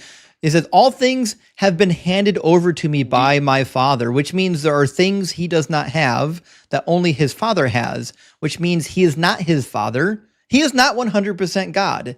If he does not have Very everything good. that You the... just said he is very good. You just said that he is not his father, Yeah, so he's not which Yahweh. you were assuming just a moment ago His when father, you were saying his he was father's praying to Yahweh, and himself. he's not Yahweh. He is also Yahweh. He's praying to himself.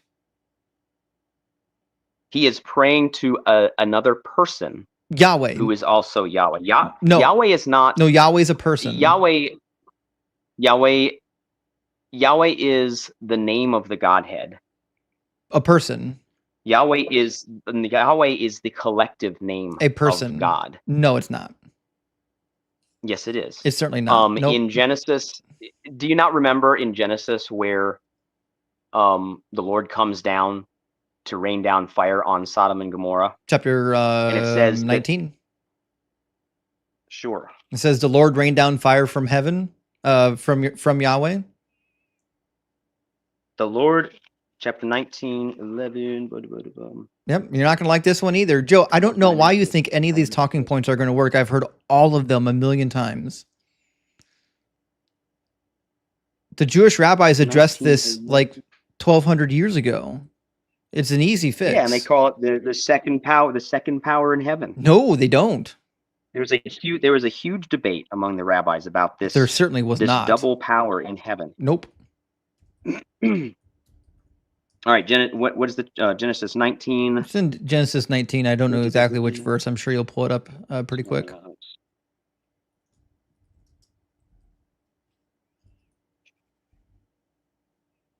Somewhere on like 23 or 24, something like that.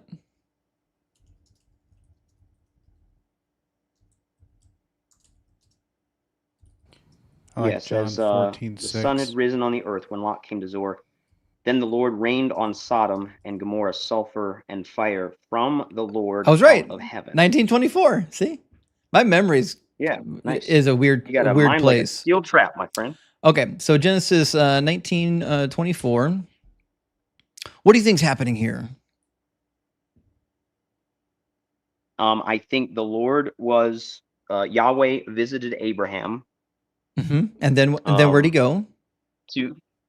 Then he went down to Sodom. No, wrong to see again. if there were righteous people there. Nope. Read Genesis 18. You missed it. Genesis 18, he turns around and goes back. The two angels go on his behalf to Sodom. He turns back in Genesis 18. The two angels go on. Yahweh stays behind to have a conversation with Abraham. It says, the men turned from there and went toward Sodom, while Abraham remained standing before the Lord. Then Abraham came near and said, will you indeed sweep away? And then they have the whole conversation.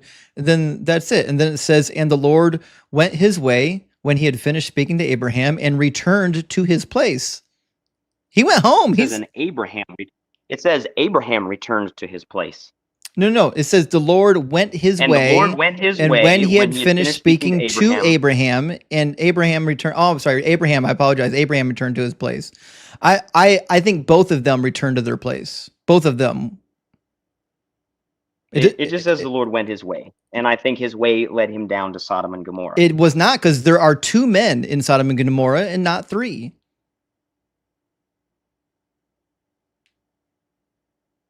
There are not three angels in Sodom. There are only two. Right. I agree. They did not. I agree. It looks like so, the Lord. So Yahweh wasn't with them. Down. So the two angels went on to Sodom. Yahweh went back home. He scampered off.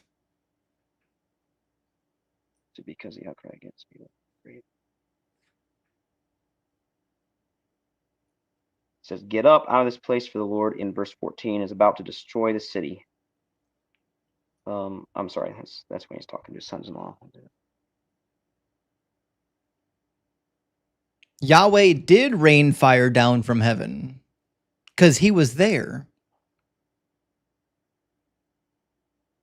Okay, so was Yahweh previously with Abraham? Yep.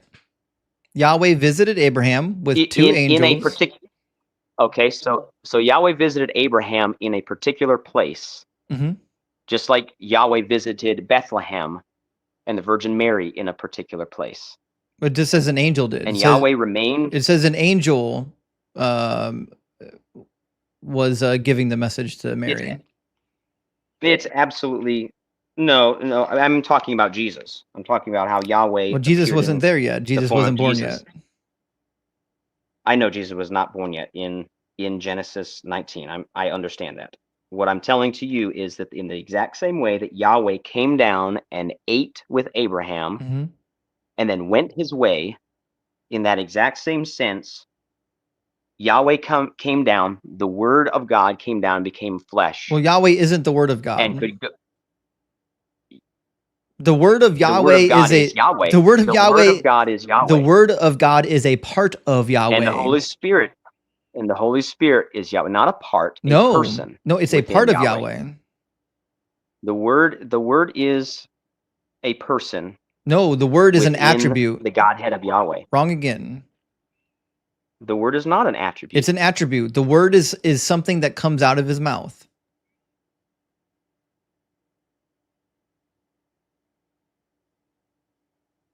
But the word is a person. No, because it it's not says a that person. in John 1, it clearly states that the word of John God 1:1. We all who know it. was with God, he was with God and he Which was is God. And the incoherent word, because a word is no, not it's a person. A word is a property of something. A word is something that comes out of your mouth. It is not a person. The New Testament idea of a Trinity is incoherent. It's logically absurd. So are you speaking to Joe, or are you speaking to Joe's word, which is separate from Joe? Or am I and my words one? Neither. Am I going to be Your held? words are something you're producing. Your words are not you. Your words are not a person. Your words are something that you're manifesting from your mouth. Okay, your words are the exact representation of yourself in Bullshit. that moment. Nope. Absolutely they are. No, Why do they're people not. go to jail for their word? It's not a representation of who you are. A word is something that happens when you flap your lips and our atmosphere moves, which is another problem. God couldn't have spoke before he created the world because you need atmosphere for sound to travel. It's crazy. Oh my soul. Nothing in What this a stupid argument. Nothing in this book is sensible. Okay, so if you threaten to unalive a certain prominent politician, why are they going to throw your body in jail? Because I If committed a crime. it's just your words. Because I committed a crime. Okay, but why in the world would we make it a crime? Because we decided as a things? people group that threatening political figures with violence is criminal. We made that decision. We said, if you do that, you will be punished. No, I think you and I both know, and your audience knows, that my word is the representation of myself. It certainly is not. It is me. Okay, so do people who can't speak not have a representation of themselves? They can still have a word. My son Logos does not mean my son spoken can't word. speak. What's his representation? He doesn't have one yet. So is he ever going to get one? Absolutely. When? What if he never speaks? When he can garble, or what does your son's getting or not getting a representation have to do with whether our word is our representation or not? Because you're saying our word is equal to us, and it's simply not. A word is something that you do with your face, like eat. Yes, and what? A word is a description of something you're producing. Like if I cook a meal, and I made a meal. If I speak with my mouth, I made a word. It's a production of the physical reality that we live in. It's not an identity. Oh, okay, I gotcha. Yeah, it's not its own unique identity, but it is. It's not sentient either. Words don't have sentience. Correct. My words do not have sentience. So then it can't be a person. Yahweh. Words can't be people. The word of God is a person. It's certainly not. You God is a whole just lot more said it complicated wasn't. than you. I said my word is not a person, but it is no my words perfect are representative. persons. Okay. Oh boy, we're going around in circles. But Well, where were we? I think you got I Oh, I think was you got asking lost you. in the circles you're talking in. I'm not talking in circles. You start talking about the Trinity being The incoherent. Trinity is Can I ask completely you? I want to ask you. incoherent gibberish. Okay. Can I ask you a simple question about three things that the universe is made up of? Sure. I would like you to calculate the odds of this being true without the God of the Bible being true. 100%. Okay. No. That didn't take long at Okay, all. I didn't even have to break out my calculator. Here's the question. It's 1, by the way. In actual statistics, I think it's represented by a 1. Okay. What are the odds that the three things we know our universe is made up of, time, space, and matter, what are the odds that all three of those things have 3 dimensions to them? Oh, they don't. They've got more Time than is 3 past, present, and dimensions. future. Time is past, present, and future. Space is measured in 3 dimensions. There are more than 3 dimensions, by the way. Matter is in 3 forms. You can't prove that there's more than 3 dimensions. Yeah, there are. We don't Dr. operate Blitz in more literally than wrote 3 a dimensions. PhD on it. I'm not interested. There are a in minimum of 4 some dimensions. theoretical PhD. We know that there are 3 dimensions that we work with every single day. Oh, I disagree. And those are what we live and breathe and move in. Is plasma not a thing? That's a state of matter, but you're right that we've got more than 3 states of matter. By the way, you know that, right? What's the 4th state of matter? You know, plasma is a state of matter, right?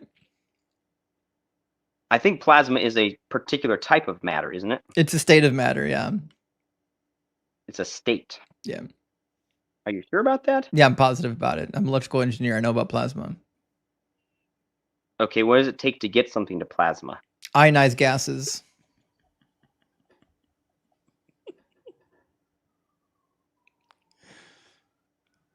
Ionized gases. Yeah.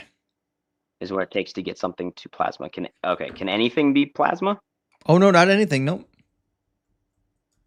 Okay, so it's just a very small select group of very unique particles can be this other state. Oh no, not unique at all. No, a lot of elements can be ionized. Just Google the 4th state of matter. This is not an obscure science fact.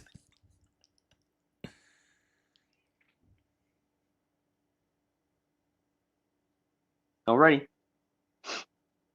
Joe, I think you're a kind individual, and here's the fallout between your worldview and my worldview. Okay, I've studied lots of academic resources when considering these talking points. You haven't yet.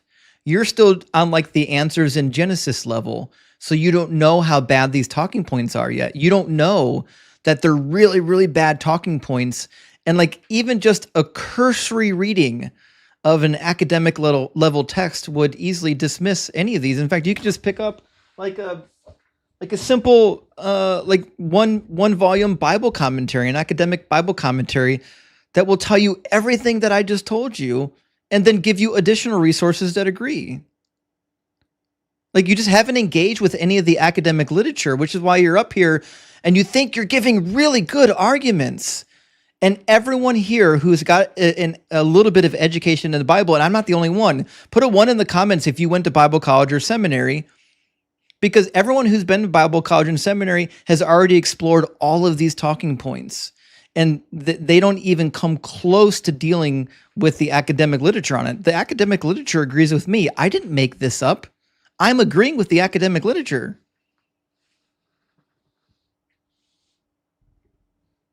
Okay.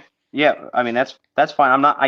You're right. I'm not educated. I can't argue with you on the academic literature. I get little bits and pieces here and there. There's no doubt about that. But you could elevate your arguments. There are good talking points for your position. You just don't have any of them yet. Would you be willing to have on your live chat somebody who is qualified to talk, or are you only interested in talking to neophyte Christians? No, I will talk to anybody that gets in my chat stream. I don't care who you are. I don't care if you've got 5 PhDs. I'll talk to you. Okay. But the reason why by seminary professors and Bible college professors, the reason why they don't come into these conversations is because they generally agree with me. And the ones who don't agree with me are willing to accept that it's a mysterious thing that is it's not founded in fact, it's founded in faith, right? I had a professor that said, you either believe it on faith or you don't. You can't prove it. It's not a fact, right? And that's where most I would agree that you can't prove it. Mhm. I would agree that you can't prove it, but that doesn't make it not a fact. Well, I don't think it is a fact. Not being able to prove something does not make something not a fact. Right, but if you don't have evidence that it's true, then you believe it on faith, not on fact. Right, or you believe it on, I mean, I'm believing it on apparently underdeveloped evidence. That's what I would say. Yes, you've got what I would say is poor evidence that you're convinced by, but it doesn't convince most. Yeah. Well, fair enough. Yeah, I still think that the Bible, God's word, makes absolutely the most sense of the world that we find ourselves in. Why? It says you can the own problems slaves. that we all experience with sin. What's that? It says you can own slaves. How is that sensible? We can go with that again if you want. Did everybody in the time of the Bible own slaves? No. Did everybody at the time of the antebellum South own slaves? Quite a few people did. Did everybody though? Most everybody. I mean, they were all over the place. No, it's about 50%. I did the census records for the state of Virginia, where my family's from, and about half of the residents there own slaves. So about 50%. Oh, I'm not talking about as far as everybody in America. I'm talking about all around the world. Well, I'm talking about America. Okay. Does everybody have to own a slave for it to be bad?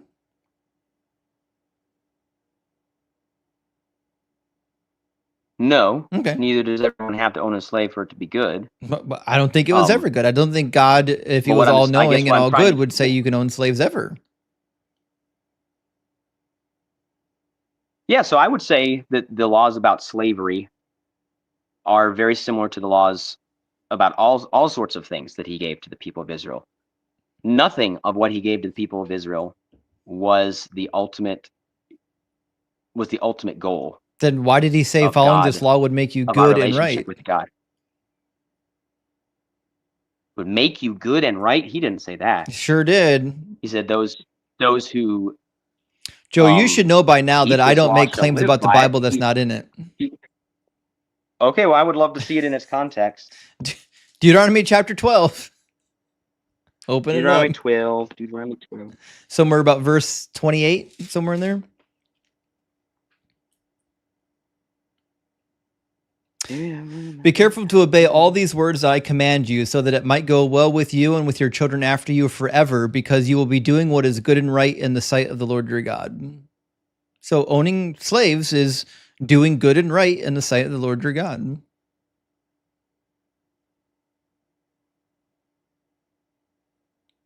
Psalm 19 says the law of the Lord is perfect. Perfect. Oh, right. Yep. He tells you in the same chapter, if you go back to verses 1 and 2, he says to follow the thing forever. These are the statutes and ordinances that you must diligently observe in the land that the Lord, the God of your ancestors, have given you to occupy all the days that you live on the earth.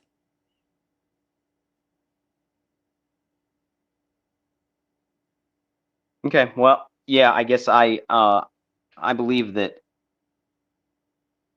what the apostles taught, that the law was given to be a tutor to lead us to something far better than the law. Yeah, Galatians 3:23 says that, but it's a contradiction of the Old Testament. Old Testament says do it forever.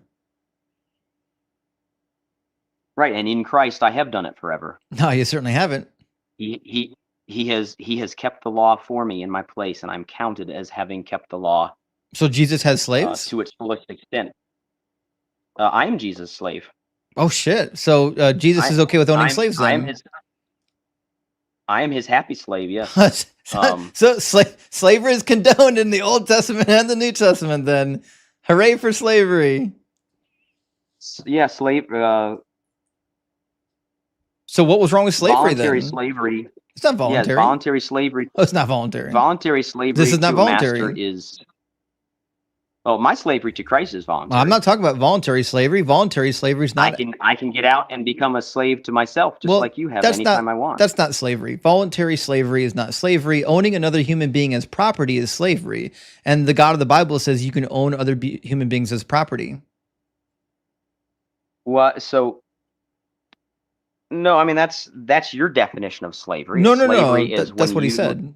Slavery is This guy never is learns. when you It's an don't have oxymoron. the rights to your own labor, when Yeah, because you're property. when your wealth and your master's welfare are uniquely tied together as one. Yeah, because you're property.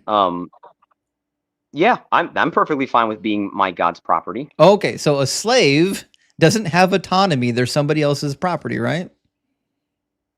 Right. Okay, Bash. and God says you can own other people's property. Leviticus chapter 25, 44 through 46. As for the male and female slaves who you may have, it is from the nations around you that you may acquire male and female slaves. You may also acquire them from among the aliens residing with you and from their families who are with you, who have been born in your land. They may be your property. You may keep them as a possession for your children after you, for them to inherit as property. You can own people as property forever. Slavery. Yeah, and as long as you treat them in accordance with the way God tells you to, is perfectly good and fine. I mean, So under the right circumstances, I would rather be a slave than a free man under the right circumstances. So I'm a if I small went out business and owner if I went out and in purchased very a prosperous- slave, in a very is that prosperous country? if I went out and purchased a slave from Mexico, is that okay? That would depend entirely on how the slave came about. If the person was so desperately poor and Doesn't they say- just needed doesn't say food anything and about couldn't that. provide for it. Well, it talks about them selling themselves as slaves, Nope. and there are slaves of war. Not in the passage we just It read. talks about there being In the passage we just read, it doesn't say how they became a slave. It just says you acquire them. Okay, That's well- it. okay. Well, other parts of the Bible say how you acquire them. Yeah, and They sometimes, don't. sometimes, That's not just left and up to us sometimes. to imagine. No, I'm not imagining it. It literally says that people born in your house will be slaves. Slaves born in your household. Do you think it's okay to Yes, own slaves and- that are born into the slave household? Under the biblical circumstances, yes. Not under the American So South. biblically circumstances. speaking, what is wrong with me owning a slave then? If I go out and buy a slave and then they have children and those children become my slave and they're my property for life, what's wrong with that? Nothing if you treat them according to the way the Bible tells you to treat them. There we go. We come full circle. It finally got to, okay, Joe. And this is why religion rots your brain, Joe, because you'll get up on a live stream in front of 2,000 plus people and say, there's nothing wrong with owning another human being. This is crazy. So do you remember my comment? Do you remember my comment about how, given the circumstances, Keep in mind, I would rather be a slave keep in mind, than a free atheists man. don't have any morals. Atheists have no morals, but these Christians that think slavery was okay, they got all the morals. Joe, come on, you're being you tell preposterous, me- bro. No, I'm not. I've already told you. I'm the slave of Jesus Christ. He treats me harshly but well. Does he beat you with a rod? Because you can beat your slave with a rod.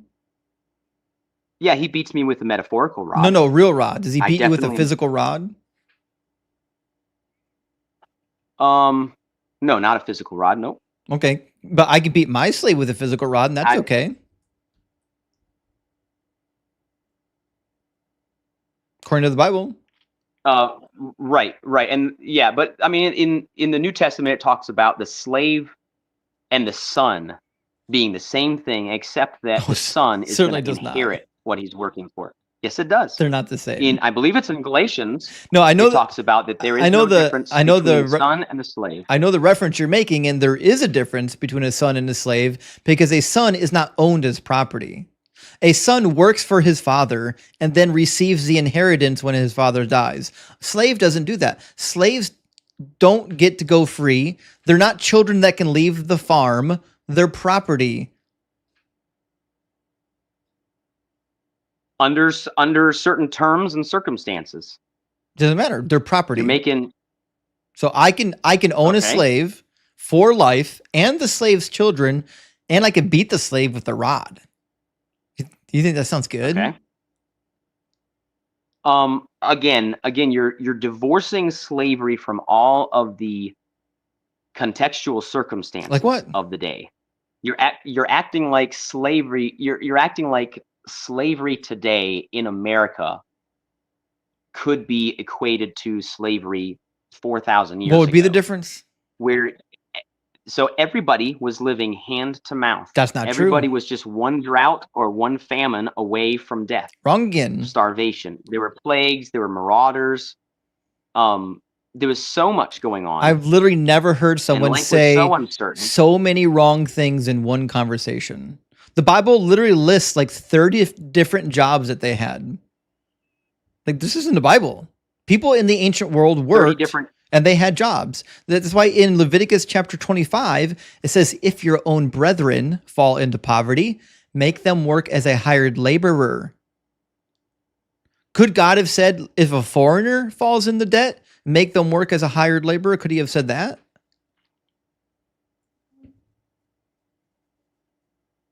Yeah, he could say whatever he wants to say. But he didn't, because he didn't care about the foreigner. He says, don't treat your own brethren like slaves, but these foreigners, you can treat them like slaves. Yeah, like slaves, still within the given parameters of treatment for slaves. You can call it property all you want. There's only 3 parameters. In many senses, only 3 parameters for what? There's only 3 parameters for how to treat your Hebrew slave. Number 1, you can't kill them on purpose. Number 2, if you knock their eyeball out, they get their freedom. Number 3, if you knock their teeth out, they get their freedom. Those are the only 3 parameters for how to beat your slave. Other than that, you can beat your slave as severely as you want to. It even says in Exodus 21:21 that if your slave dies after a couple days, it's presumed to be an accident and there's no punishment.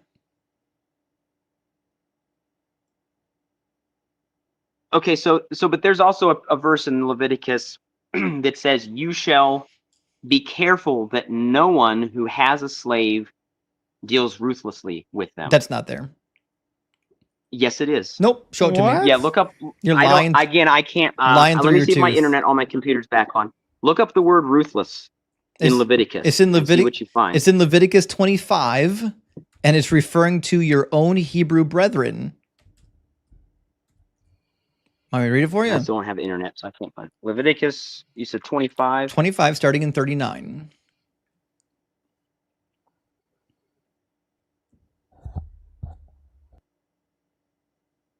I can read it for you. Yep, go for it. If any who are there, but dependent I'll read on along. you become so impoverished that they sell themselves to you, you shall not make them serve as slaves. They shall remain with you as hired or bound laborers.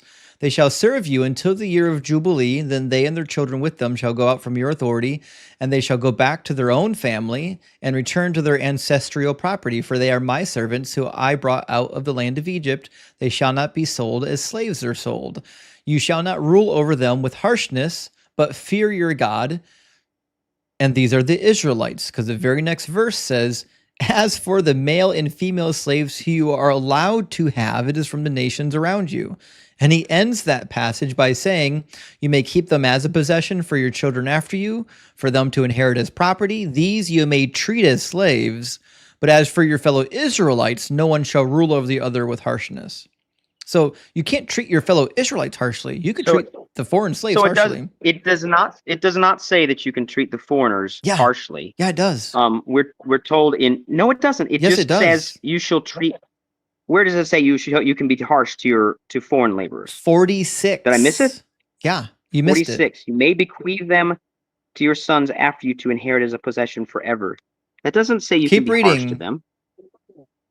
But over your brothers, the people of Israel, you shall not rule over one over another ruthlessly. I have no idea. Okay, so what they're You missed the first half of the sentence. Read it again.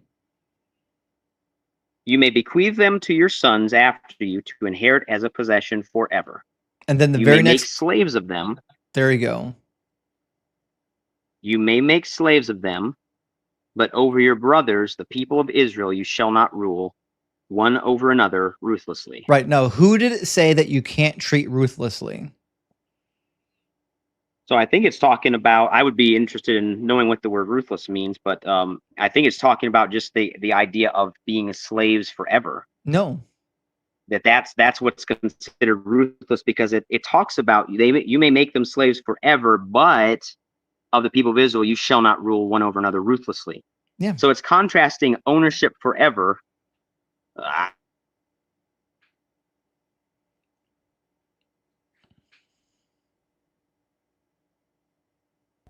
Oh, we lost him. That's a tough way to go out. It's a tough way to lying through your teeth.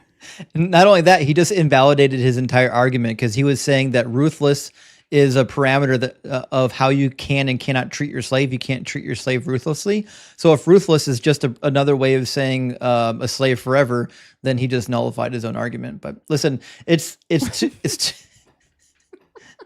12. This Joe buddy, please watch this back and realize how ridiculous you sound. It was not good. It was not pretty. But it's late. I got to read some super chats. I'm going to be up until 2 a.m. reading super chats. I got to read some super chats and get to bed, guys. I'm so sorry. I was supposed to be done at midnight. But listen, Joe came back, and I knew it was going to be a long conversation, so I said I'm just going to talk until he gets it all out of his system. You know what's funny is like I was up here the last time he was on. I remember that. The lifting the leg thing.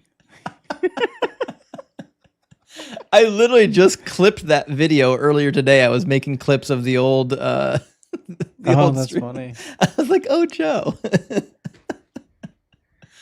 Oh. Have you put together like a schedule of when you think you're going to be going live?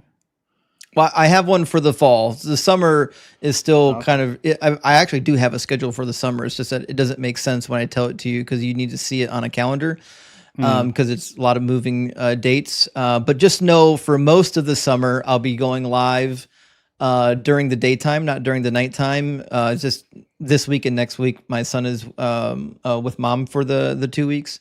But when he's with me, I'll be live during the daytime. When he's with mom, I'll be live during the night. When the fall time rolls around and he's back in school full time, then I'm going to add in nighttime and daytime stream. So I'll probably do Wednesday, Friday, Sunday like usual, and then add in like a Tuesday and a Thursday daytime stream for people who can't come to the nighttime streams. Cool, very cool. So it should be exciting. So yeah, congrats on reaching that level that you can do that. It's amazing. I think I appreciate it. It's funny because like I'm still putting in like well over 40 hours because I'm editing all my own clips. I'm doing research and I'm debating 20, 25, 30 hours a week. But it's different because you're doing what you want to do. Yeah, passion. You know what I mean? Like, yeah. Like I'm not my boss isn't giving me instructions. You know what I mean? So, but listen, the community on TikTok and YouTube is what propelled me to be able to do this. So, I mean, I have nothing but thanks and gratitude in my heart for people who believed in me and helped to support me, to this point. So, I will never forget, all the people who helped to make this possible. It's kind of like when I host on the Atheist Experience, like. They see me and another guy on a screen, but there's like 8 people in the background pressing all the buttons, making stuff happen, right? Like I'm just a guy that got on the screen that will say stuff out loud, but there's a lot of people that really help to make the community awesome. Like all the moderators that are helping, all my friends that come up, like Ems, Ian, you, Philo Dragon comes up, Danny pops in from time to time. Like there's so many people that Sarah's always in here. We got lots of people in the community that contribute to all these live streams. And I think because our community is so strong, it makes the individual creators that much stronger, Absolutely. I saw Cyber just joined. He's also... Oh, Cyber, yeah. Cyber and Joel and Mezzo and Thinker and Rhea. Sebastian Cole hasn't been live in a while, but He's in here. I saw Bash was... Is Bash in here? When I first found him... Capitalism. When I first found Bash on TikTok, I was like, I like this guy. This guy makes a lot of sense. Like, Yeah, he's fantastic. it wasn't just that he was smart and making really good points, is that he's fun and funny doing it. Mhm. Like he's just a riot to listen to. He could talk about anything and I would listen to him do it, you know? Absolutely, yeah. But let me grab some super chats, friends, and then we'll I'm sure we'll have some fun ones in here. If you're not following Mac Luster yet on TikTok, make sure you do. Mac, did you get a YouTube channel yet? No. I mean, I have one. I might like rebrand or something. I'm not sure. I'm kind of weighing options on that, but yeah, just find me on here, follow me on here, and if check in. I'll plan on going live tomorrow. Oh, good. But I need to be more consistent with it. I'm not going to be live, so I'll try to catch you live then. Awesome. Yeah, that'd be great. I love it. All right, we got a $10 super chat from 55445. Says Christianity is the desperate act of trying to spit out the apple so they can be as oblivious to what was right and wrong as so they can be evil as their God wants them to be. That's actually a really good point. And this reminds me of Bash's evil God hypothesis, but it's 100% it. Like, if God wanted to create an army of evil minions, this is how he would do it. This is the blueprint. You know what I mean? Like, could you imagine? It's going gangbusters. 100%. Business is booming for the evil God. And Smulla says, your Jesse series is epic. Oh, yeah, with Bee Boop, also known as Jesse, the 3-part series of him buffooning himself. Also, does Doug have a last name? I need something to scream when I stub my toe. Doug spliced. Okay, shoot. I never thought about Doug having a last name. Now I really wish he did. Oh, Stone. It's Stone. So his name is Doug Stone. His consort is Sharon Stone, and they are Doug and Sharon Stone. And I picked... I was looking for a name that was Stony, and the name Sharon Stone just popped into my head because, like, oh, Stone, right? And then I was like, oh, it's really funny because we already had this whole nonsense of them being in like a trinity, which means the substance that makes them one is stone, which means they're sharing stone. So it's a Doug and Sharon Stone. I was like, it makes everything fit together. So. Praise Doug and Sharon Stone. But this is how, like, the ridiculous nonsense that the Christians make up for their crazy beliefs. I can do it just as easy with Doug, Sharon, Rocky, Pebbles. Like I can, on the fly, I can think of this nonsensical bullshit. That tells you how BS it is that we can make up parallel nonsense on the fly. Yeah, it's crazy. Mike says, mind nuancing Catholics all that existed early. Let me make sure I understand that. Mind nuancing Catholics all that existed early. I may not fully understand the question, but I do know this. I was expecting some Catholic Philbros to come in once we get the Philbro juices going, but surprisingly only ortho, like cringe ortho bros, you know? But yeah, I don't know what that, I tried with that last comment. I couldn't make heads or tails of it. It's a tough one. Victor, thank you so much for the super chat. $20 is very generous. I appreciate that. It says, do you ever have debate streams on miscellaneous religious topics? I actually used to do just topics. And the reason why I stopped doing that is because I stream for so long that it's hard to keep audience interest on a central topic. Like if I just did Jesus or the Bible supports slavery or the Bible supports genocide. These are really good topics, but over the course of like 5 or 6 hours, eventually people lose interest because it's just one topic.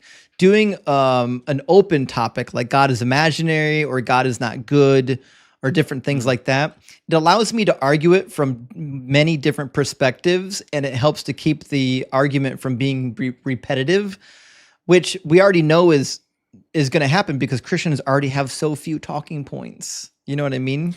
Yeah, I have one. I have 2 questions on my background, and the one that you can see like above my head says, "It was it God is." Oh no, it was. Yeah, I think it says like, "Is God evil?" And then there's a second question you can kind of see behind me, but I block it, and they always want to know what's that second question. I go, oh, don't worry about it. We'll get to it later.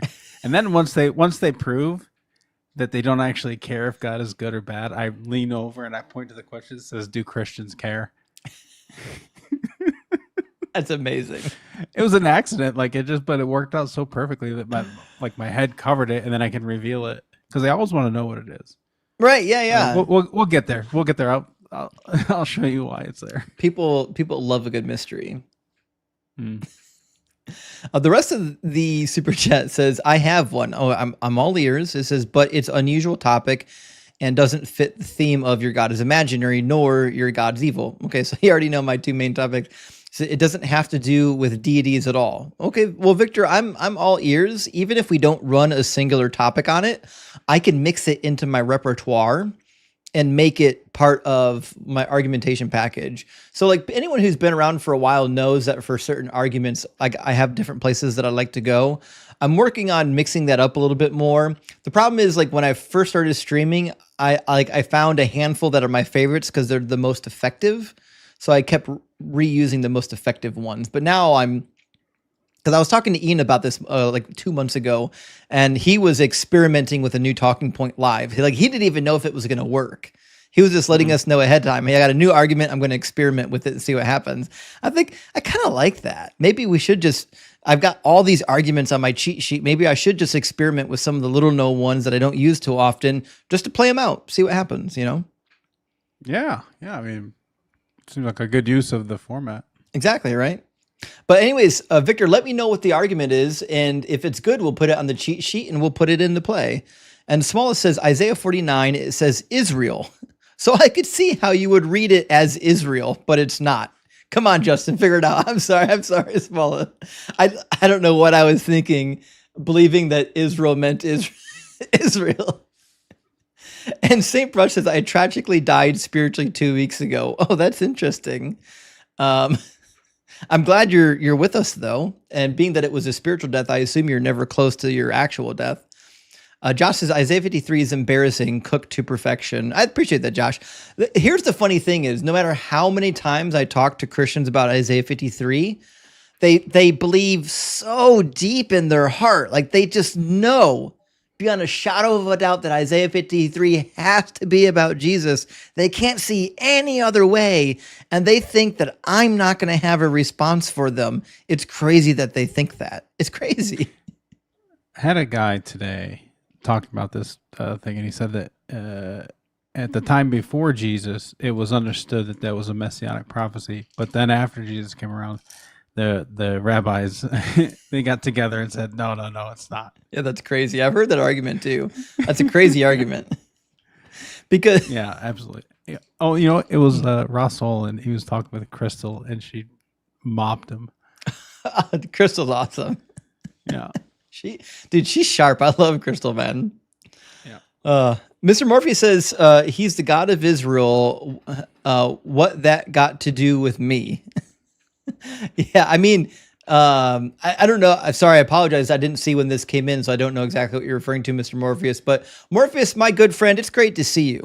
You're awesome, by the way. I love seeing you in the stream, my friend. And Smallest says, flashback. He says he'll prove himself a lamb, or provide himself a lamb. No, he'll provide himself a lamb. Wait, no, he says he'll provide himself a lamb. It's crazy. And Mac, I'm glad you pointed that out, that if you have to be specific, like it wasn't fulfilled because a ram was there rather than a lamb. Mm-hmm. Well, if you're going to be that specific, then Jesus didn't fit either. Jesus wasn't a lamb. Yeah, this naked thing on two legs. It's much closer than a ram. If I'm going with which one is closer. And Abraham himself obviously thought that a ram was good enough because he sacrificed it and named the mountain God will provide because he thought God provided. The expression I made when he's like, see, it says God will provide. So it's still future. Yeah, right. They're trying so hard. They'll cling to any morsel they got, anything. Yeah. It's driftwood floating by. I know. It's funny too, because like I wanted him so badly, go to an actual prophecy. Just find me a prophecy. He couldn't find one. All he can Mhm. go is these dumb foreshadowings because they've never read the prophecies. They've never read Jeremiah. They've never read Hosea. They haven't read any prophecies. They have no idea what's in those books. It's crazy. Carnage, thank you for the $9.99, my friend. It's been so good seeing you in the live chat in Discord too.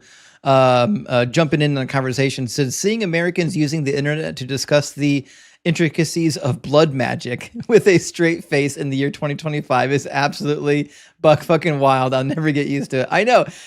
And the look on his face when I told him that the other nations around Israel had all the same different blood rituals, he couldn't believe it, but that's the truth. It's so funny to me that like when Moses did it, there were miracles. When the Pharaoh's magicians did it, that was like evil. That was Like, they're black doing magic. The exact same thing. The exact same thing. It was the dark arts, as it says in, I think, the King James or the New King James. Holla Furphy, my friend. Great to see you tonight. Thank you so much for the 666 Argentinian dollars, my friend. Great to see you in here. Says, holla, Justin. I had to join this crew as well now that the horizontal stream is getting so much love. Sorry, part of the letter was covered up. I think I can feel Doug sending some sub gifts from below. Amen. Feel the power of Doug gifting out sub. Thank you for being here, friend. And the horizontal stream, guys, is starting to be bigger than the vertical stream now. So many people watching the horizontal stream. I'm a little bit shocked because we just started doing the horizontal recently. So I'm interested to see how this plays out. I really am. Frank, thank you so much for the $4.99. Says this guy might be smart enough to deconstruct, but he's in a cult and doesn't realize it. Hopefully he doesn't get racist or homophobic. Hell, Doug. Well, Frank, listen, he caved on slavery. If I would have pushed slavery to the next logical step, which is that it seems to be ethnic based on the nation you came from, I guarantee I could have made him to concede to some sort of ethnic superiority as well. So you know it was coming. And I certainly could have moved him into homophobia easily. If I went to Leviticus 18 or 20, no way he wouldn't have supported homophobia. He would have been all over it. Somali says, Justin, the word is what comes out of his mouth. Caller, wait, so words come out of the mouth? I was like, wait, do they send your words to prison if you threaten the president? I wish he could have heard you. I know. I was like dying over here. But my goal for the summer is to find some software audio routing that will work so that I could route the TikTok audio over to some sort of mixer and get it into Video Ninja so that they can hear my TikTok guests. I'm going to make it happen come hell or high water this year. It's got to happen because yeah, that'd be great. Man, it would really open doors. Overly polite rebel. I appreciate that. Thank you for being polite. And thank you for the $9.99. Says, have you read Chrissy Hansen's paper Murder Among Brothers, The Deaths of Peter and Paul, reconsidered in the Journal of Early Christian History? She posits Paul was murdered by fellow Christians. No, I haven't. Listen, Chrissy's fun. All right. And listen, Chrissy has done a decent job of being a non-professional and still engaging with the academic literature. But to me, she's just too fringe. I got to be honest, when it comes to biblical scholarship and these types of historicity questions, I'm still very mainstream. I believe what in line with what most scholars believe. I'm not a mythicist. Chrissy's a huge mythicist. I'm not. I don't find any mythicism arguments for Jesus or Paul to be very convincing.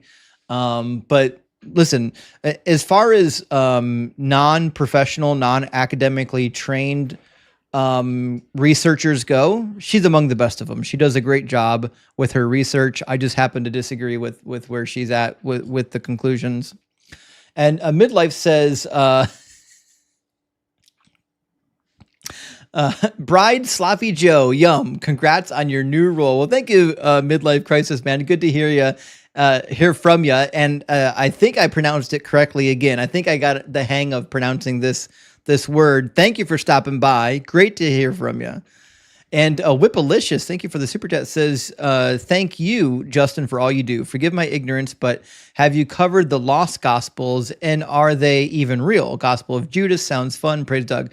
So we don't talk about the lost gospels very much. I actually was so excited when they published the Gospel of Judas because I thought it was going to be really interesting.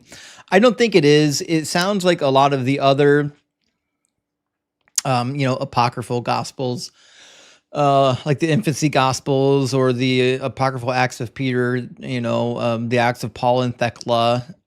It's just a text that was written much later. It's a great text, though. What it's doing in the text is it's making a justification for Judas not being evil, because he technically was predestined to do what he had to do, and so he was actually doing what needed to be done, and therefore you should have a little bit of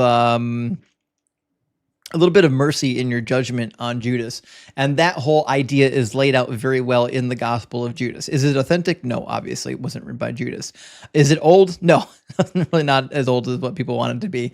But is it awesome? Yeah, it's awesome. The only downfall is it's pretty fragmentary. A lot of it is very difficult to read. It's not like a book where you can open up and read it from beginning to end. It's very fragmented. But anyways, I would recommend go read it. Holla Furphy again sending out 20 DZ memberships. Big W, my friend. That's very, very generous. You can become a member and get the cheat sheet on the horizontal stream on DZ Debates, on the vertical stream on Deconstruction Zone, or in the link tree in my profile. I've got a link to Patreon. You can now be a member on Patreon. The only downfall is if you sign up on Patreon, you don't get the fun chat emojis. And you can get it on TikTok as always. I love this update. Frank says, Doug, damn it, he's starting to get racist. Yeah. We knew it was going to happen. We knew it. And Jennifer says, Justin, you're making slavery sound bad. Oh, no. My bad. I didn't mean to do that. I didn't mean to make slavery sound bad, guys. And Timothy says, Joe versus the volcano, Justin cooked again. Timothy, thank you so much for the super chat. And after our first conversation with Joe, I'm shocked he came back. And he came back with more vigor than the first time, even. Yeah. Like he came in with a little bit of gusto, thinking he's going to get me this time. Yeah. Not catching me flat-footed. I know. It's like, yeah, it's crazy. Master Machete, you're good to see you, my friend. He says, never forget me when you explode. I would never forget you, Master Machete. You're a great friend of the channel. I love to see you in the chat. Definitely appreciate having you here. Listen, I'm actually pretty good at remembering these names and faces. Jeremy, sometimes I can't match the name to the face, but I remember them. Jeremy says, in Leviticus 25, the last verse read by Joe is a juxtaposition. Have them look up the definition. Yeah, a juxtaposition. Like if I say, listen, you can't treat your brothers harshly, but you can treat your sister harshly. Well, I mean, I'm sorry. Let me rephrase that. Don't treat your brothers harshly, but of your sisters, you can make slaves. Well, it kind of implied that whatever you're doing to the sister is going to be harsh. Well, yeah, Joe found a hack, so it's not a juxtaposition if you just don't read the first clause. I know. I saw that. He left the first clause of that last sentence out completely the first time he read it. Oh. Defense, thank you for the super chat. It says the cognitive dissonance with the last guy. Another case of words don't mean words. Then I don't like the conclusive facts I can't refute. Yeah, that's about it. It's crazy. Listen, I remember being an apologist. I remember giving bad arguments, but I've never been like in that frame of cognitive dissonance where I'm giving bad answers to real problems. When I was there, I was like, oh, that sounds like a real issue. Let me consider that. Let me look into it. Let me read some resources on it, right? I didn't go in and turn myself into a pretzel. That this is dishonest. Yeah, I mean, he was saying voluntary slave. I'm dying over it. It's an oxymoron. Like, by definition, forced labor. You can't voluntarily be forced. Yeah. And Thornton says, please show Christians the picture of whipped Peter from the Civil War. It took 2 months to recover from his whipping. Textbook biblical slave beating. Actually, that's a very good point.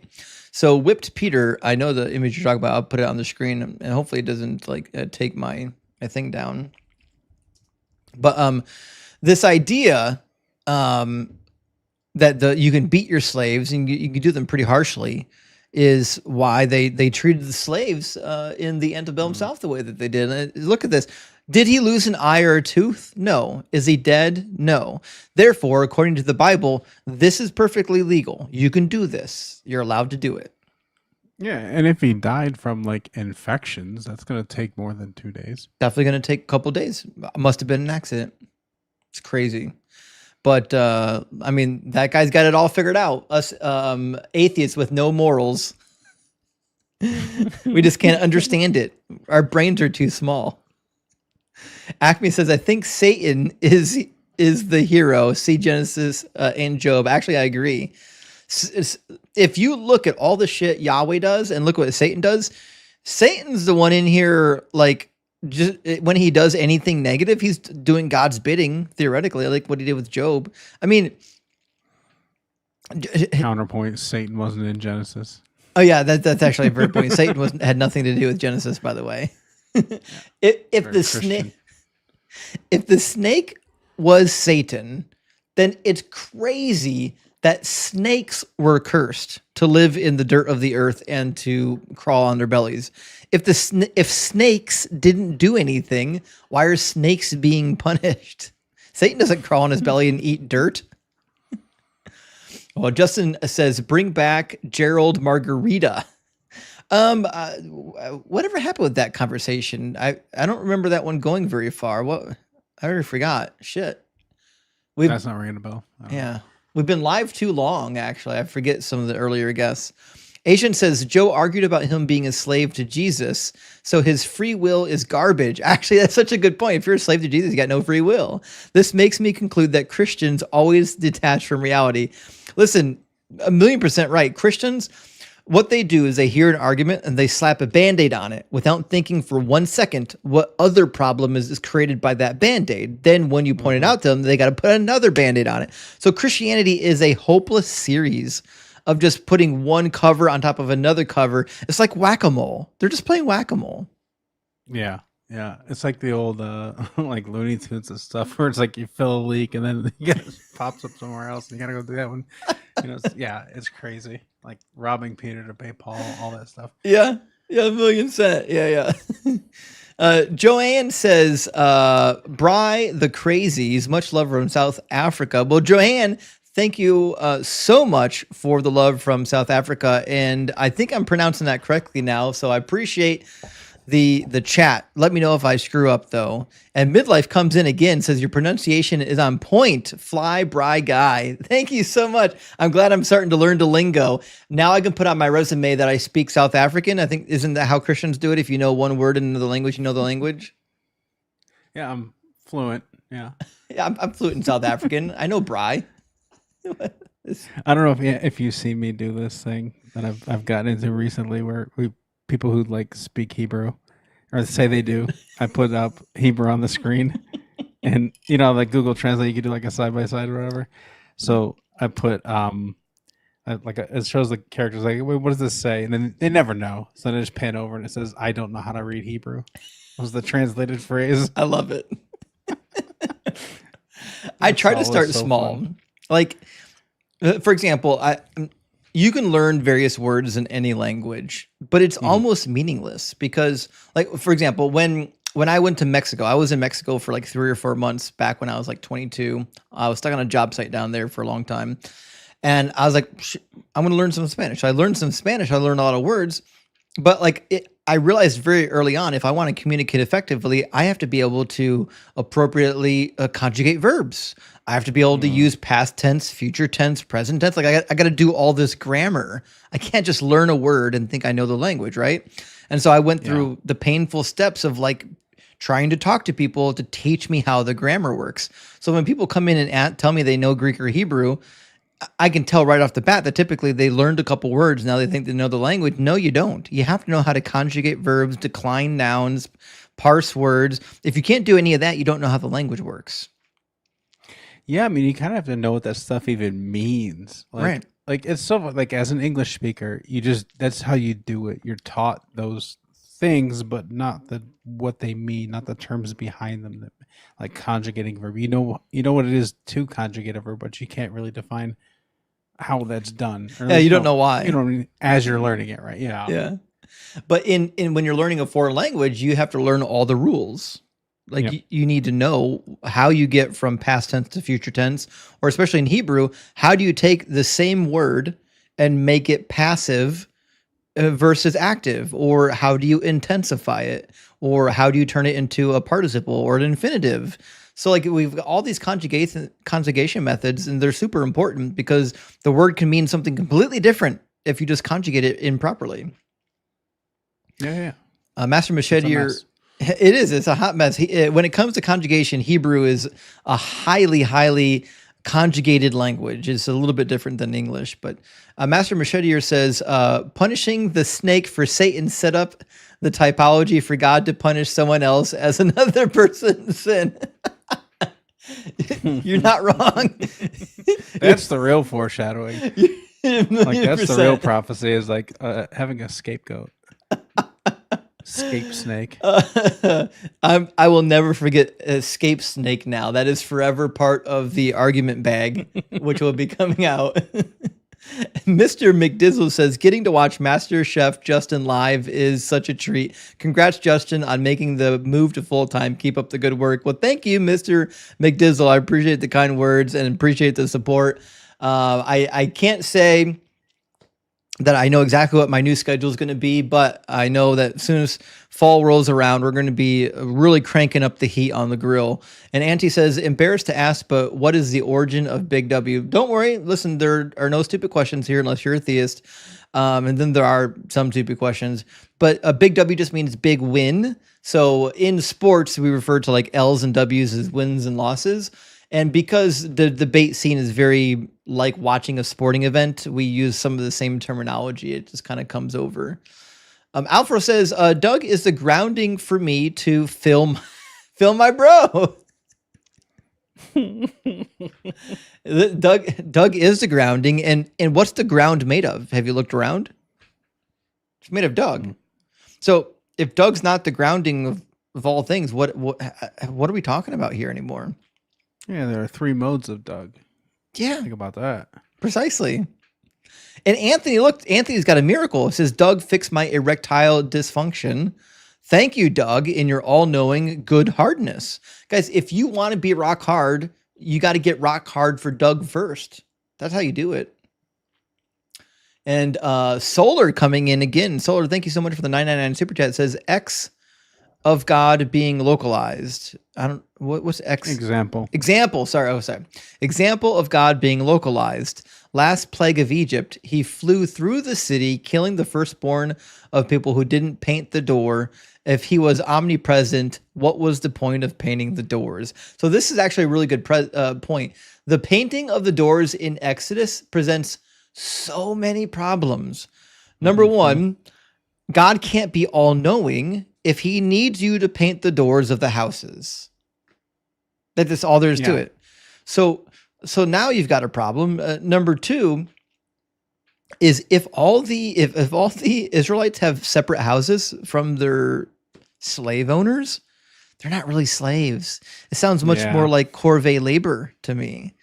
And if that's the case, then I assume if there were firstborn Israelites living in Egyptian households, they would have been dead. He would have killed his own. It's crazy.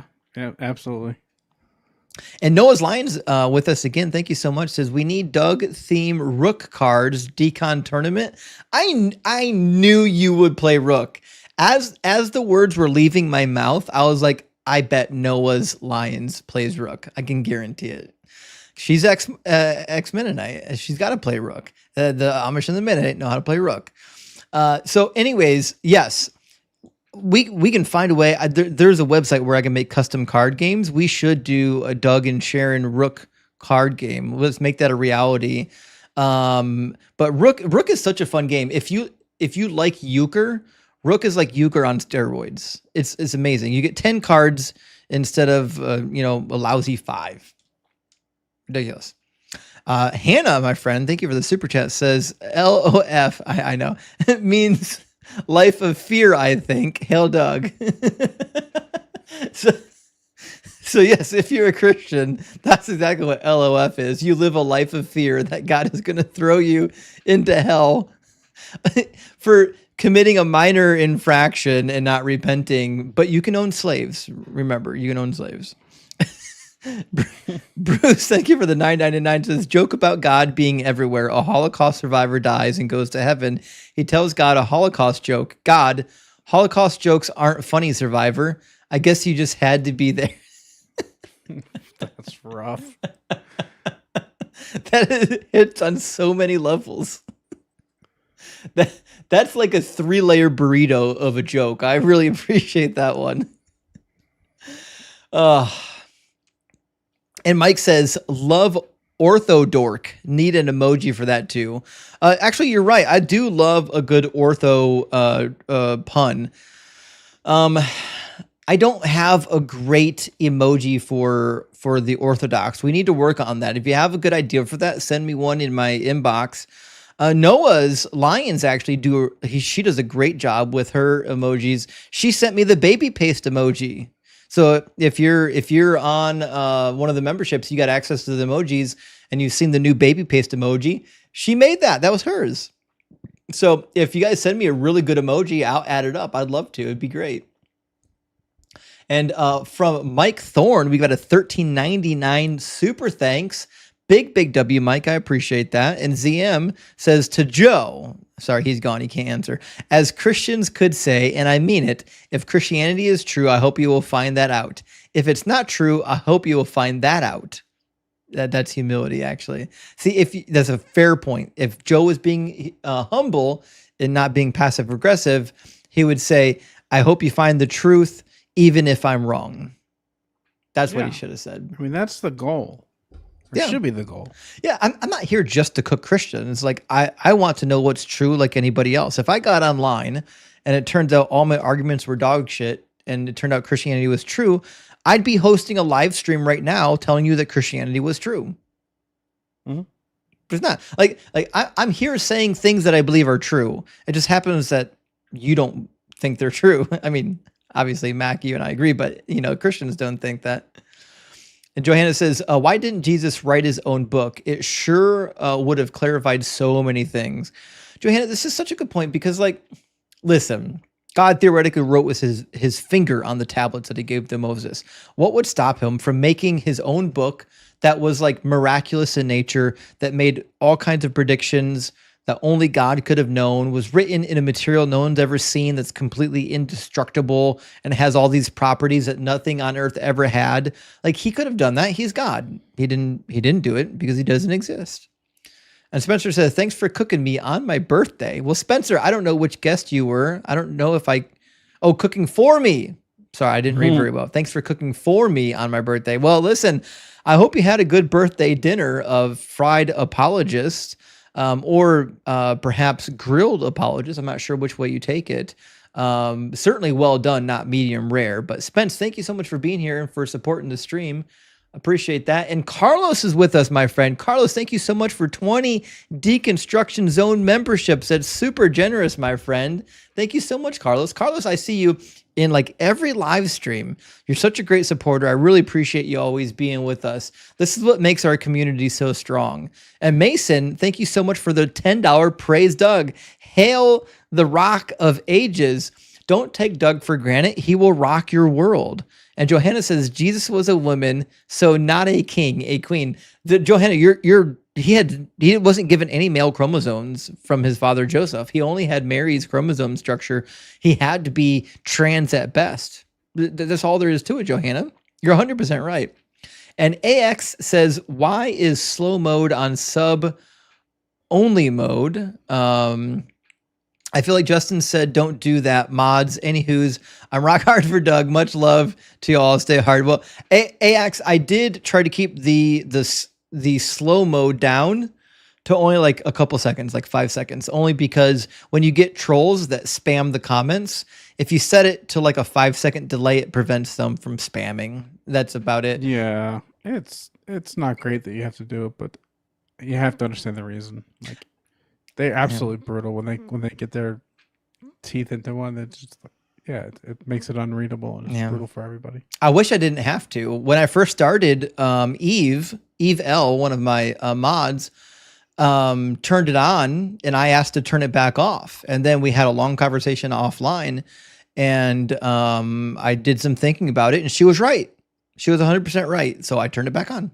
See, I'm willing to be wrong as long as I'm presented with a good reason to be wrong.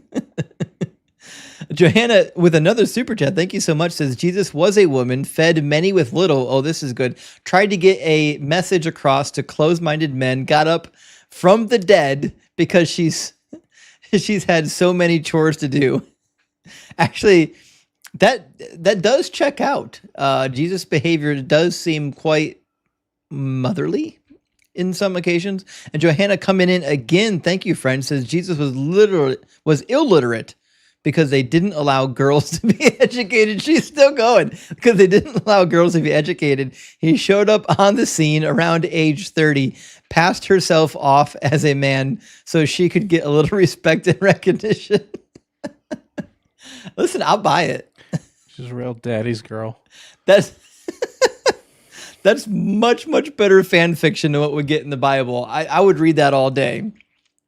And Daniel, good to see you again tonight. It says, weird that Joe said that the KJV's Old Testament is from Texas Receptus when the TR is only the New Testament. I know. Listen, I can only jump on so many bad statements, but he doesn't know the difference between the TR and the, shoot. Give me a second. It's getting late. I already forgot the Old Testament. TR is the received text or the Textus Receptus for the New Testament. The other is the Masoretic text. I was going to say that, but I felt like I would be wrong. No, you got it. Yeah. So the King James relies pretty heavily on the Masoretic. But never. And, well, they do rely. There's a couple spots where they were missing Greek texts from even the TR, and they had to back translate it from Latin.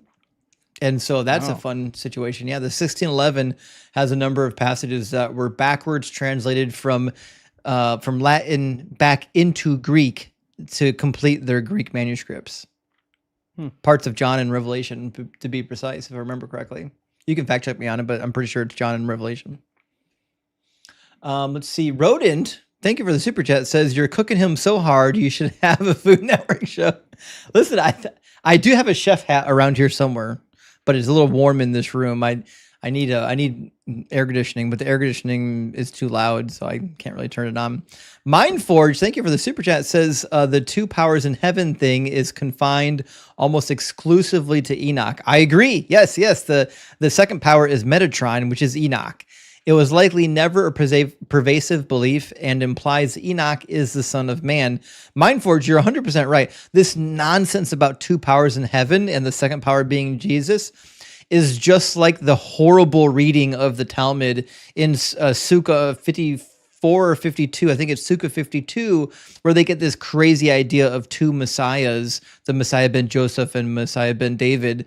That's not really what's in there, right? But they take anything that sounds remotely similar to what could be about Jesus, and they're like, oh, that sounds vaguely, roughly familiar as long as you squint hard enough, and then they make it about Jesus. And unsuspecting people who don't know any better, who haven't read the original text they're pulling from, get hoodwinked. They have no idea what's happening. And Aaron says, now words not only don't mean words, they're people. Lock them up. Absolutely. Lock them fucking up.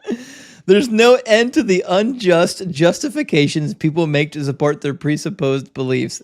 1,000,000%. Listen, there's nothing you won't do when your religious beliefs are challenged if you're a Christian, except for being honest. You're not going to be honest. That's not going to happen. And Jake, my friend, thank you for the 666. Big W, my friend, says, how do you stop a Mormon from drinking all your beer? Invite two of them. I love this because you need the accountability. If you just have one Mormon, he'll drink the beer.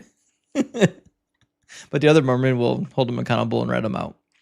That was my reading of the joke. Hopefully I read that correctly. Yeah, but no, I've heard that one before. Yeah, that's exactly what it is. The two will keep each other honest. That's what it is. Yeah, yeah. It's a shame-based religion. Monkey, thank you for the $2 super thanks. I really appreciate that, friend. And Rodent coming in again says, Rodent, I'm sorry, that's your name. Cooking like a chef, made a pretzel out of him. He was a salty pretzel at the end, I think. And then quickly vanished. I assume his connection fell out. Johanna coming in again. Johanna says, Jesus says to his father, Dad, you've been pretty vague. Nobody's getting your message. Send me down there and I'll straighten out these pesky humans with the latest technology. Could you imagine being Jesus up in heaven, being like, I died, so less than about a third of people in 2025 would believe in me, and then slowly get outpaced by Islam? That's what I died for? How could I do this to me? Yeah, how could I do this to me? I will never get not excited talking about the nonsense of the Trinity. It's always fun. It never, they have nothing. They have no way to explain it. I don't know if you heard me earlier when I mentioned John 14:6, and it's like no one gets to me but through me. Right. Oh, it's so bad. Aaron, my friend, great to see you, buddy. Aaron says, if we are going by spiritual math, then in the name of Doug, I will spiritually die for Justin. Listen, my friend, I really appreciate that. You don't have to. You support the stream so much. I really appreciate your kindness, your generosity, and your intelligence. But I'm glad that you'll spiritually die for me. Listen, I'll spiritually die for all y'all guys. Just remember that words don't mean words. Ashera, oldest daughter, big W on the name. Thank you for the $5 super chat. Says, I know you don't watch Marvel movies, but Iron Man died for our sins. If it's that easy, thank you, Justin. I've learned so much. Did Iron Man die for someone else's crimes? Was that what happened? Well, he in the last like the main movies, yeah, he did those self-sacrificing. It wasn't for sins, but yeah. So did shit, what's the name of that movie? In Gran Torino? Oh yeah. When he he put on a lighter or something? Yeah. Yeah, to get all those guys like sent to jail for the exactly. kids that did yeah. Yeah, he sacrifices himself. Clint Eastwood in Gran Torino sacrifices himself to save the life of that young kid so he doesn't get sucked into being a gangbanger. Fun movie, actually. Really fun movie. Rodent says, would you do a collab with Paulogia? Actually, I'm working on that right now. I think he left me an email a couple of days ago and I haven't responded yet. I apologize if you're watching, Paulogia. But yeah, I'm working on it. I want to get a collab with him and talk about resurrection hypotheses because I think mine's good and I can support it with lots and lots of evidence from the ancient world that imposters were going around pretending to be people that were resurrected. I've been collecting sources on it. I've got documents on it where people claim to see somebody resurrected or come from the dead, and it turns out they were either faking it or it was an imposter. We have data from the ancient world on this. And Woolite Mammoth says, Justin, is the mythicist position that Jesus in totality was definitely a myth, or just that it's not 100% that he existed? So yeah, that's the idea. In mythicism, he didn't exist at all. He was completely fabricated. Yeah, it's a positive claim. Exactly. Yeah. Right. I'm somewhere in the middle. I don't accept. Like I'm not convinced that there was a historical Jesus, but I don't claim the mythicist position. Right. But the more I read of like the New Testament, the prophecies and shit, the closer I get to that, because they're just so obviously made up. They are. Like going to Egypt and all that shit. It's like, get the fuck out of here. Well, so that's why I always try to be gracious to the mythicists, because like, listen, even though I believe Jesus was a real person, 90% of what the New Testament says about him is obviously mythology. It's just fabricated. So we have a lot more than we agree on. Rod Thank you for the 100 MX. He says, "Hey Justin, for charity purposes, I suggest putting together a sexy calendar with male atheist YouTubers, hard like the almighty Doug." So we actually have talked about this. I don't know if we're going to make it a reality, but I think we should talk about this more. We were talking about this last time we did a fundraiser, and I think it's a good idea. I think we get a lot of people in on it. I certainly would want one. I'm sure Mac wants one. Mac, you want to do a spread? Sure. I mean, we got a lot of people that buy in. Mike Hunt says, "I love deconstruction. Dilfs, keep it up." Well, hey, thank you, Mike. I appreciate that. I don't know if I've ever been called a Dilf, but I'll take it. I certainly appreciate that. And Andy, thank you for the $2.99 super thanks. Thumbs up. Super appreciate you supporting the stream. And Jay says, "Is it true that Doug is the only rock that can exist as plasma?" Good question. I would assume that Sharon could as well, and Rocky obviously could as well. So I don't think he's the only rock that could exist as plasma. But Does this count as modalism? I need to pray to Doug for more revelation about his essence. We'll see. We'll see about that. And Jay says, "Do you feel you're emerging as the voice of atheism?" Jay, I don't know if that's the case. I do know this. When it comes to counter apologetics for Christianity, I feel like I'm probably doing I'm a top tier job. I'm sure there are people that can do better than me. I'm sure of it. But when it comes to counter apologists for other religions, I'm certainly not the best. There are a lot of people, like even the Christians that are doing counter Islam arguments are phenomenal. Like I couldn't do that. Yeah, it's amazing how they mop each other. Yeah. But like can't turn that, inward. That is the craziest thing, watching the Christians and the Muslim completely destroy each other's religions and never look inward and be like, well, maybe they're both bullshit. It's wild to watch. It's wild. Walking Bones says, "Just donating so the stream doesn't end." That's one way to do it, Walking Bones. That's one way I can do it. I appreciate that. Big W, my friend, for supporting. And as Shara's oldest daughter in again says, I'm a happy slave. Oh shit. As Shara's daughter, who are you a slave to? Are you a slave to Ashera? Because according to that guy, being a slave and being a child is the same thing, right? So if you're the oldest daughter of Ashera, then technically you are a slave. But anyways, the idea that you could be a happy slave in the antebellum South is preposterous, but I know I could have pushed him to it. And Chris says, "Why do most Christians accept the biblical canon? Because it's too complicated to consider that the canon might not be inspired or that their Bible might not be complete." That's something that they're just not prepared to take on, so they accept what's been fed to them. And Asian says, "What is a reverse Bible? The good guy, God, is the bad guy, and the bad guy, Satan, is actually the good guy." Actually, I think that's just the regular Bible. I think that's the real Bible we have in our hands. I mean, find a metric that it doesn't work that way. Yeah, right. And Noah come in again and says, "And and you compete for cat Amish names." Wait, what happened? I compete for cats? Don't know. Oh, now I got questions. Hit me up after the stream. Let me know what you're referring to. What is cat a euphemism for? Well, in the game of Rook, Oh, that's right. The game I know nothing about. Yeah, I don't know any cats in the game of Rook. Now I've got questions. We'll talk about it. Mike says, "Are you married?" Mike, I'm not married, but I have a loving cat and an adorable son. But I'm not married. But a lot of people have asked. And Acme says, "A donation for how could I do this to me?" That was a great line. It's an amazing Appreciate line. it. Thank you, Acme. Thank you, Acme.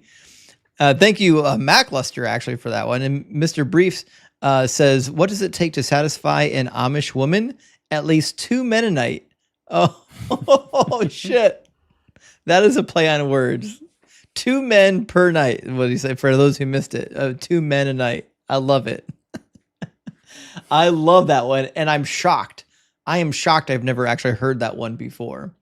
And last one from Jahir says, Justin, I would like to know, what do you believe in? Good question, Jahir. I'm an atheist. I don't believe there are any spirits, any gods, any entities that are immaterial. I think that the universe is timeless, eternal. It's always existed in some way, shape, or form.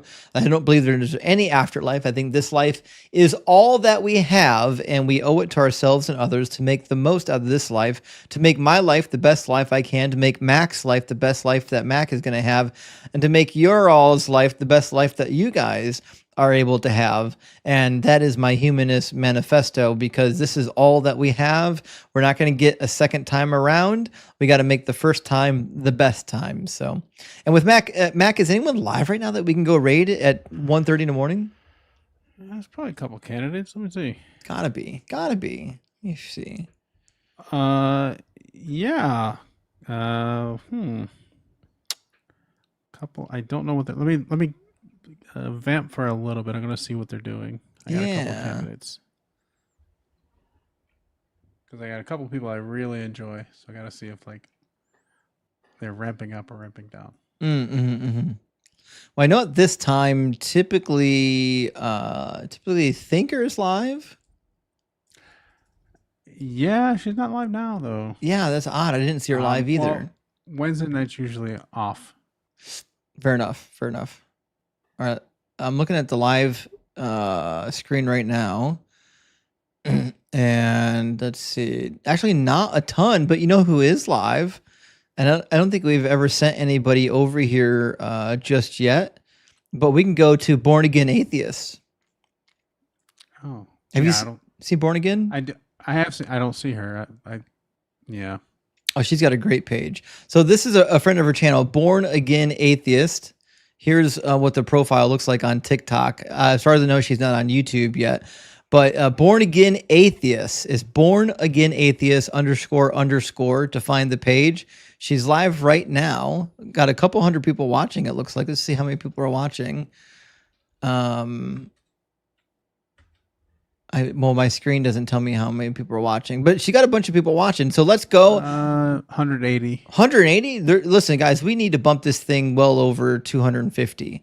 There's no reason why we can't get this thing up to 250. As soon as we get to 250, I'm going to end my live stream. We're going to go raid Born Again Atheist, support her great work. She does a great job. She has a really unique setup. I think she does an awesome job. So let's go praise dog. Let's go raid her live stream and get this thing well over 250. We should be getting pretty darn close. I see people now filtering in.